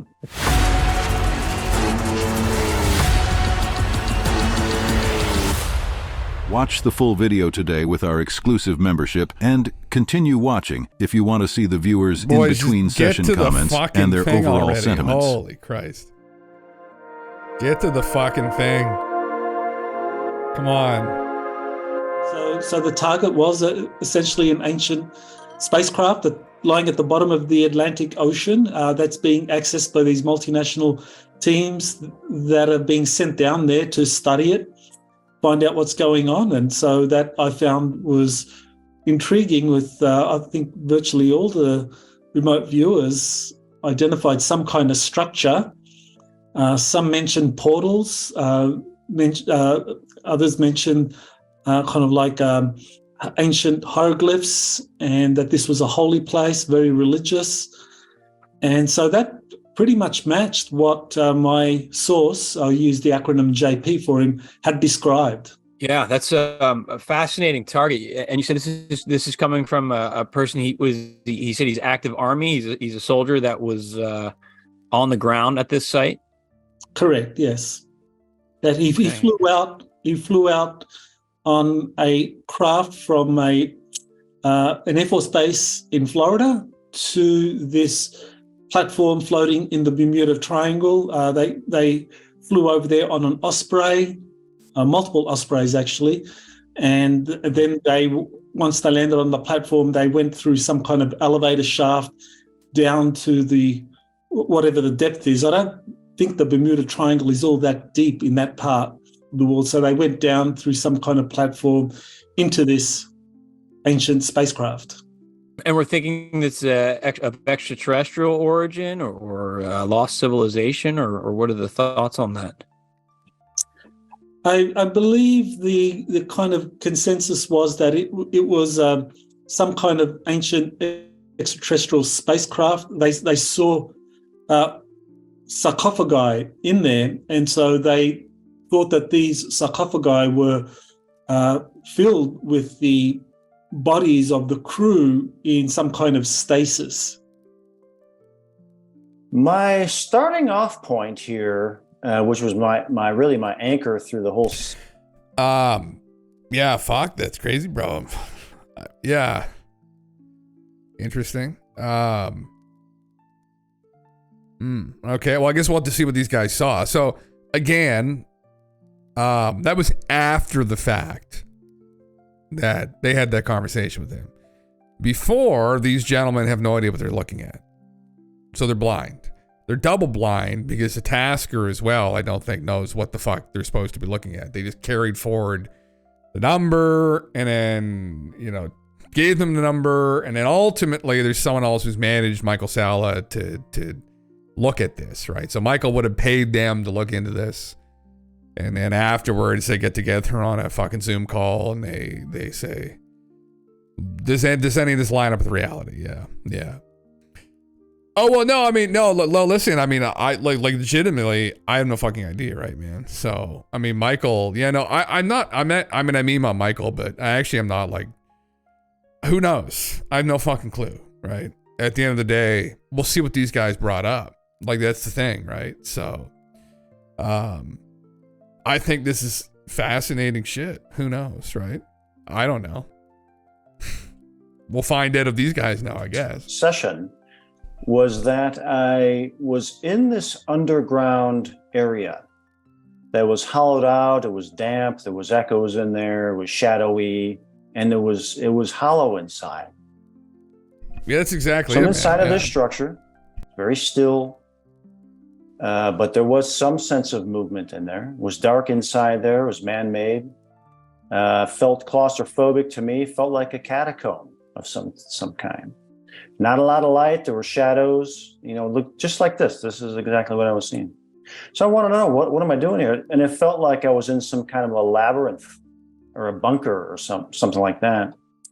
And someone was here or is here. I don't know if they are hiding or just showing me something. I wasn't quite sure what it was all about.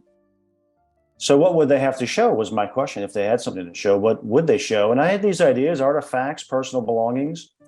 There was a sense of an apocalyptic feel there and a sense of hiding out. Pretty interesting. Several rooms. However, It did I'd feel shimmy like thinking I was for the underground. follow. There were these rooms there and stuff like that. And there was something like a puzzle. You have to figure it out. Like the old Masons would use symbology and geometry to point in a direction of this place that I was perceiving here. There was a sense here that a puzzle or riddle system applies like Indiana Jones. So then I wanted to go back to this thing, this sarcophagus here.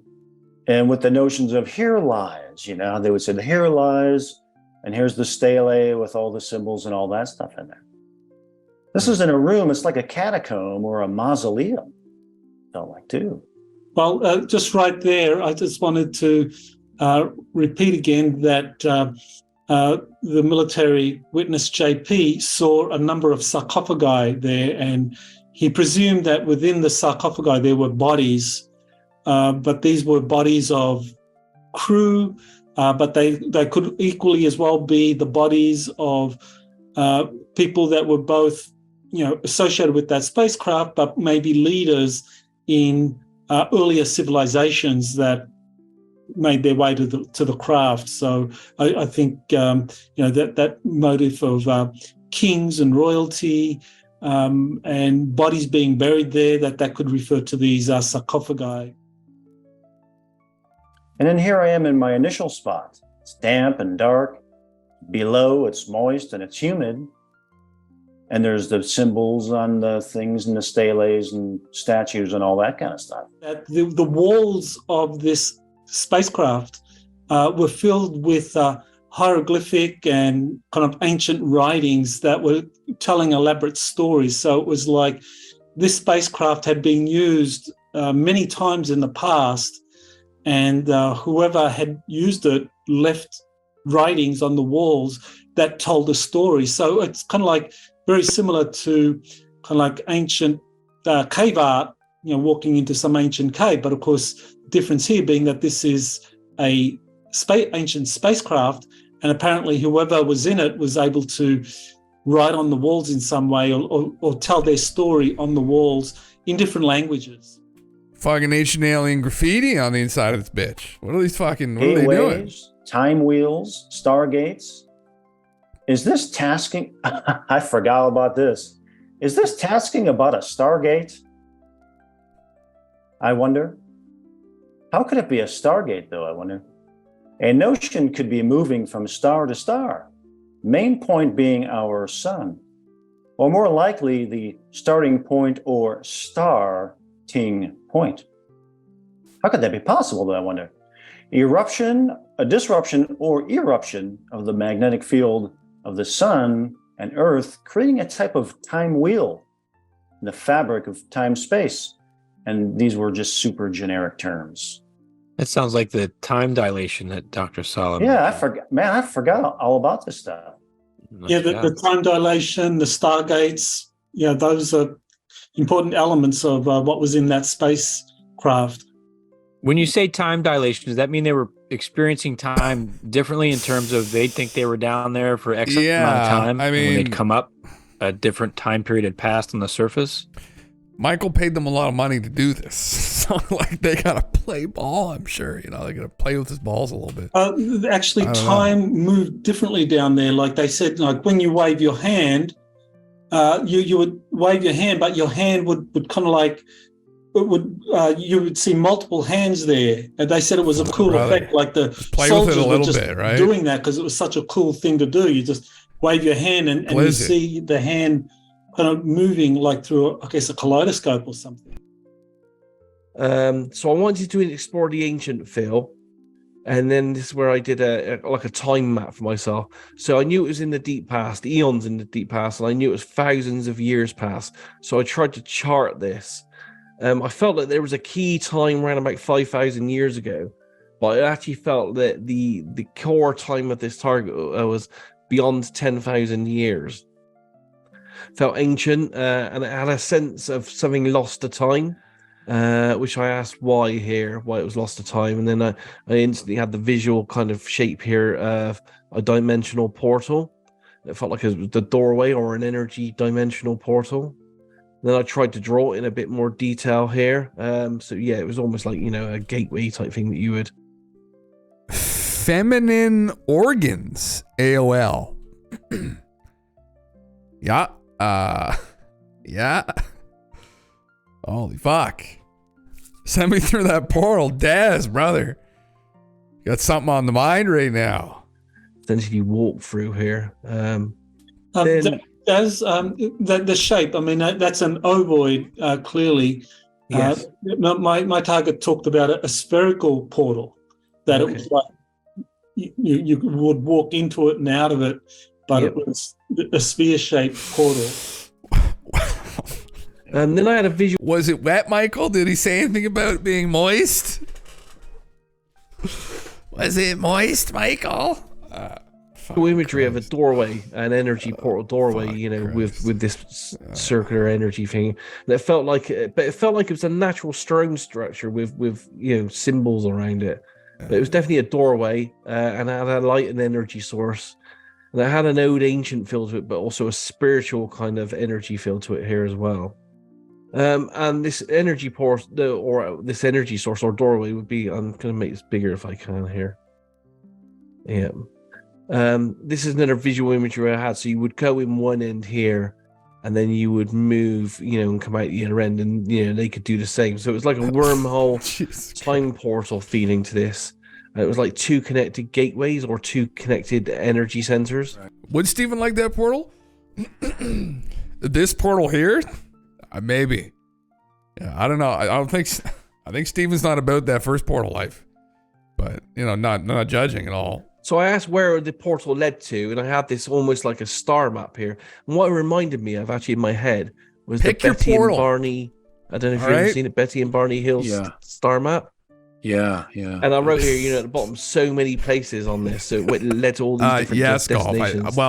This was described as a network, that this spacecraft was connected to others, similar craft throughout our solar system, and they all were part of a kind of network of portals. He's fucking and captain. It's very interesting that they could travel back and forth, and it's not clear as to who's actually using this network now. I mean, even now, militaries, nothing wrong with it. National militaries are cooperating to kind of like explore these things, but there could be others using these things, and in what you were saying, Daz, it seemed that there were kind of some ancients using these things.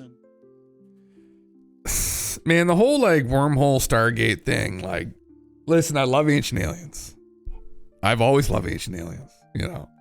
Smoke a joint, big bowl of ice cream, Ancient Aliens. Classic Jim Russell night, fucking 15 years ago.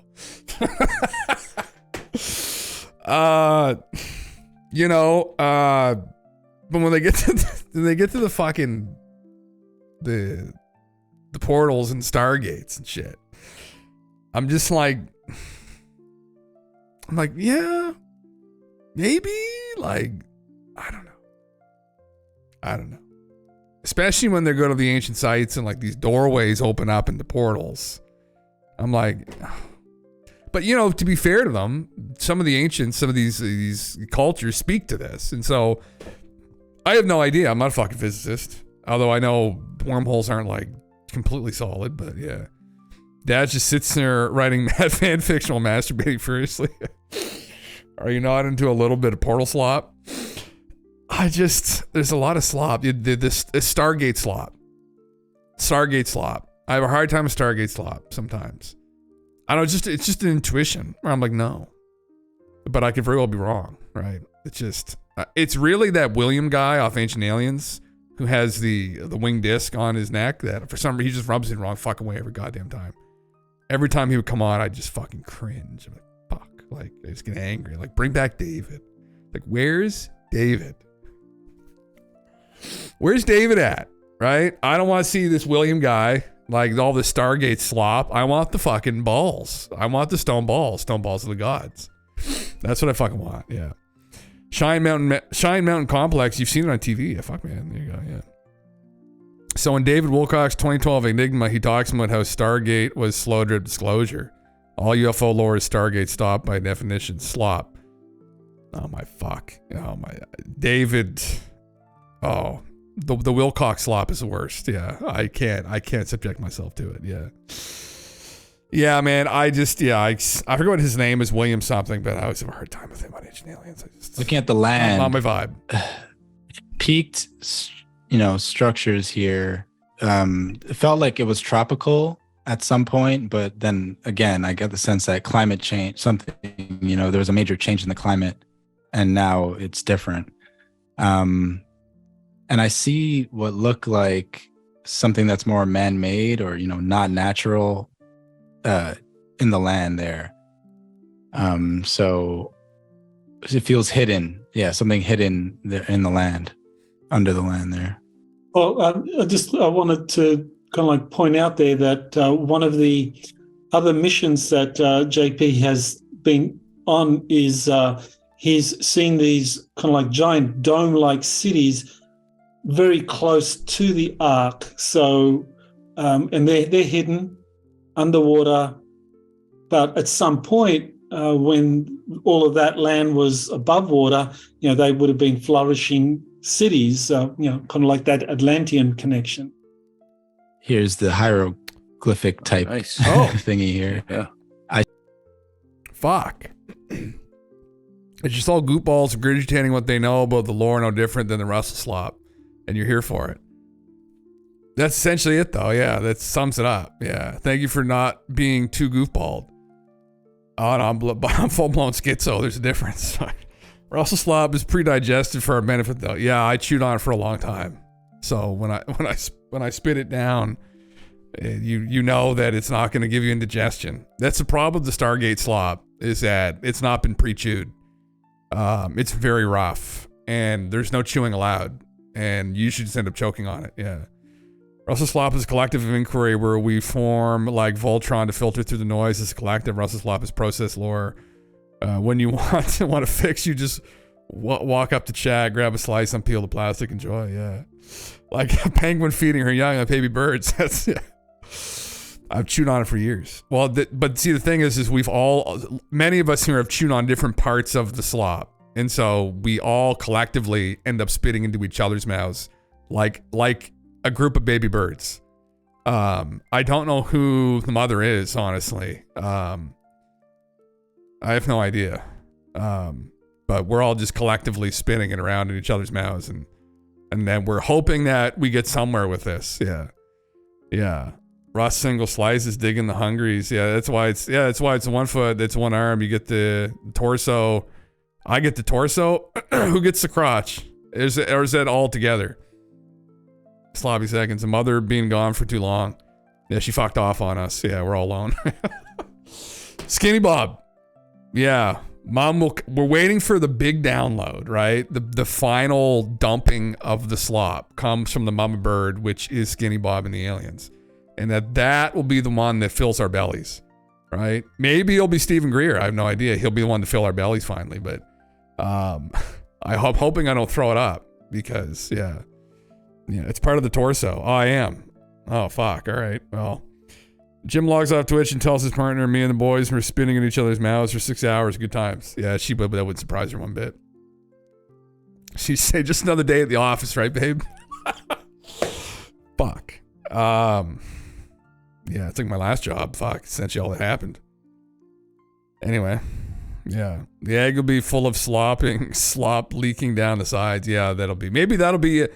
Oh, that's a really good analogy, Aaron. The mama bird will come and she'll lay an egg, and then we'll feast on the egg, and our bellies will be full of slop, so we'll be ready for it. Oh my God. I see it. It's coming full circle, though. An arch fuck shape, and it's like carved, like a lost artifact or relic. It's a prophecy. Buried in time. Fuck. Like ties to Greek Jesus. mythology or the Titans, or, you know, Titus or the Titans would, you know, talk about something like this. Skinny Bob's egg. He's gonna lay it. I catch a glimpse of something with the Titans. It's associated with that. If Alexander the Great, if this was in Alexander the Great's time, like he would want this thing. It's one of those types of lost relics. Yeah. Runic symbols on there. Something carved in there. There's different chambers with different artifacts and human remains. Could be like a tomb. Okay, now I'm looking at inscriptions on a wall that tell an old story that's... Did Dick watch the video already, or how the fuck? It's pretty fucking close. This is supposed to be completely blind, right? Okay. It's literally the story. The thing about this, though, if there's something to this, he could just be getting the story too. So this isn't even maybe there. This is just the story. Who knows? Yeah. It's coded like hieroglyphics. Muffled echoey sounds, smells slightly damp, carved long ago, an intricate story, a message to the future. And I see a wall of inscriptions like a library book. People come here to learn history by reading things carved in this wall. This place has a special energy. Needs to be decoded. It's a sacred place for the learned. I mean, that's literally what Michael fucking... Oh, okay. I mean, yeah, again, it could just be that he got the Michael story. This is a sacred place, a power spot, a vein into the heart of Mother Earth. There may be beings that live underground. This is a portal. Oh, fucking Christ. And you saw all the writing on the wall, and that writing, or the hieroglyphs on the wall, is tells these stories, and that they're trying to interpret those stories. What's the fucking stories? Because that has the history of our planet. Yeah, I figured out that that's an ancient history. It's been written down. It's kept there like a record. Get a little high level here. A man inside a place with inscriptions or etchings in a wall. So this guy's looking at an opening, and he goes through it. This guy has witnessed something that kind of traumatized him, and people don't believe him when he talks about it. Does that look like your guy, Dr. Sala? Well, he has no hair. He's he's kind of like 30, mid-30s, and no hair. He has a helmet on to hide his identity. We're just gonna fucking dox him now. What was his name? Holy fuck, imagine they just end up like remote viewing literally a detailed photo of his face, just fucking dox him, get thrown in prison. Holy fuck, yeah. Thoth did it. Oh yeah. The Cat Williams cult shit all ties back to Thoth. It blew my mind. You liked it so much. Yeah, we could pull that up. That sounds like a Billy Carson fucking deep dive. Which I'm highly suspect of, but yeah. It's Bush Jr. Could be. Yeah. Some people don't believe him. Could be Billy. I mean. Oh yeah, that's true. Now I see this big structure, right? Like a large craft. Brother, is that fucking egg? Beings come out. It looked kind of like the Close Encounters of the Third Kind final scene. It's a great scene. Yep, I was going to say that's the shape of the craft that he described, an ovoid shape about the size of 3 aircraft carriers. Yeah, that's what I saw it. And this is a better look at it. this looks like the final scene of Close Encounters, a craft. Hmm. And is this underwater? Correct. I didn't, I think I drew it underwater, but didn't realize it was underwater. No, he doesn't. Bill Carson has a whole lot of time in that shit. I'm less familiar with that baked eye dude. Because it was like, I go, is that sky? It's just blue. Yeah. I was so taken by the craft, I didn't know I was underwater. Huh. There's an opening at the lower part, what appears to be a ramp. Light spills out. Very interesting. I'd asked Dr. Sala, do you believe it? Do you believe the remote viewing? Did we validate what this guy? And continue watching if you want to see the viewers. I was so taken by the craft, I didn't know I was underwater. Something in here. There's an opening at the lower part, what appears to be a ramp. Light spills out. Very interesting. I mean, yeah, Billy's. So I've heard Billy's story. I don't know about Billy's ability to go back. I changed my opinion on him when he was on Joe Rogan's podcast a little bit, because he kind of dropped this whole he has this thing going on usually where, and it might just be the Guy TV fucking crew, the producers or some shit, how they cut the videos, but he's quite knowledgeable about ancient history, right? About Mesopotamian history, which I have an interest in, right? The Enuma Elish,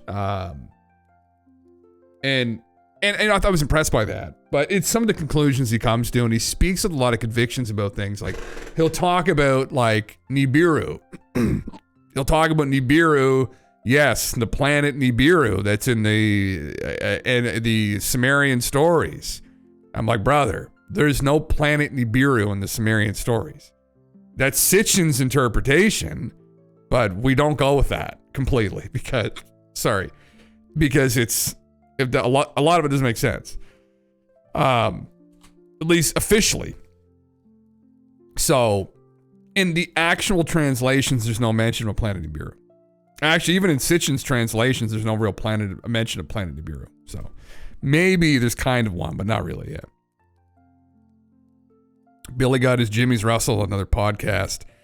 Threatened legal action. Yeah, he had an encounter with a gray alien, I guess. Who was it on? It was on some other comedian's podcast where he broke down, started crying and shit. His whole life fell apart afterwards. So, I mean, I think it was, he was married with kids and his wife left him, and, very traumatic thing. So, I mean, I'm sure that played a role into it as well. But that he had an interaction with them and it freaked him the fuck out and no one believed him, and, it kind of ruined his life. And so, I mean, I have no fucking idea that happened. All I could speak to is this interpretation of Mesopotamian history sometimes is very sketch. There was something I saw here from somebody's session. What's this? These are figures, animals, stories of men working, UFO, bedrock. These symbols, what does it represent? Crafts portal. Rather ghostly in nature, like the spirit of an architect was there. There was something else I saw that somebody had, which was very interesting.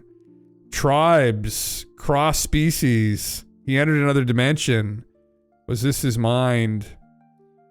I saw there are bodies buried here. He got that. And then I thought I got that he said there were giant people.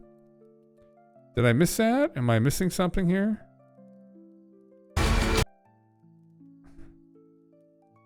Place is very old. Smell of burnt flesh. Human remains are charred above the knee. From the knee down, only burnt bodies. May have been killed as a warning or demonstration of power. Cook somebody's legs. I think it was back a little bit further here. He saw that there were giant people. Listen, I have to. I have to know. Underground area. Very tall being.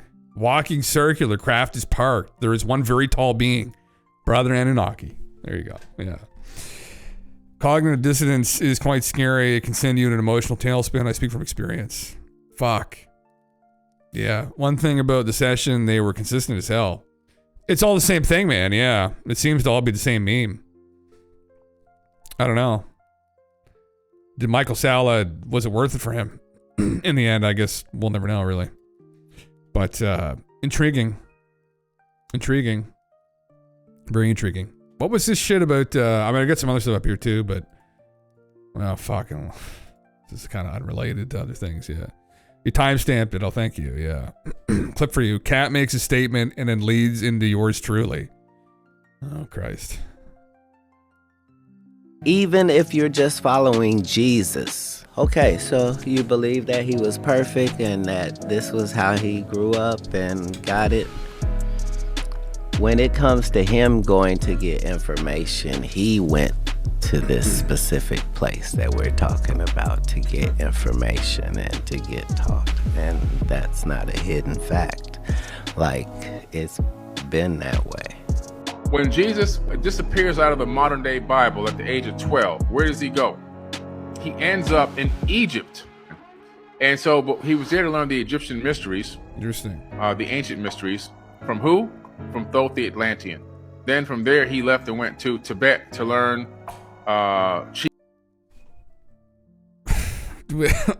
Where's the paper trail lab, Bill? We'll have to go back to the paper trail. Where the fuck's the paper trail at?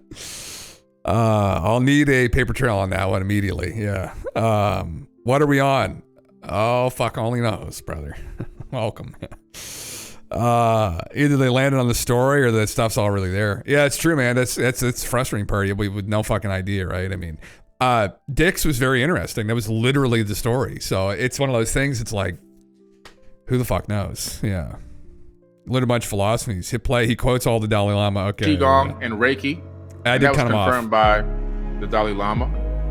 And then also he left from there and he went to India to learn the mystic arts, teaching reincarnation all the way back. God of the Bible says, I called my son out of Egypt, and then he appears riding in on the back of a donkey as a grown man.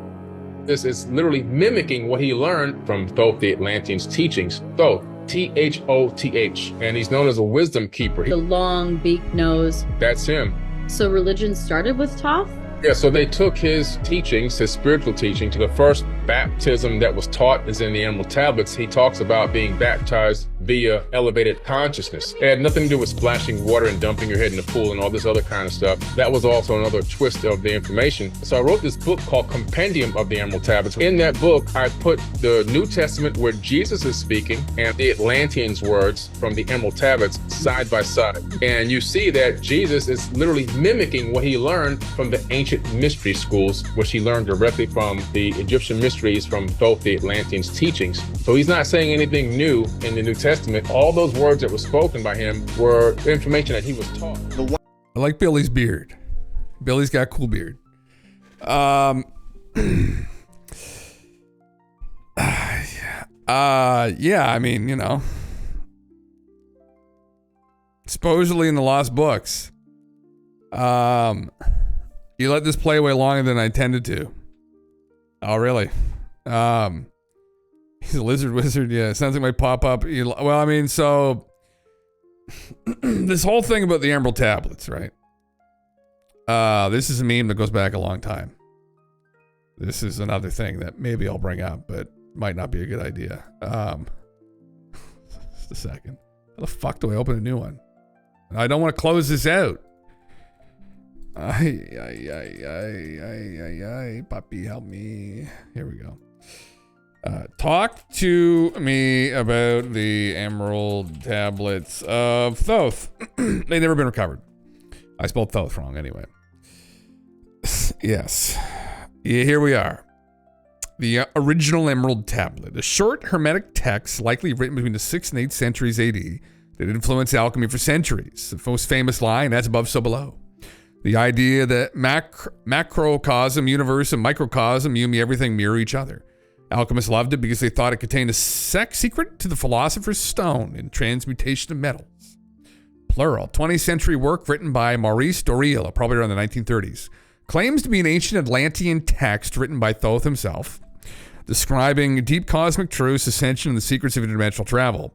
Full of New Age and theosophical ideas from the Theosophists, including the idea that Thoth escaped Atlantis before it sank, hid its knowledge in pyramids, and became an immortal teacher. Wild stuff. Aliens, hidden wisdom, portals, and immortality wrapped into one. Are they legit?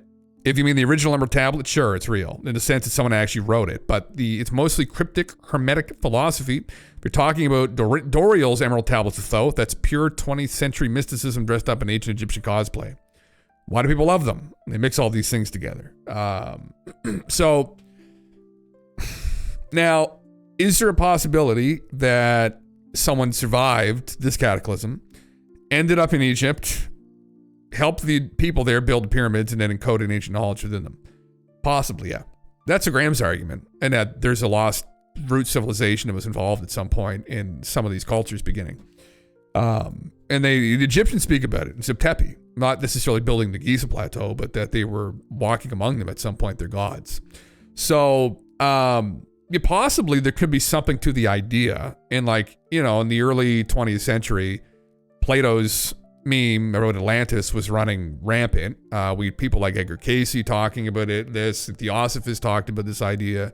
It was very popular, and people have been looking for Atlantis too. Expeditions to go and try and find it in the Atlantic and shit. And anyway, so yeah, for the most part, it isn't really rooted in anything solid. And like Billy has this book, and I think it's based around, I'm pretty sure it's based around this Maurice Durrell's Emerald Tablet meme, because there isn't a lot to go on with the original one. But there's supposedly more to it. And these alchemists were looking for not just a philosopher's stone, but there was more to the Emerald Tablet, supposedly. And nothing's ever been found. It's one of those things. It's cool idea. It sounds cool, but ultimately, yeah, I just don't. Yeah. I like the idea of Moses being Thoth and Quetzalcoatl and Osiris and living multiple lives, able to transfer consciousness into new avatars and being the bringer of knowledge from Atlantis. Interesting, man. Yeah. I could see Thoth, Quetzalcoatl, and Osiris. Yeah. Even Moses is like more recent, I guess. Moses is what? Moses is 3,400 years ago, I guess.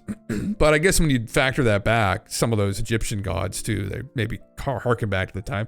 Quetzalcoatl will be even more recent, technically, I guess, in that. And same with Viracocha. So you got their kind of mirror to Quetzalcoatl down in South America.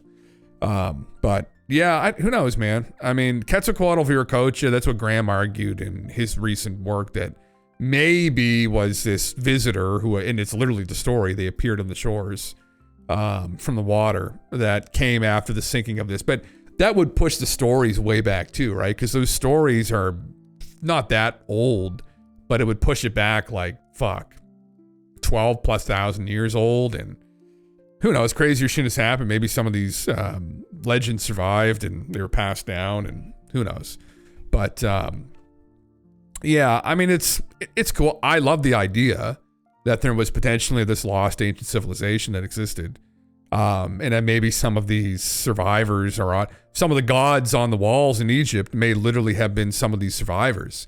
And they were immortalized as gods, right? And then they had the fucking bird. Because you see, like, Thoth has these head of a crane. And some of the other god pantheon too, like Ra, like they have like these like bird heads.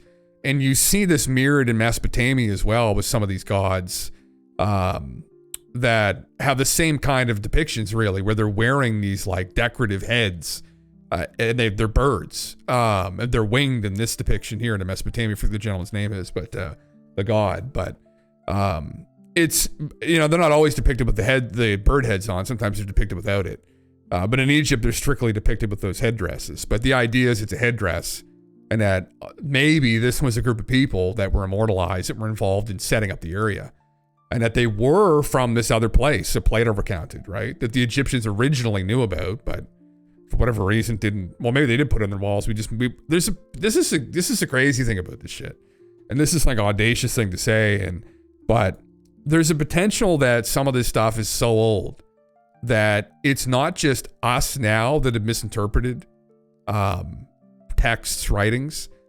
It's possible that even the ancient Egyptians themselves have misinterpreted possibly some symbols depicted there. Some of the symbology was not properly understood by themselves. Because you've got to think, if this goes back 10, 12,000+ years, I mean, the Egyptians began around 4,500 years ago, right? Sumerians were 5,500 years ago. I mean, double that. In the case of the Egyptians, triple it. right? And you're back to this time of the cataclysm. So we maybe have misinterpreted. It's not necessarily even that we misinterpreted what they said. Have they misinterpreted what was said to them initially, even in some instances about what all this stuff means, the symbols and the walls and shit? It's hard to say, man. That's a telephone game of history where who the fuck knows? Are we ever going to get to the truth of some of the shit? Yeah. If they ever discover the halls of Amenti, perhaps the historic record is recorded. Yeah, maybe. Well, man, who knows? And they should really check under the fucking right paw of the Sphinx too, right? Because there might well be something under there related to this. But the problem with that, and I actually have something relevant to this discussion about why, even if they go under there, they might find a mess, is because of potentially a cataclysm that happened in the area, which led to all of this sand being there, and salt too, actually. Yeah. Might have represented a type of department, if they are the heads of a particular department. Yeah, fuck. Bird department? Maybe. Fucking birds. The bird people, yeah. How many Yuga cycles back are we talking? Few. Well, that's the thing, man. A lot, right? And that's when I get into memeing about this shit on here, which I'll try. I try not to do all the fucking time because, it's like, it's just obnoxious. But what's going to come up here? Oh, well, there's the cylinder seal. But this, like, what the fuck does this actually mean? Now, Mesopotamia is more interesting because, like, we have no fucking idea what this means. Right. But in Egypt, it's a little bit different, where the story is a little bit, well, supposedly better understood. But even you go back to, where's Ra? Right? Like right there. What's being depicted in the scene? I mean, there's a possibility that even the Egyptians themselves didn't understand what the fuck was going on here. That they may have depicted the scene, and this may be some motifs, and these symbols may have been around for a long time, maybe predated themselves, and they carried this down, and maybe that's not the sun, right? I put that idea out there in the past, right? So maybe that's not the sun that's being depicted. Maybe there's something else that's being depicted, right? And there's some of the logic for why that could possibly be the case would be some of these other bits and pieces that show up, right? Where you see this cross within a circle with 4 dots within it, right? Linked with this object. And why that's really interesting is just back to, like, it appears around the globe, right? It appears all around the globe. Like, there's tons of other cultures that bring it up. That's the Hopi. There's a Russian depiction of it. I don't know where the fuck I put this picture. Oh, fuck. I probably lost it. But there's another depiction of it, right? And then there's in Italy. I mean, it's everywhere. And so that's how complicated this all gets. And I wish it was simple, and that's the thing, but it's not, right? And yeah. Let's see if next month this Halls of Amenti thing materializes. Well, yeah, man, we'll see. I mean, I don't have a lot of faith, but yeah. Name of the department could have been named after birds. That could be, yeah, maybe. Vladimir Putin says Russia is ready to supply the United States with 2 million tons of aluminum, which will help stabilize prices. Well, aren't these guys smart? Yeah. The U.S. is the largest importer of aluminum. This will help drive down the cost of so many things. Well, that'd be good faith, Vlad. Change everybody's opinion of it pretty quickly around here. Oh my God, he's such a nice guy, though. Like, but like, really though, he's such a great guy. Like, is he that bad? Like, fucking Christ, yeah. When you look at the Grand Canyon Egypt connection, yeah, man, yeah, no, yeah, it is, and it's the idea, right? The logic, I think, behind it, right? Well, is that there was a group of people that all came from the same place, ultimately, that ended up dispersing into these different cultures. So how that would make sense would be that in the ancient past, they all had this knowledge base together. They dispersed, and then they went and they taught this shit to all these other cultures. And so the symbology would be similar. The creation stories would be similar. There was a giant flood, right? And that was echoed and kind of imprinted within these other developing cultures.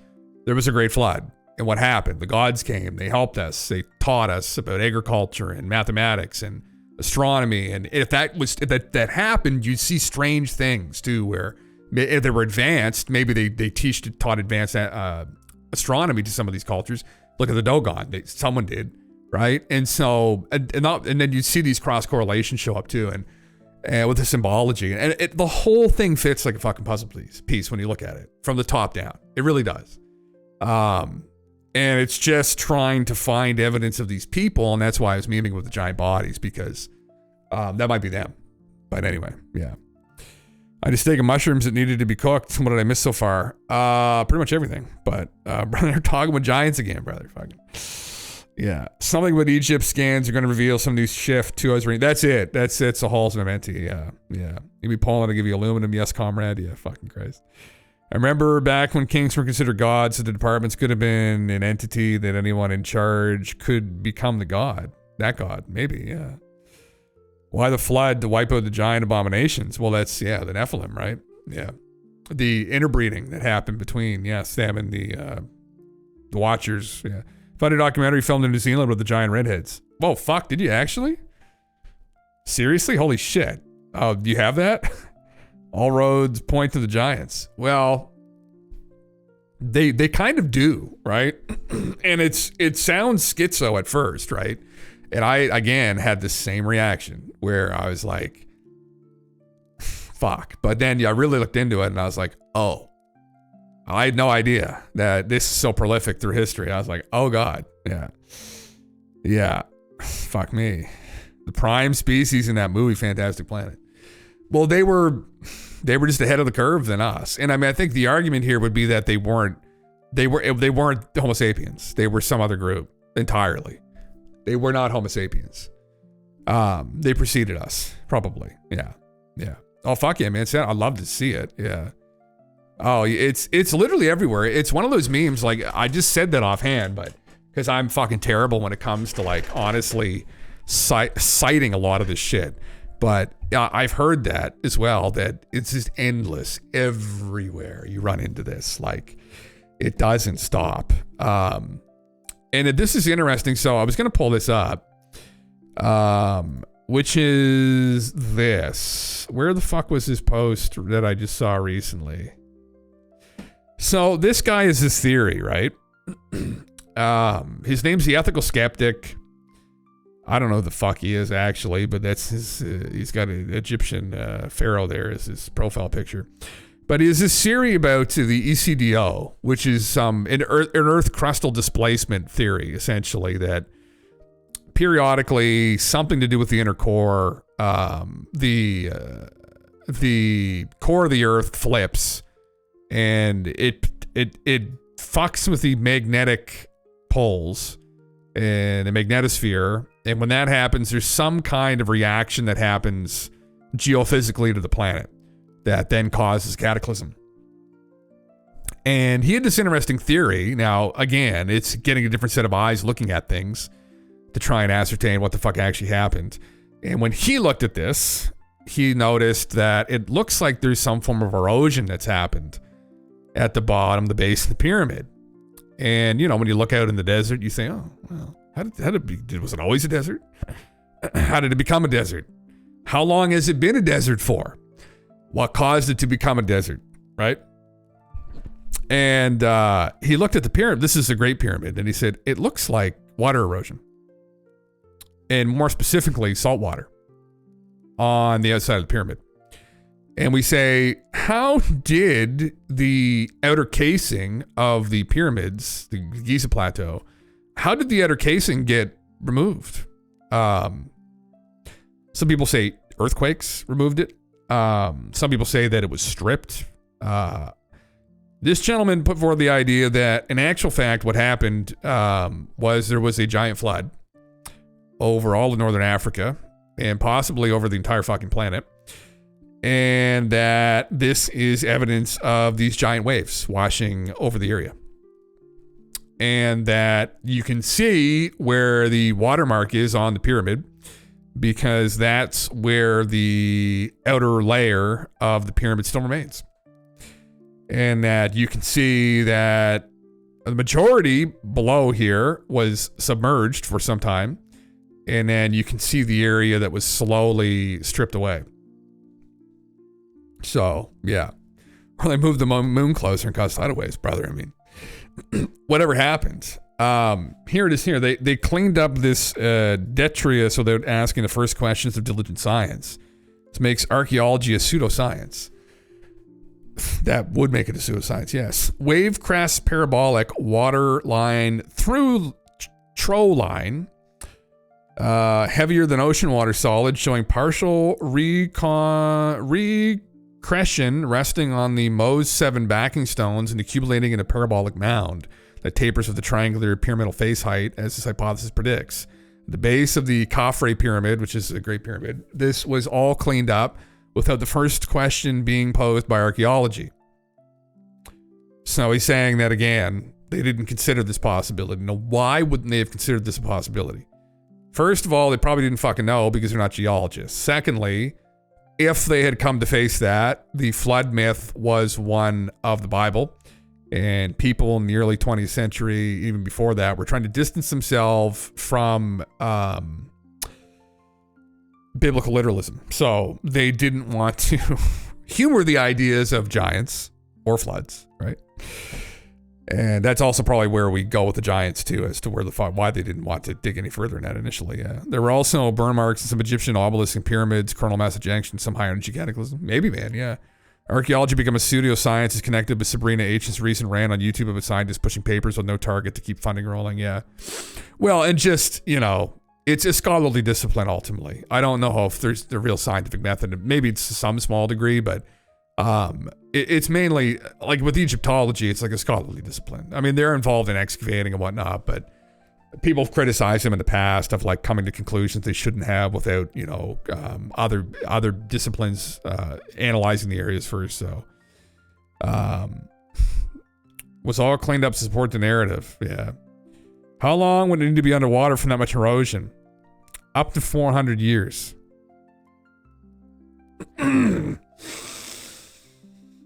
Me too. We're gonna need a bigger boat. So you did the math on this, I'm assuming. The lime, or it's the it's limestone? Yeah. Granite, but there's a casing that was limestone, right? So it's 7 on the Mohs scale. So he thinks that it was flooded at the Great Pyramid up that high for 400 years. Let's just hope he's fucking wrong. It's thoroughly electric universe theory. Interesting. It's thoroughly debunked, but like all science or pseudoscience, if scientists are pushing nonsense. Interesting. What is this? Did the inside tomb show water erosion? Interior had extensive salt incrustation, but did not have the wave action. It was also a Mohs 7 stone, not a Mohs 4 like the casing stones. Interesting. It gives me standard answers citing references. I quote references. Interesting. Perhaps yes. I might have to try and talk to this guy, message him. I was going to, but I forgot. I should though. I wonder if he'd be interested in coming. We have a small audience here, but coming on and explaining this. I don't know if he does that or not, but I would love for him to just kind of lay down his ideas. I align with him in some other things too. I think he's a smart guy, clearly. I just don't know ultimately where this is going. Like, again, like what we're talking about here is absolute cataclysm. Like the Younger Dryas impact hypothesis is like, yeah, it's pretty bad, and like very slowly over like the next like 1,000 years, the water level slowly rose 400 feet. This is 2012, the movie level cataclysm. With like those multiple thousands of feet, potentially waves. Like, I don't know if it's even been depicted in the movies bad, actually. If this is true, which I don't know what the fuck would cause that. Anyway, let's get you practice with Discord interviews, callers phoning in, get that vibe figured out, and when you get bigger names hosted easily. Yeah, we probably should. I mean, they can just come in anyway, and we'll just fucking jerk around, like we usually do and whatnot. Like, no, I know we should though. I should do the call-in period at some point. Like, we could fuck around with that tomorrow. I don't give a fuck. Yeah. I mean, so a catastrophic force of water blasted the Sahara Desert, and it's apparent to all who have eyes to see. Well, Is that objective? Is that the objective truth? Did it actually happen? The question is, what exactly caused this and when? Well, the question is, what could cause something like this? And what would you need to cause something like this? Because even like a pole shift isn't going to cause that level of devastation over Africa, because the water's just not going to go that far inland. So what do you see in this image? The kinetic striations cutting deep into basalt and desert limestone across North Africa and Arabian Peninsula indicate a catastrophic high-energy event that violently scored the landscape, likely involving hypervelocity waterborne erosion, injecting drag and impact shockwaves. The structural initial meridional directionality suggests a singular episodic force potentially linked to a massive flood or tsunami-like progression. The scale of bedrock scouring implies forces far beyond standard erosion, pointing to either a post-Ice Age megaflood or a Mediterranean breach event. This aligns with predictions regarding flood geomorphology, ocean silt deposits, heat decay evidence in North Africa, and the loss of tropical flora, reinforcing the likelihood of an unrecognized catastrophic event to fundamentally reshape the region. There's no fucking way that happened from some kind of an event in the Mediterranean. There's not enough goddamn water to even fucking do that. I mean, he's implying here that it happened over the Middle East as well. There's no fucking... That wave would have washed over all of Europe. Something... Like, that doesn't make any fucking sense. None of it makes any goddamn sense. And there's an argument against this as well, that this is from wind. But it does appear... And now this isn't me saying this. This is other people. There's someone in hydrology looking at this, which is some study in geology looking at, the action of water on rock and whatnot in the landscapes. But that there may be something to this. This is terrifying to consider, though. And the most terrifying thing to consider about this, honestly, is that there was evidence that, I don't know, 9 to 10, 11,000 years ago, this area was lush. So that this happened in recent memory. So, anyway, yeah. Fuck, yeah. Oh, Sam Squanch? Yeah, fuck, yeah. Yeah, anyway, yeah. Anyway, it's, yeah. Just a meme. But a concerning one, really, when you look at it. I don't know how big of a wave he would have to have. We could probably ask ChatGPT this, it might be scary. To wash over all of northern Africa. I wonder. Let's see. Let's use the high reasoning model. How big of a wave would you have to wash over all of northern Africa like this picture? Where the fuck is it? I can post images into this, can I?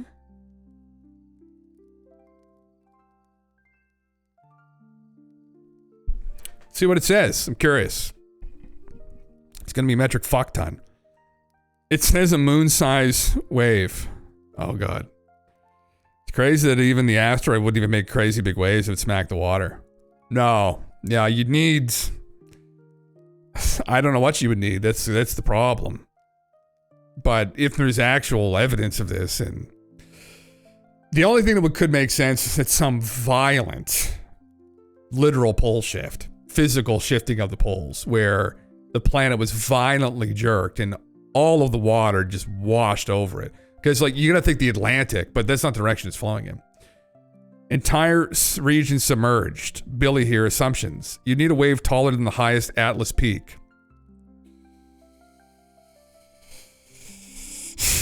Likely from a giant asteroid or Hollywood script.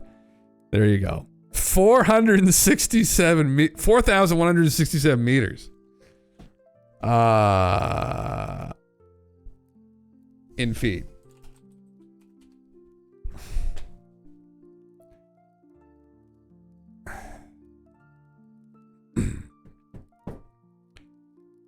Younger Dryas. Well, man, like, displacing the water is the problem with the theory. That to actually successfully go over northern Africa like that, you would have to displace, like, you'd need enough water to do that.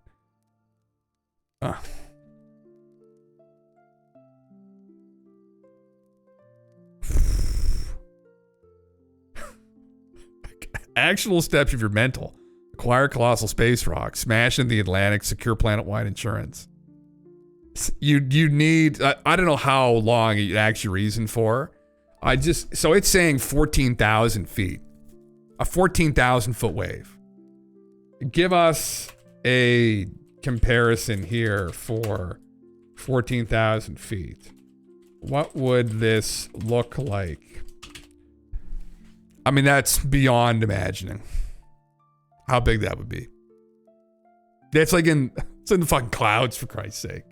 That's how big the wave would be. Like, that doesn't make any fucking sense. I think the biggest wave ever was what, like 1,000, 1,600 feet or something? So you're talking like 10 times that. Like, that's just fucking crazy. I don't think that makes any sense. So that's where it would fall flat. Half of Mount Everest. 5 Burj Khalifas on top of one another. Are your swimmers ready? The fucking Christ, yeah. Man, oh man, yeah. Giants are bigger than we think, yeah. It doesn't make any sense. None of it makes any fucking sense. Where's the image at again? Yeah. And the weird thing is that the other area doesn't seem to have been subjected to it, so I don't know. I genuinely don't know. It's a scary idea. So here's this theory about how it happened, though. So final synthesis likely scenario. A combination of rotational instability, core mantle decoupling, and a massive hydrodynamic displacement is the most probable explanation. The evidence suggests meridional alignment of scouring patterns due to a rapid high-energy event, deep striations into hard bedrock requiring more than mere sediment transport, potential ties to known geomorphological anomalies, including karst features, heat decay evidence, and post-flood soil level layering. This wasn't just a flood. This was an event that fundamentally changed Earth's rotational equilibrium and hydrodynamic balance, carving permanent scars into the planet. It can be right there. Do not read this view of the world already figured out. Interesting. So, okay, I see where he's saying it came from. Is this the actual image? This is where the water came from. It came from the Indian Ocean.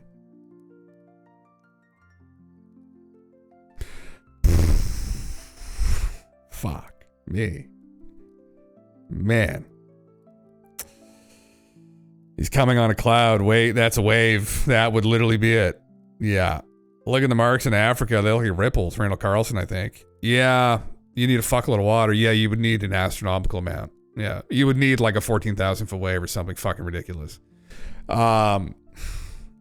Yeah, no, it does potentially look like that. That's not completely off base. There are people looking into this right now. That there might be something to this idea. Really what stands in, there's a couple issues where if this turns out to be true, we had no idea that the planet was this dynamic, that things like this would happen periodically.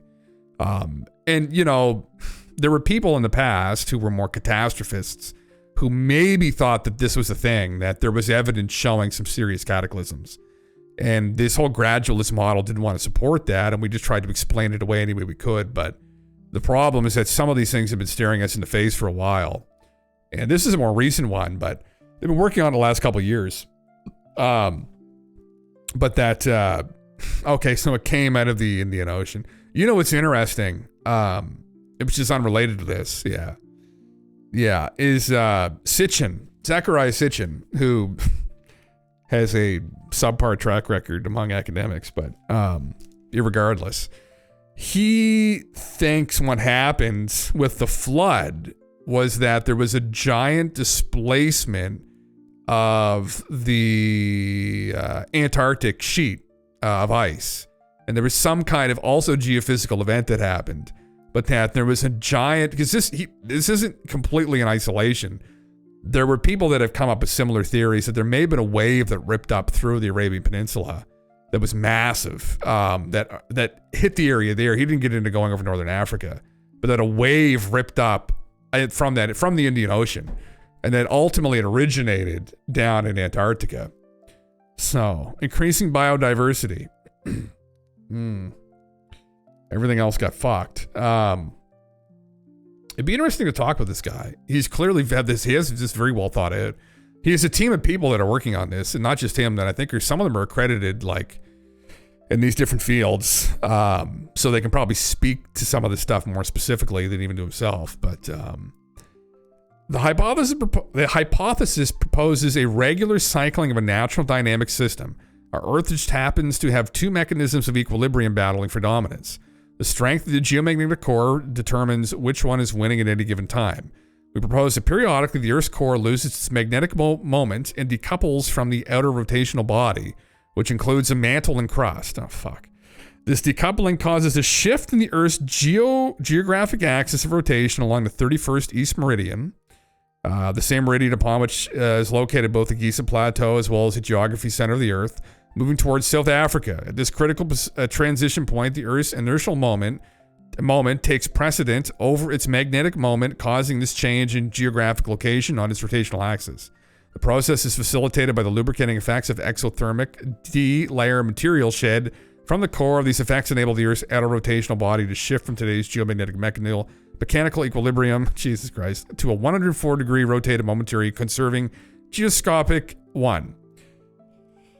I just had. The oceanic inundation from this cyclical and violent process is consistent with and maybe the impetus behind the 175 plus world flood myths, constituting a message important enough to be reflected in the inner design and a one-time function of the Khufu pyramid itself. After a period of time and reversal in this earth core condition, the Earth rotates back to its magnetic moment priority where it spends the majority of its cycle. I've gone over this before on here. I've actually read through this. I've had ChatGPT try and interpret this. I mean, it's interesting. It's an argument. So, yeah.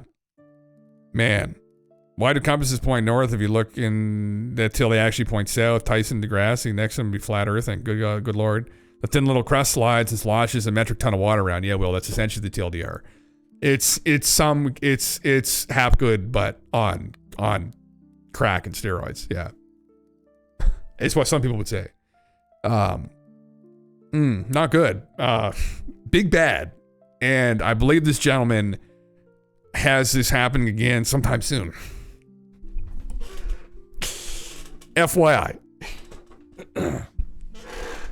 Welcome, brother. Holy fuck. I mean, yeah, and fucking Christ. We always end up here at some point. Oh, yeah. It is our proposition that we are now well past an indigo point of exothermic core mantle decoupling and that we have incorrectly interpreted the heat presented by this phenomenon as being caused solely by human activity. While we conjecture an interval for this catastrophic cycle in the second article, we cannot confidently predict when the next instance will occur. Nonetheless, we cite that there exists an urgent need to consider the possibility to detect the approach of a subsequent tau point magnetic geophysical moment mediated Disabrnikov geoscopic oscillation in Earth's rotation. Such a rotation would likely produce the cataclysmic inundation we see marked in the Tura limestone casing of the Khafre pyramid, which is contained inside many ancient culture mythologies. This petition for hypotheses is not intended to prompt individuals to seek survival points or build bunkers. Instead, its purpose is to introduce a theory for consideration with the framework of Occam's razor plurality and to encourage its ongoing examination within competent scientific research. While it offers a postulate regarding Earth's catastrophic cycle, the theory does not insist that the same exact sequence will occur, nor that it will adhere to a fixed interval. Yeah. Well, brothers, sisters, buckle up, I guess. We have no idea what's going to happen next. Interesting. This guy, he's deep into this. Crazy deep. Yeah. What a way to go out. You have me at hello, I'm Jim. Insert penguin feeding meme here, brother. This is another level of slop, which I don't think we want to digest. Anyway, holy fucking Christ, yeah. Yeah. I get nervous when fuck. There might be another mechanism that facilitates this, but not going to go there. Yeah. Anyway, learn to swim. Well, Will, that would be learn to pray. Learn to pray to Skinny Bob. Pick us up because ain't no fucking way we survive this. Yeah, What killed all the megafauna? North America. They all died. Right? What, actually, a lot of them have been found like almost like they were thrown into a blender. Right? Right? Something swept them up. Anyway, yeah. Eat, pray, swim.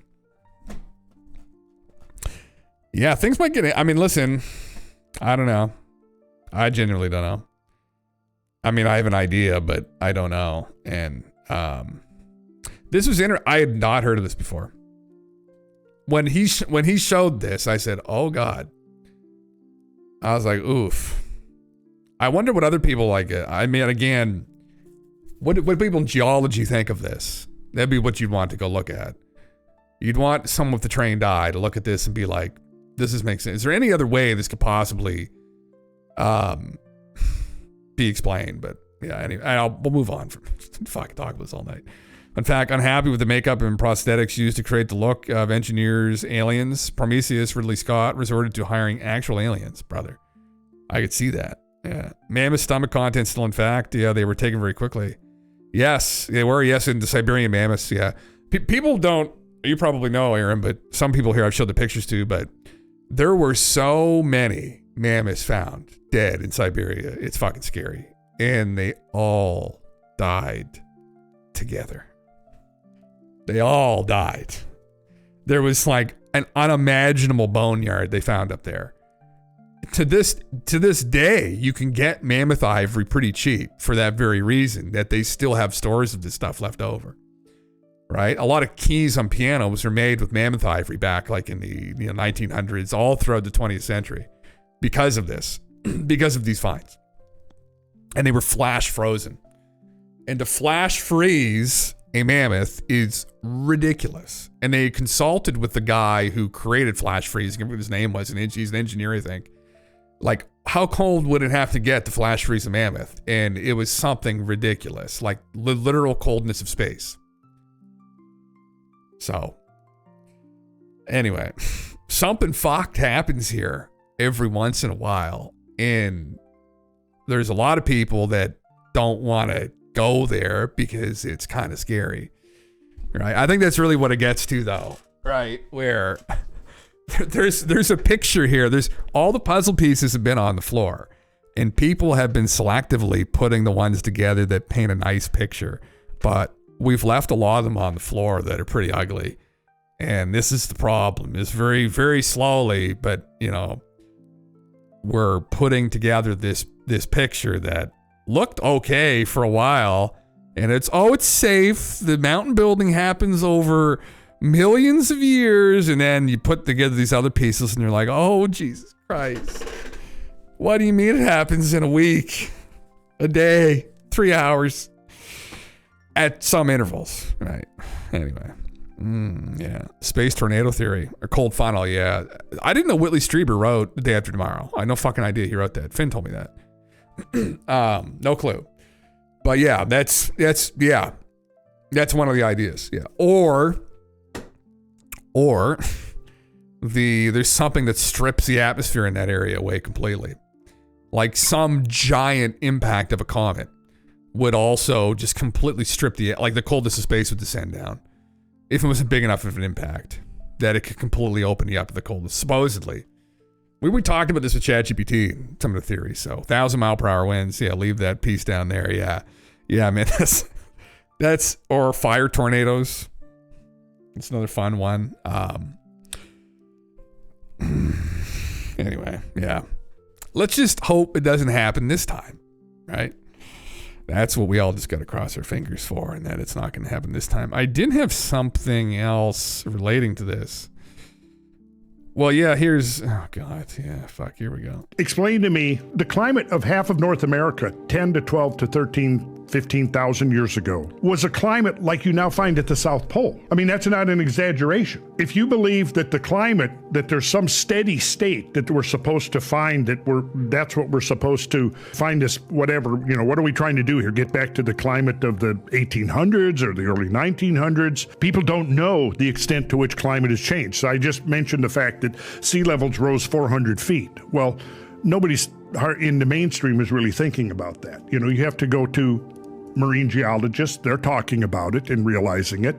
Oceanographers, paleoclimatologists who study ancient climate will tell you, it's overwhelming that evidence that the climate has changed over and over again, orders of magnitude beyond anything we've seen in the last century or two. That's what most people don't know. They don't know the degree and extent to which the climate has changed naturally without anthropogenic influences and long before we were driving SUVs and putting carbon dioxide in the atmosphere. The other thing they don't know, the thermal capture ability, the long wave radiation coming off of the Earth that the carbon dioxide in the atmosphere can capture is limited. It's, in fact, most of the thermal capture is within the first 100 parts per million. Explain. Yeah, it's worse than that. It's worse than Jim Bob and his Hummer, unfortunately, right? It was nice to pin it on him because fuck, he's annoying driving around with that open exhaust all day, right? But unfortunately, it's not his fault, possibly. Yeah, that's the dark side of things, yeah. Jim is the furthest north. He's going to get frozen first. Yeah, I fucking am, aren't I? Yeah, well, or washed away. That's the other thing, yeah. I'm kind of not really by the water, but, you know, hypothetically by the water. Just going to wait for it to happen. Yeah, just waiting for it to happen. No, we don't want to wait for it to happen. We don't know that it's going to happen. That's a whole fucking meme, right? We have no idea. Anyway, I don't really want to go too much more into this, but yes, this is a whole, anyone that's interested in egg globe, which he claims depicts eroded pyramids. Yeah, carbon dated wood from Khufu's air shaft would date back 3,300 years. It challenges, the conventional explanations. Yeah, possibly under salt water for 50 to 400 years. Massive ocean displacement. Yeah. Well. Interesting. Here's something else. That's less apocalyptic, I guess. I follow this guy, I guess. It's Jay Anderson. There are so many ancient underground passageways, structures, and cave systems in Malta that can use for all sorts of things. It's kind of cool. I guess this guy's been all over the world recently. Go and check out this area. We've literally just walked past and spotted what looks like a cave system, crucifix on top, and there appears to be a public footpath. So we're just going to follow it up, see if we can actually walk over there. Yeah, I think you can. I think just around here. I feel like this is the set of a film. This is really cool. Hi, baby. Are you friendly? You don't sound. You sound angry. Are you angry at us? Yeah, I don't want. I'm not going to touch you. I'm not going to A&E in Malta. He's telling us to follow him. Oh my god, are you the guy? He's the one who's going to show us. He's going to show us. Yes, it's pretty cool to go show there. us. Yeah.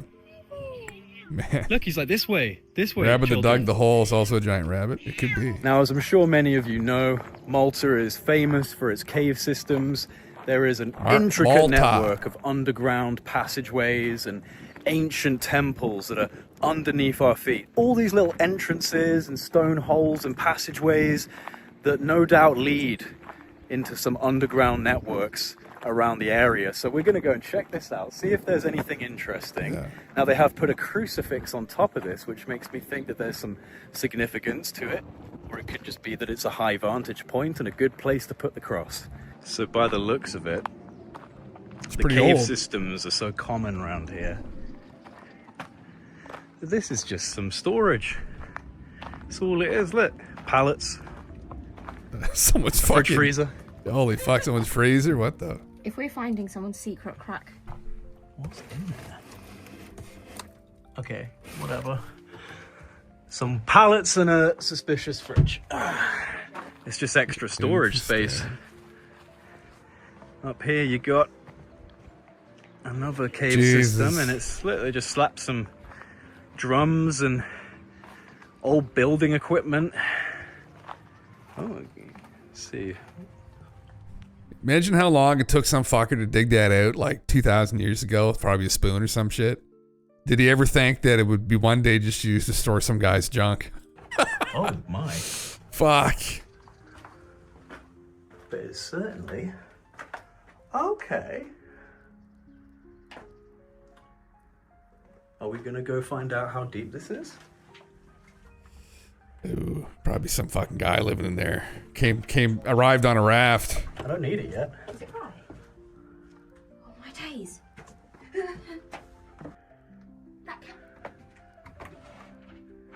The fuck? Interesting. Yeah, brother, get out of there. Fucking find the giants. No giant bodies fail. The ancient scrolls, is that what it was? Fuck, oh, here's another one here. Dude, I would love to be homeless in Malta. Right. Malta? Oh, that's all burnt to fuck in there. What the hell? Much gasoline. Oh man, that'd be so. It's like some like fucking cave system in Skyrim. Well, that's not creepy. Look at that. So again, this is what's interesting about Malta is we just popped into this place on a whim. Like we literally just came here because we saw it in the distance. Yeah. And it's a pretty vast network of tunnels that they just seem to be using for the purposes of storage. Obviously very old and built in an ancient time, but yeah. This is just the fuck? Like it's like building equipment. Yeah, this is weird. Creepy chair, just sitting here. It looks incredibly worn. This is what you have in Malta everywhere. These people were building vast subterranean networks underground, many of which now are just used, as you can see, for storage by the locals.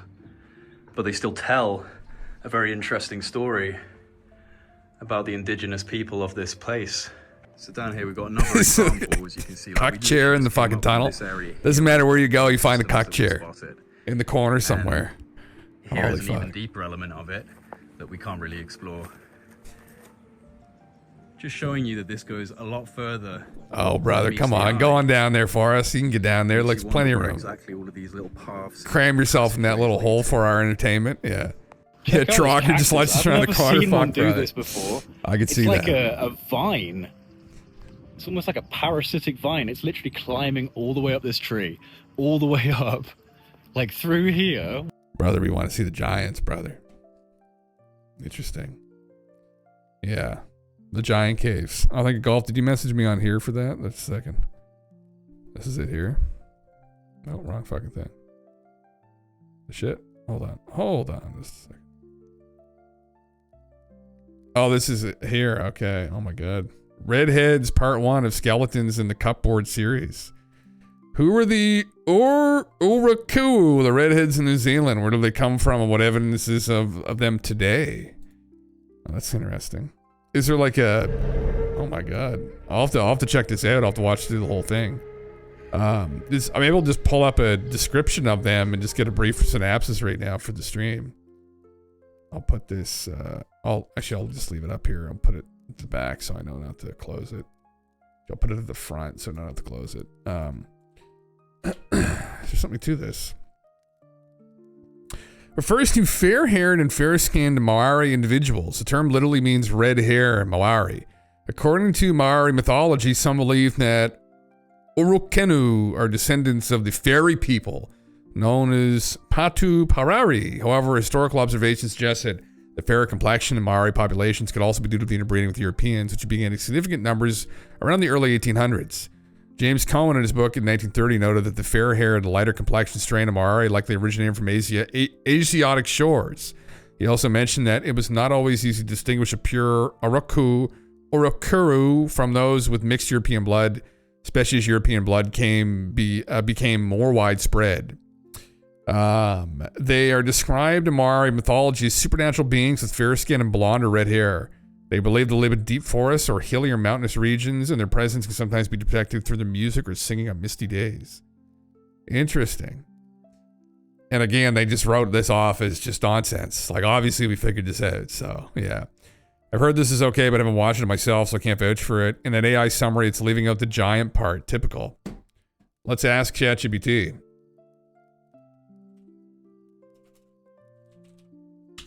Let's see. Should have got to search. Maybe I might be able to research them.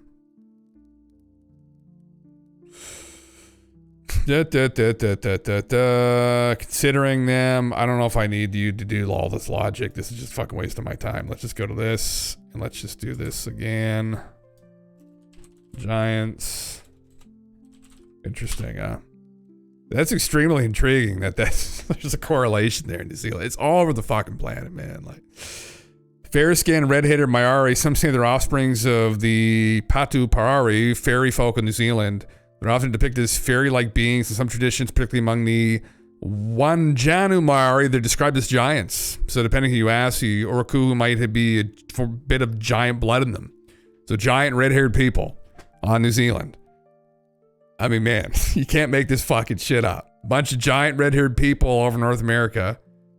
Giant red-haired people in Europe. Giant people in South America. Fuck, get the fuck out of here. Northern Africa, oh my god, the serious people, the Dogon people in Northwest Africa, they still walk around on stilts in their ceremonies, like to the gods. So they get on stilts, and some of the masks look almost fucking identical to these faces here. Which are, where the fuck is it? Well, this one on the right, cylinder seal. But the faces that some of the faces that the Dogon had used on their masks look so fucking similar to the Moai heads of Easter Island. And then you see the head to the right on a Mesopotamian cylinder seal, one of the gods. It's Enki or Enlil, I can't remember which one it is. It's like, and they walk around on stilts. Like, you can't make this fucking shit up. And like, no one's been paying attention. It's unbelievable. Yeah. Nothing to see here. Yeah, absolutely nothing except white supremacy. That's I guess that's all we chalk it up to, right? There's not a mystery here. Just go back to sleep. It's just white supremacy. Yeah, fucking whole different race of people, for Christ's sake. Yeah. You can't talk any sense into them, though. It's just the Europeans were trying to destroy the native peoples. Sorry. Okay. All right. No, I don't think so. I don't fucking, yeah, they were. Some of them were, but that's not the point. Is that this is deeper than that. The point is that that's fucking crazy. I had no idea, man. See, again, it's just another piece of evidence. And there's, in regards to this too, there are tons of depictions. Look, there's another, it was actually in Turkey, they found another fucking figurine that looks almost identical again to these heads. And I just find this to be just fucking unbelievable, man. Like, oh God, it just drives me fucking insane. Anyway, the question is, when will this puzzle be put together? And unfortunately, I don't think it probably ever will be. Hugh Newman, I think, probably wrote about this. I didn't heard about the New Zealand connection. That's very interesting, but undoubtedly it might be in his book. He's a pretty good researcher. He's also from Ancient Aliens, but he's a pretty down to earth guy. And I keep meaning to get his book. It focused mainly so. The people, the builders of Stonehenge, supposedly, were also giant red-haired people in the UK, in Britain. So, unless the eggs tell us, well, this might be one of those memes that unfortunately, we might not even get the answer for until we actually talk to fucking aliens, because like, the level of stupidity that's gone on just in trying to figure this out has just been astronomical. It's been buried just for so many dumb fucking reasons. And there's so many dumb reasons continually going on about why this is impossible. I really don't think we're going to be able to cut through until somebody actually just gives us a fucking Akashic records and we can literally sift through it and be like, oh my fucking God. And then we'll think back to the stream. I'd be like, God damn it, this was who the Atlanteans were. Maybe, literally. And that's what it gets to, right? Is that this was who this lost group of people were. This is who they were. And this is what happened, is after a giant fucking cataclysm, they ended up all over the world, scattered, and they went native with all the peoples. And then they just probably interbred with them, and it just disappeared. And then some of them the remnants of some of them may have been recovered really in the eastern U.S. at these Native American burial mounds that were kept for Christ knows how long, maybe fucking 10,000 years. I mean, who knows? No, I don't think anyone has any fucking idea. Some of the accounts from these recoveries of the giant bodies in these burial mounds speak about how as soon as they opened up the tomb, the bones like almost instantly just disintegrated, which is like terrible. But that they weren't mummified and they were just old as fuck. So it's divisive here because they take the part of a legend that says they have fair skin, as told by the Maori themselves, mind you, and say that can't be right because the Maori were here first. So to stir up racial tensions, they leave with the giant part. Yeah. Storm the Smithsonian. Yeah, man. I mean, it's just like, you just want to cut through all the fucking chaff though, right? Like get to the objective truth. Like what the fuck actually happened? Like we don't want to offend people. It's like, no. I don't give a fuck. Like, we want to, I mean, it's not offensive to think that there was another group of people that maybe lived among native peoples. Well, the native people said they fought with them, but that's the other thing too. I mean, who fucking, like, they didn't have a written fucking language. So, I mean, they had an oral tradition, but, you know, I don't think it goes back that far. Maybe it does, but like 10,000 years. Maybe they ended up fighting some of them. I think clearly from some of the early encounters that some of the explorers had, they met some of these native peoples who were like fucking 7.5 feet tall. I mean, it sounds like they went native. They sound like they interbred with each other, maybe, is like the schizo theory, right? Oh, it's not really a schizo when you look at the stories, honestly. And that maybe the people that interbred, the ones that meshed with them, interbred with them, and then just disappeared along the line somewhere, right? And then the other group that ostracized himself away, just they didn't want to interbreed with them. And so then they ended up just killing each other. And then they ended up just killing them all anyway because they outnumbered them. So, yeah. Easter Island tribes did have a runic language lost of time. They did, man. You have the Rongo tablets that the fucking Vatican owns. That Digi's going to steal for us when he goes to the Vatican. Just put it in your pocket, brother. Yeah. And, you know, again, who knows what's fucking written on it? I mean, some of the early explorers, Chronovisor, some of the early explorers to Easter Island had mentioned that there were giants on the island with the natives too. I don't think they mentioned what color their hair was, but that they lived among them. Yeah. And so again, it's like, you can't make this shit up.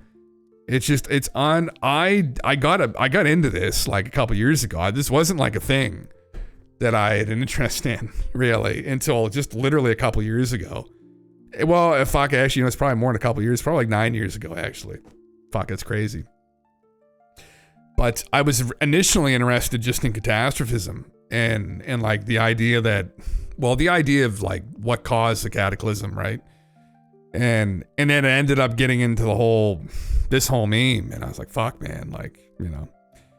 Then I have to think music is go to the airport security so the Vatican Gestapo doesn't take me down with the telepathine warriors among us. Fuck, yeah. Put it on the list, yeah. Yeah, I mean, you know what you can do is break it up into little pieces, right? In your pocket. Just put it into your pocket, and then we'll try and put it back together again and be like some fucking Indiana Jones meme, right? And then it'll be even more complicated, right? Well, we'll have the picture, it'll be like a puzzle, but you have to break it up into little pieces on the way out, so, yeah. Fuck me. Uh-oh. There's a massive war happening in the intelligence agencies right now. The corruption being exposed right now is actual treason. CNN now says the top leadership of the CIA are worried about anti-Trump personnel, maybe motivated to sell it America to foreign power. On the CIA 7th floor, home to top leadership, some officers are quietly discussing how mass firings into buyouts already offered to staff risk creating a group of disgruntled former employees who might be motivated to take what they know to foreign intelligence service.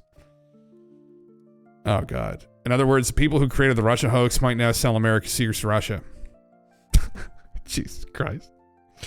Oh, what's his response there? We thought they were super spies. Meanwhile, they're whacking off to trans porn. To each his own. Jesus Christ. Well, it's not exactly what was happening, but Elon's just stirring the pot. Holy fucking Christ, guys. FBI whistleblower Go Back Toll confirmed to me that sent a source inside FBI said FBI employees were destroying evidence on servers and that he informed Kash Patel.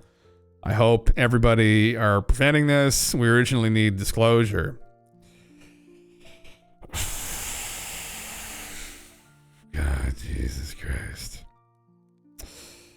Bleaching the servers. I just got bingo. Oh my God, man. I just...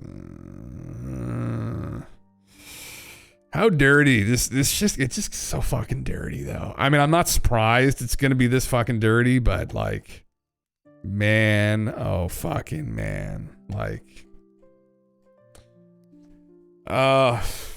we just want to solve ancient mysteries. We don't want to fucking deal with all these imbeciles. Oh my God, man. It's just such a fucking headache. Like, such a massive headache. What else has Michael posted about in regards to this? Is the only thing? I hope that Donald Trump, Tulsi Gabbard are alert to any insider threats that could be destroying evidence that belongs to the American people. Don't let abusers of power cover up their tracks. Elon reposted it. Yeah. So who is this fucking guy? Go Bactual, Christian husband, father, congressional whistleblower. A definitely suspended FBI agent, former police officer, infantry veteran of Iraq and Afghanistan. Jesus Christ, this guy's been through everything. So did he just post about this? Yeah. Holy shit. Yeah, that's not fucking good, huh? I would assume there would be clouds or backups if they can prove stuff's being deleted. Well, maybe they can't. What are they fucking deleting is the question. I mean, things that could maybe implicate them and... Holy shit, man, how fucking dirty is... It's just all such a fucking mess, man. I mean, it desperately needed to be gutted, but... here it is here.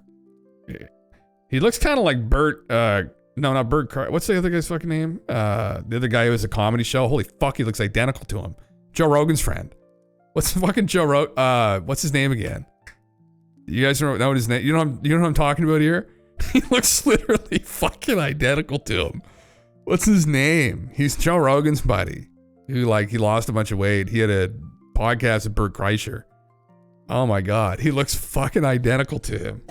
You maybe give us a closer in perspective as to what the subversion is happening inside of the building right now. No, not Red Band. The other guy. Reaction. Right. He has a podcast with his... No, he's podcast with his wife. Yeah, he looks fucking identical to him. I'll give you a big one that I heard recently, which was already passed Tom on. Segura. Is that there are like FBI servers that are sort of standalone, and people inside the FBI have been working night and day to destroy files on these servers. And I was told that once these files are destroyed, the way they are set up, that even Elon Musk could not restore them. So that's happening right now, as we speak. That's happening with Kash Patel being the director. It was happening before he got there. And so that subversion, like I said, started immediately. And it's only going to continue. These people, here's another example. I was told last week, right out of the gates, Kash Patel came out and said 1,500 people, 500, you're going to Alabama. You're still going to be headquarters personnel. You're going to Alabama. 1,000 of you, you're going out to the field. He said this long before the election, even, that he said if he was in charge, he would say, let cops be cops, and so go out and be cops. Already, people are saying, we are not going to comply with that. We are going to make it seem as if we transferred. We're going to do what they call, quote unquote, paper transfers, and we're not going to obey these lawful orders. I don't know if you heard Stephen Miller in the last few days. He came out and has given a great civics lesson on Article 2 of the Constitution. The FBI... I mean, that's just fucking... Holy fuck. No interconnection. Air gap servers? Is that a fucking thing? Okay. Jesus. To those destroying the records, you will be held responsible for every page of evidence you destroy. We, the people, want 1 year in prison per page. I suggest you stop destroying the evidence. Oh, God, yeah. Holy fuck. I mean, how are they going to figure out who did this, though, is the problem. Like, this is a dirtiness. This is a greasiness of it all, right? It's like, how the fuck are we going to figure it out? Like, oh, man, there's just so many ways out, right? This is a way they're going to win this thing. We wanted to release everything and tell the truth, but conveniently everything get deleted. So game over. Let's forget about all these. Yeah, now nothing more we can do. Yeah. I mean, man, yeah, it's crazy, yeah. I mean, it's just literal treason. But he's exposed, he'd begun permanently erasing files. Who, specifically, where, what, right? I mean, they need to get more specific if we're going to actually hold anybody accountable, which we're fucking not going to, so. Oh my God, man, what a fucking disaster. Like, anyway, well, this is supposedly, well, we heard this with Roswell, right? From Grush. That supposedly this happened with Roswell a long time ago. That any documentation of that incident is gone. It just literally was destroyed. So there's really nothing left. Like, fuck, man, yeah. They would send in the military. Well, they think that might be what happens, right? That's gonna be fucking dirty. Yeah. You would think so, I know. Yeah, so Luna and everybody saved face because they wanted to release and tell the truth, but the baddies deleted it. Of course, the baddies will never be known or found out. Yeah. Well, this isn't how this all plays out, but I'm worried if indeed shit is getting nuked. Yeah, well, it's funny, like, the Epstein stuff, like, connected to Jeffrey Epstein, like, why? Because it would implicate them? They were covering it up for maybe these bureaucrats? Like,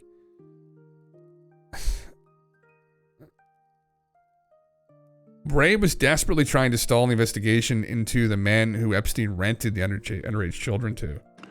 We're engaged in a conspiracy of sex trafficking with minors. So are others. It's been widely reported.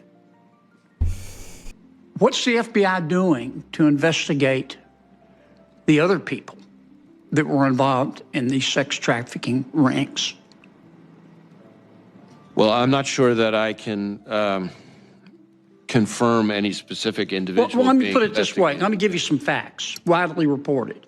Jeffrey Epstein had video surveillance in all of his homes and on his private island. And there have been articles after articles from witnesses who have said he videotaped sex acts with prominent people because he was trying to incur with young girls that he had procured to try to incur favor with those prominent people, and potentially to be able to blackmail them. Now, that's a fact. Fuck. And the FBI and other federal agencies have raided his houses. Do you have those tapes? Again, I can't discuss the specifics of our law enforcement operations related to Mr. Epstein or Ms. Maxwell, but obviously we had very active investigation related to both of them. But whether it extends to other people, I'm not sure that's something But here, comment on. a suit was filed yesterday against one of those prominent people by one of the young women sex trafficked. Holy fuck, man, yeah. It's just so he's just covering it all up. Yeah, Bondi did see the Epstein files from on her desk, but that could have just been a colloquial way of saying she would be able to view them on a computer.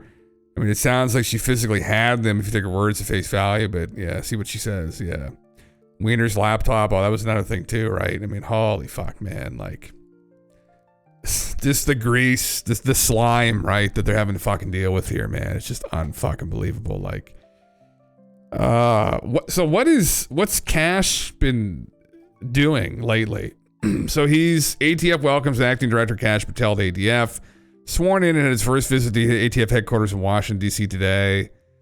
Holy shit. We're just watching this all pop off. Man. Holy fuck. I really, the fucking jerk off thing. I fucking hope that things just get held together here for the next like couple days, because like I really don't want to have some giant fucking blackout event happen on the eve of Monster Hunter releasing.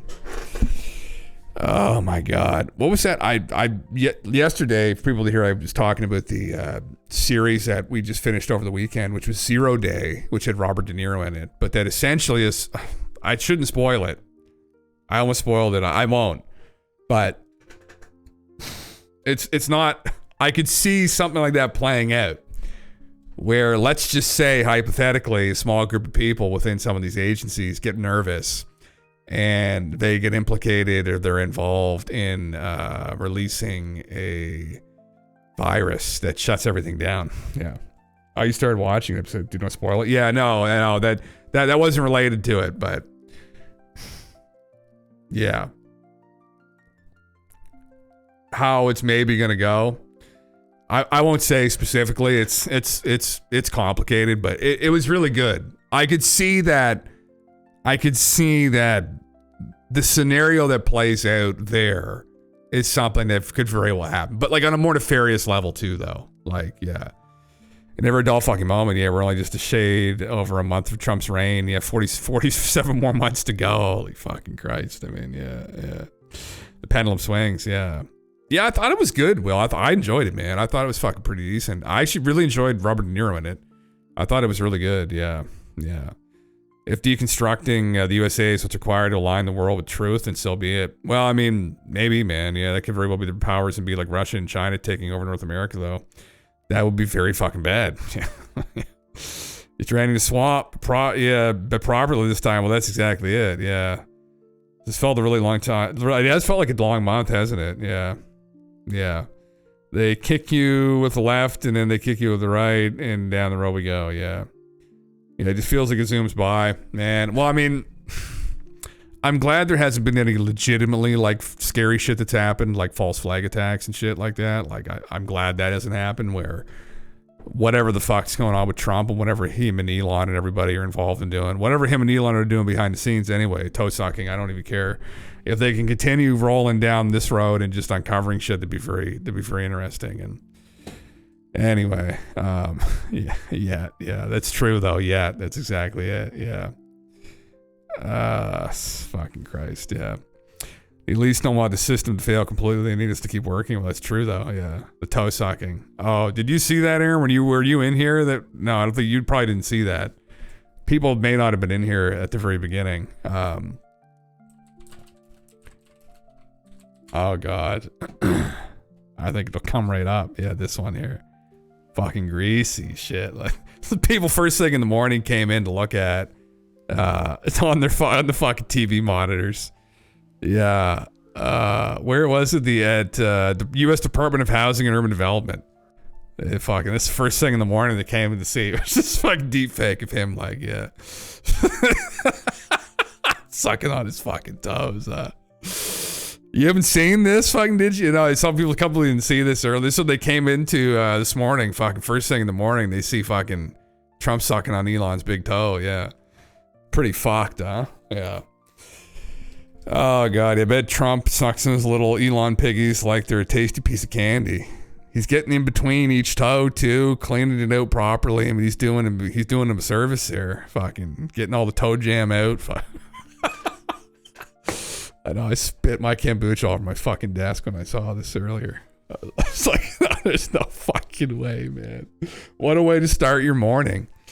Holy shit. Mr. President, you're going for it. Yeah. 2 left feet. Yeah, I know. I'd call that out too. Yeah. Not quite 100% accurate, but it's just disturbing. Okay, again, I'm starting to get kind of sick watching it, so I'm just going to minimize it. Yeah. Yeah. You want to knock Trump up? Yeah. Fucking Christ. Yeah. God damn it. Did Donald Trump really have sex with his friends' wives? What the fuck is it? Is this a meme? He could boast about his nuclear button. After the pussy grabbing tape and accusations of sexual misconduct from 19 women, Trump must now face fire and fury. The Warts and More Warts book by controversial U.S. journalist Michael Wolff. In pursuing a friend's wife, he would try to persuade the wife that her husband was perhaps not what she thought. He'd have his secretary ask the friend into his office. Once the friend arrived, Trump would engage in what was for him more or less constant sexual banter. Do you like having sex with your wife? How often? You must have a better fuck than your wife. Tell me about it. I have girls coming in from Los Angeles at 3 o'clock. We can go upstairs and have a great time, I promise. This with the guy? All the while, Trump would have his friend's wife on the speakerphone listening in. Except Clinton had respectable front and Trump did not. What the fuck? Holy shit. Yeah, it sounds like some pretty stupid stuff. I mean, I could see him probably saying that, yeah. They're probably trying to, like, assassinate his character at this time, though, yeah. Anything they could, right? Who the fuck knows, yeah. He likes to cock his friends, yeah. Holy fucking Christ, yeah. It's all about the cock life, yeah. God damn it, yeah. God damn. What a fucking disaster, man, yeah. Oh, man. I mean, again, like, as much as, like, yeah, that probably wasn't the greatest thing to focus on. Look, and this is the thing that I think a lot of people probably were all seeing this.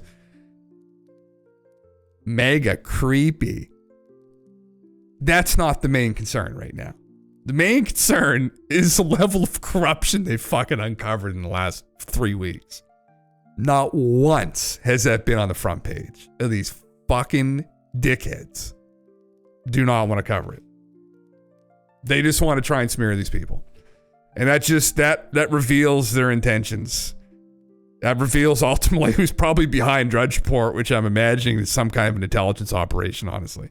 Would not surprise me in the least if it was. I don't think Mad Drudge has much to fucking do with it anymore. But anyway, yeah. Yeah. Look at the military men and how they brag about fucking their friends' wives on base. It's a well-known phenomena. Really? Holy fuck, man. Jesus Christ. That's pretty fucked. I wouldn't care if an absolute degenerate hoarder fury was in charge of Doge as long as they find the corruption. Yeah.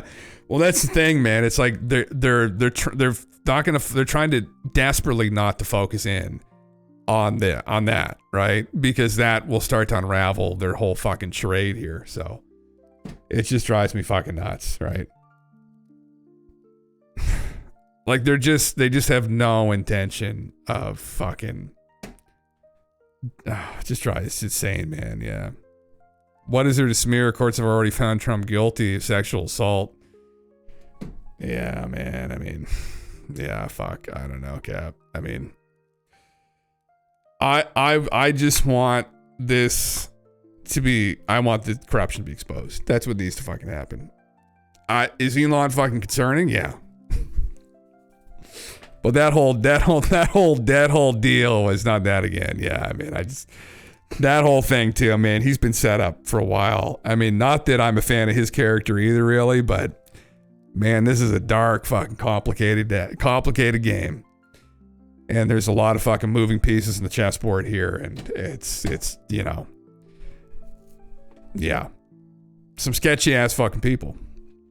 I just hope they keep turning over the fucking rocks. Is all I hope. And I hope this isn't happening either.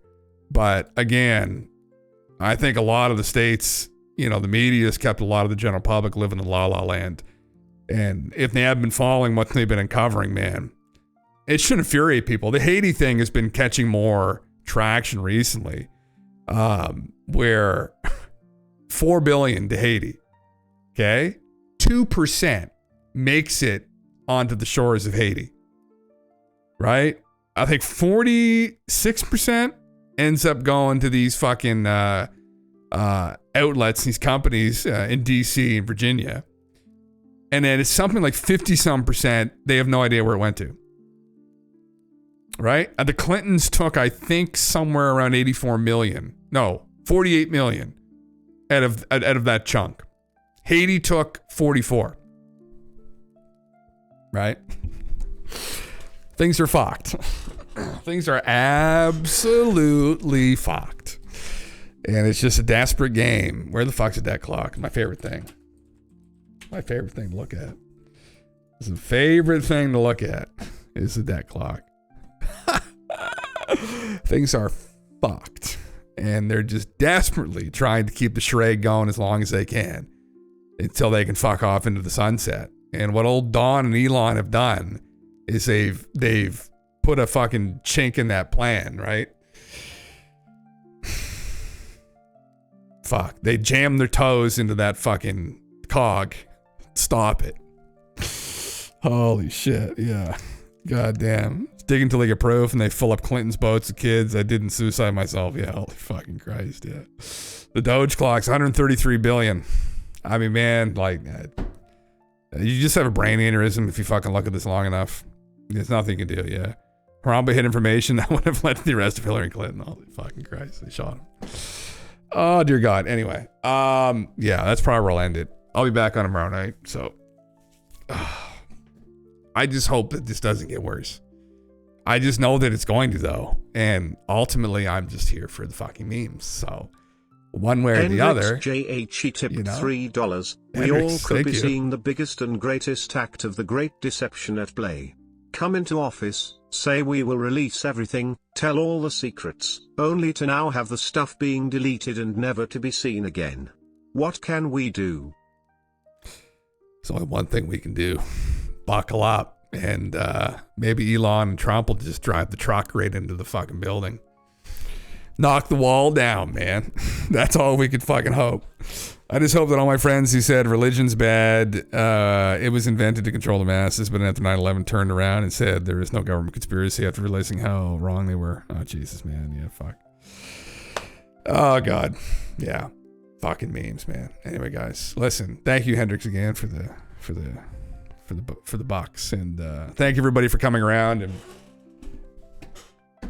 it is what it is, right? We're here just having fun, living our lives. So anyway, I'll see everybody tomorrow. Peace.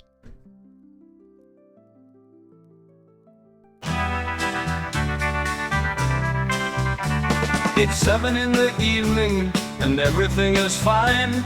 I'm not expecting visitors, so I can stream all night. I'll take my stream deck out from where I'm playing Fortnite. We'll play until the morning. At 3 a.m. we hear him again from the sound of the submarine.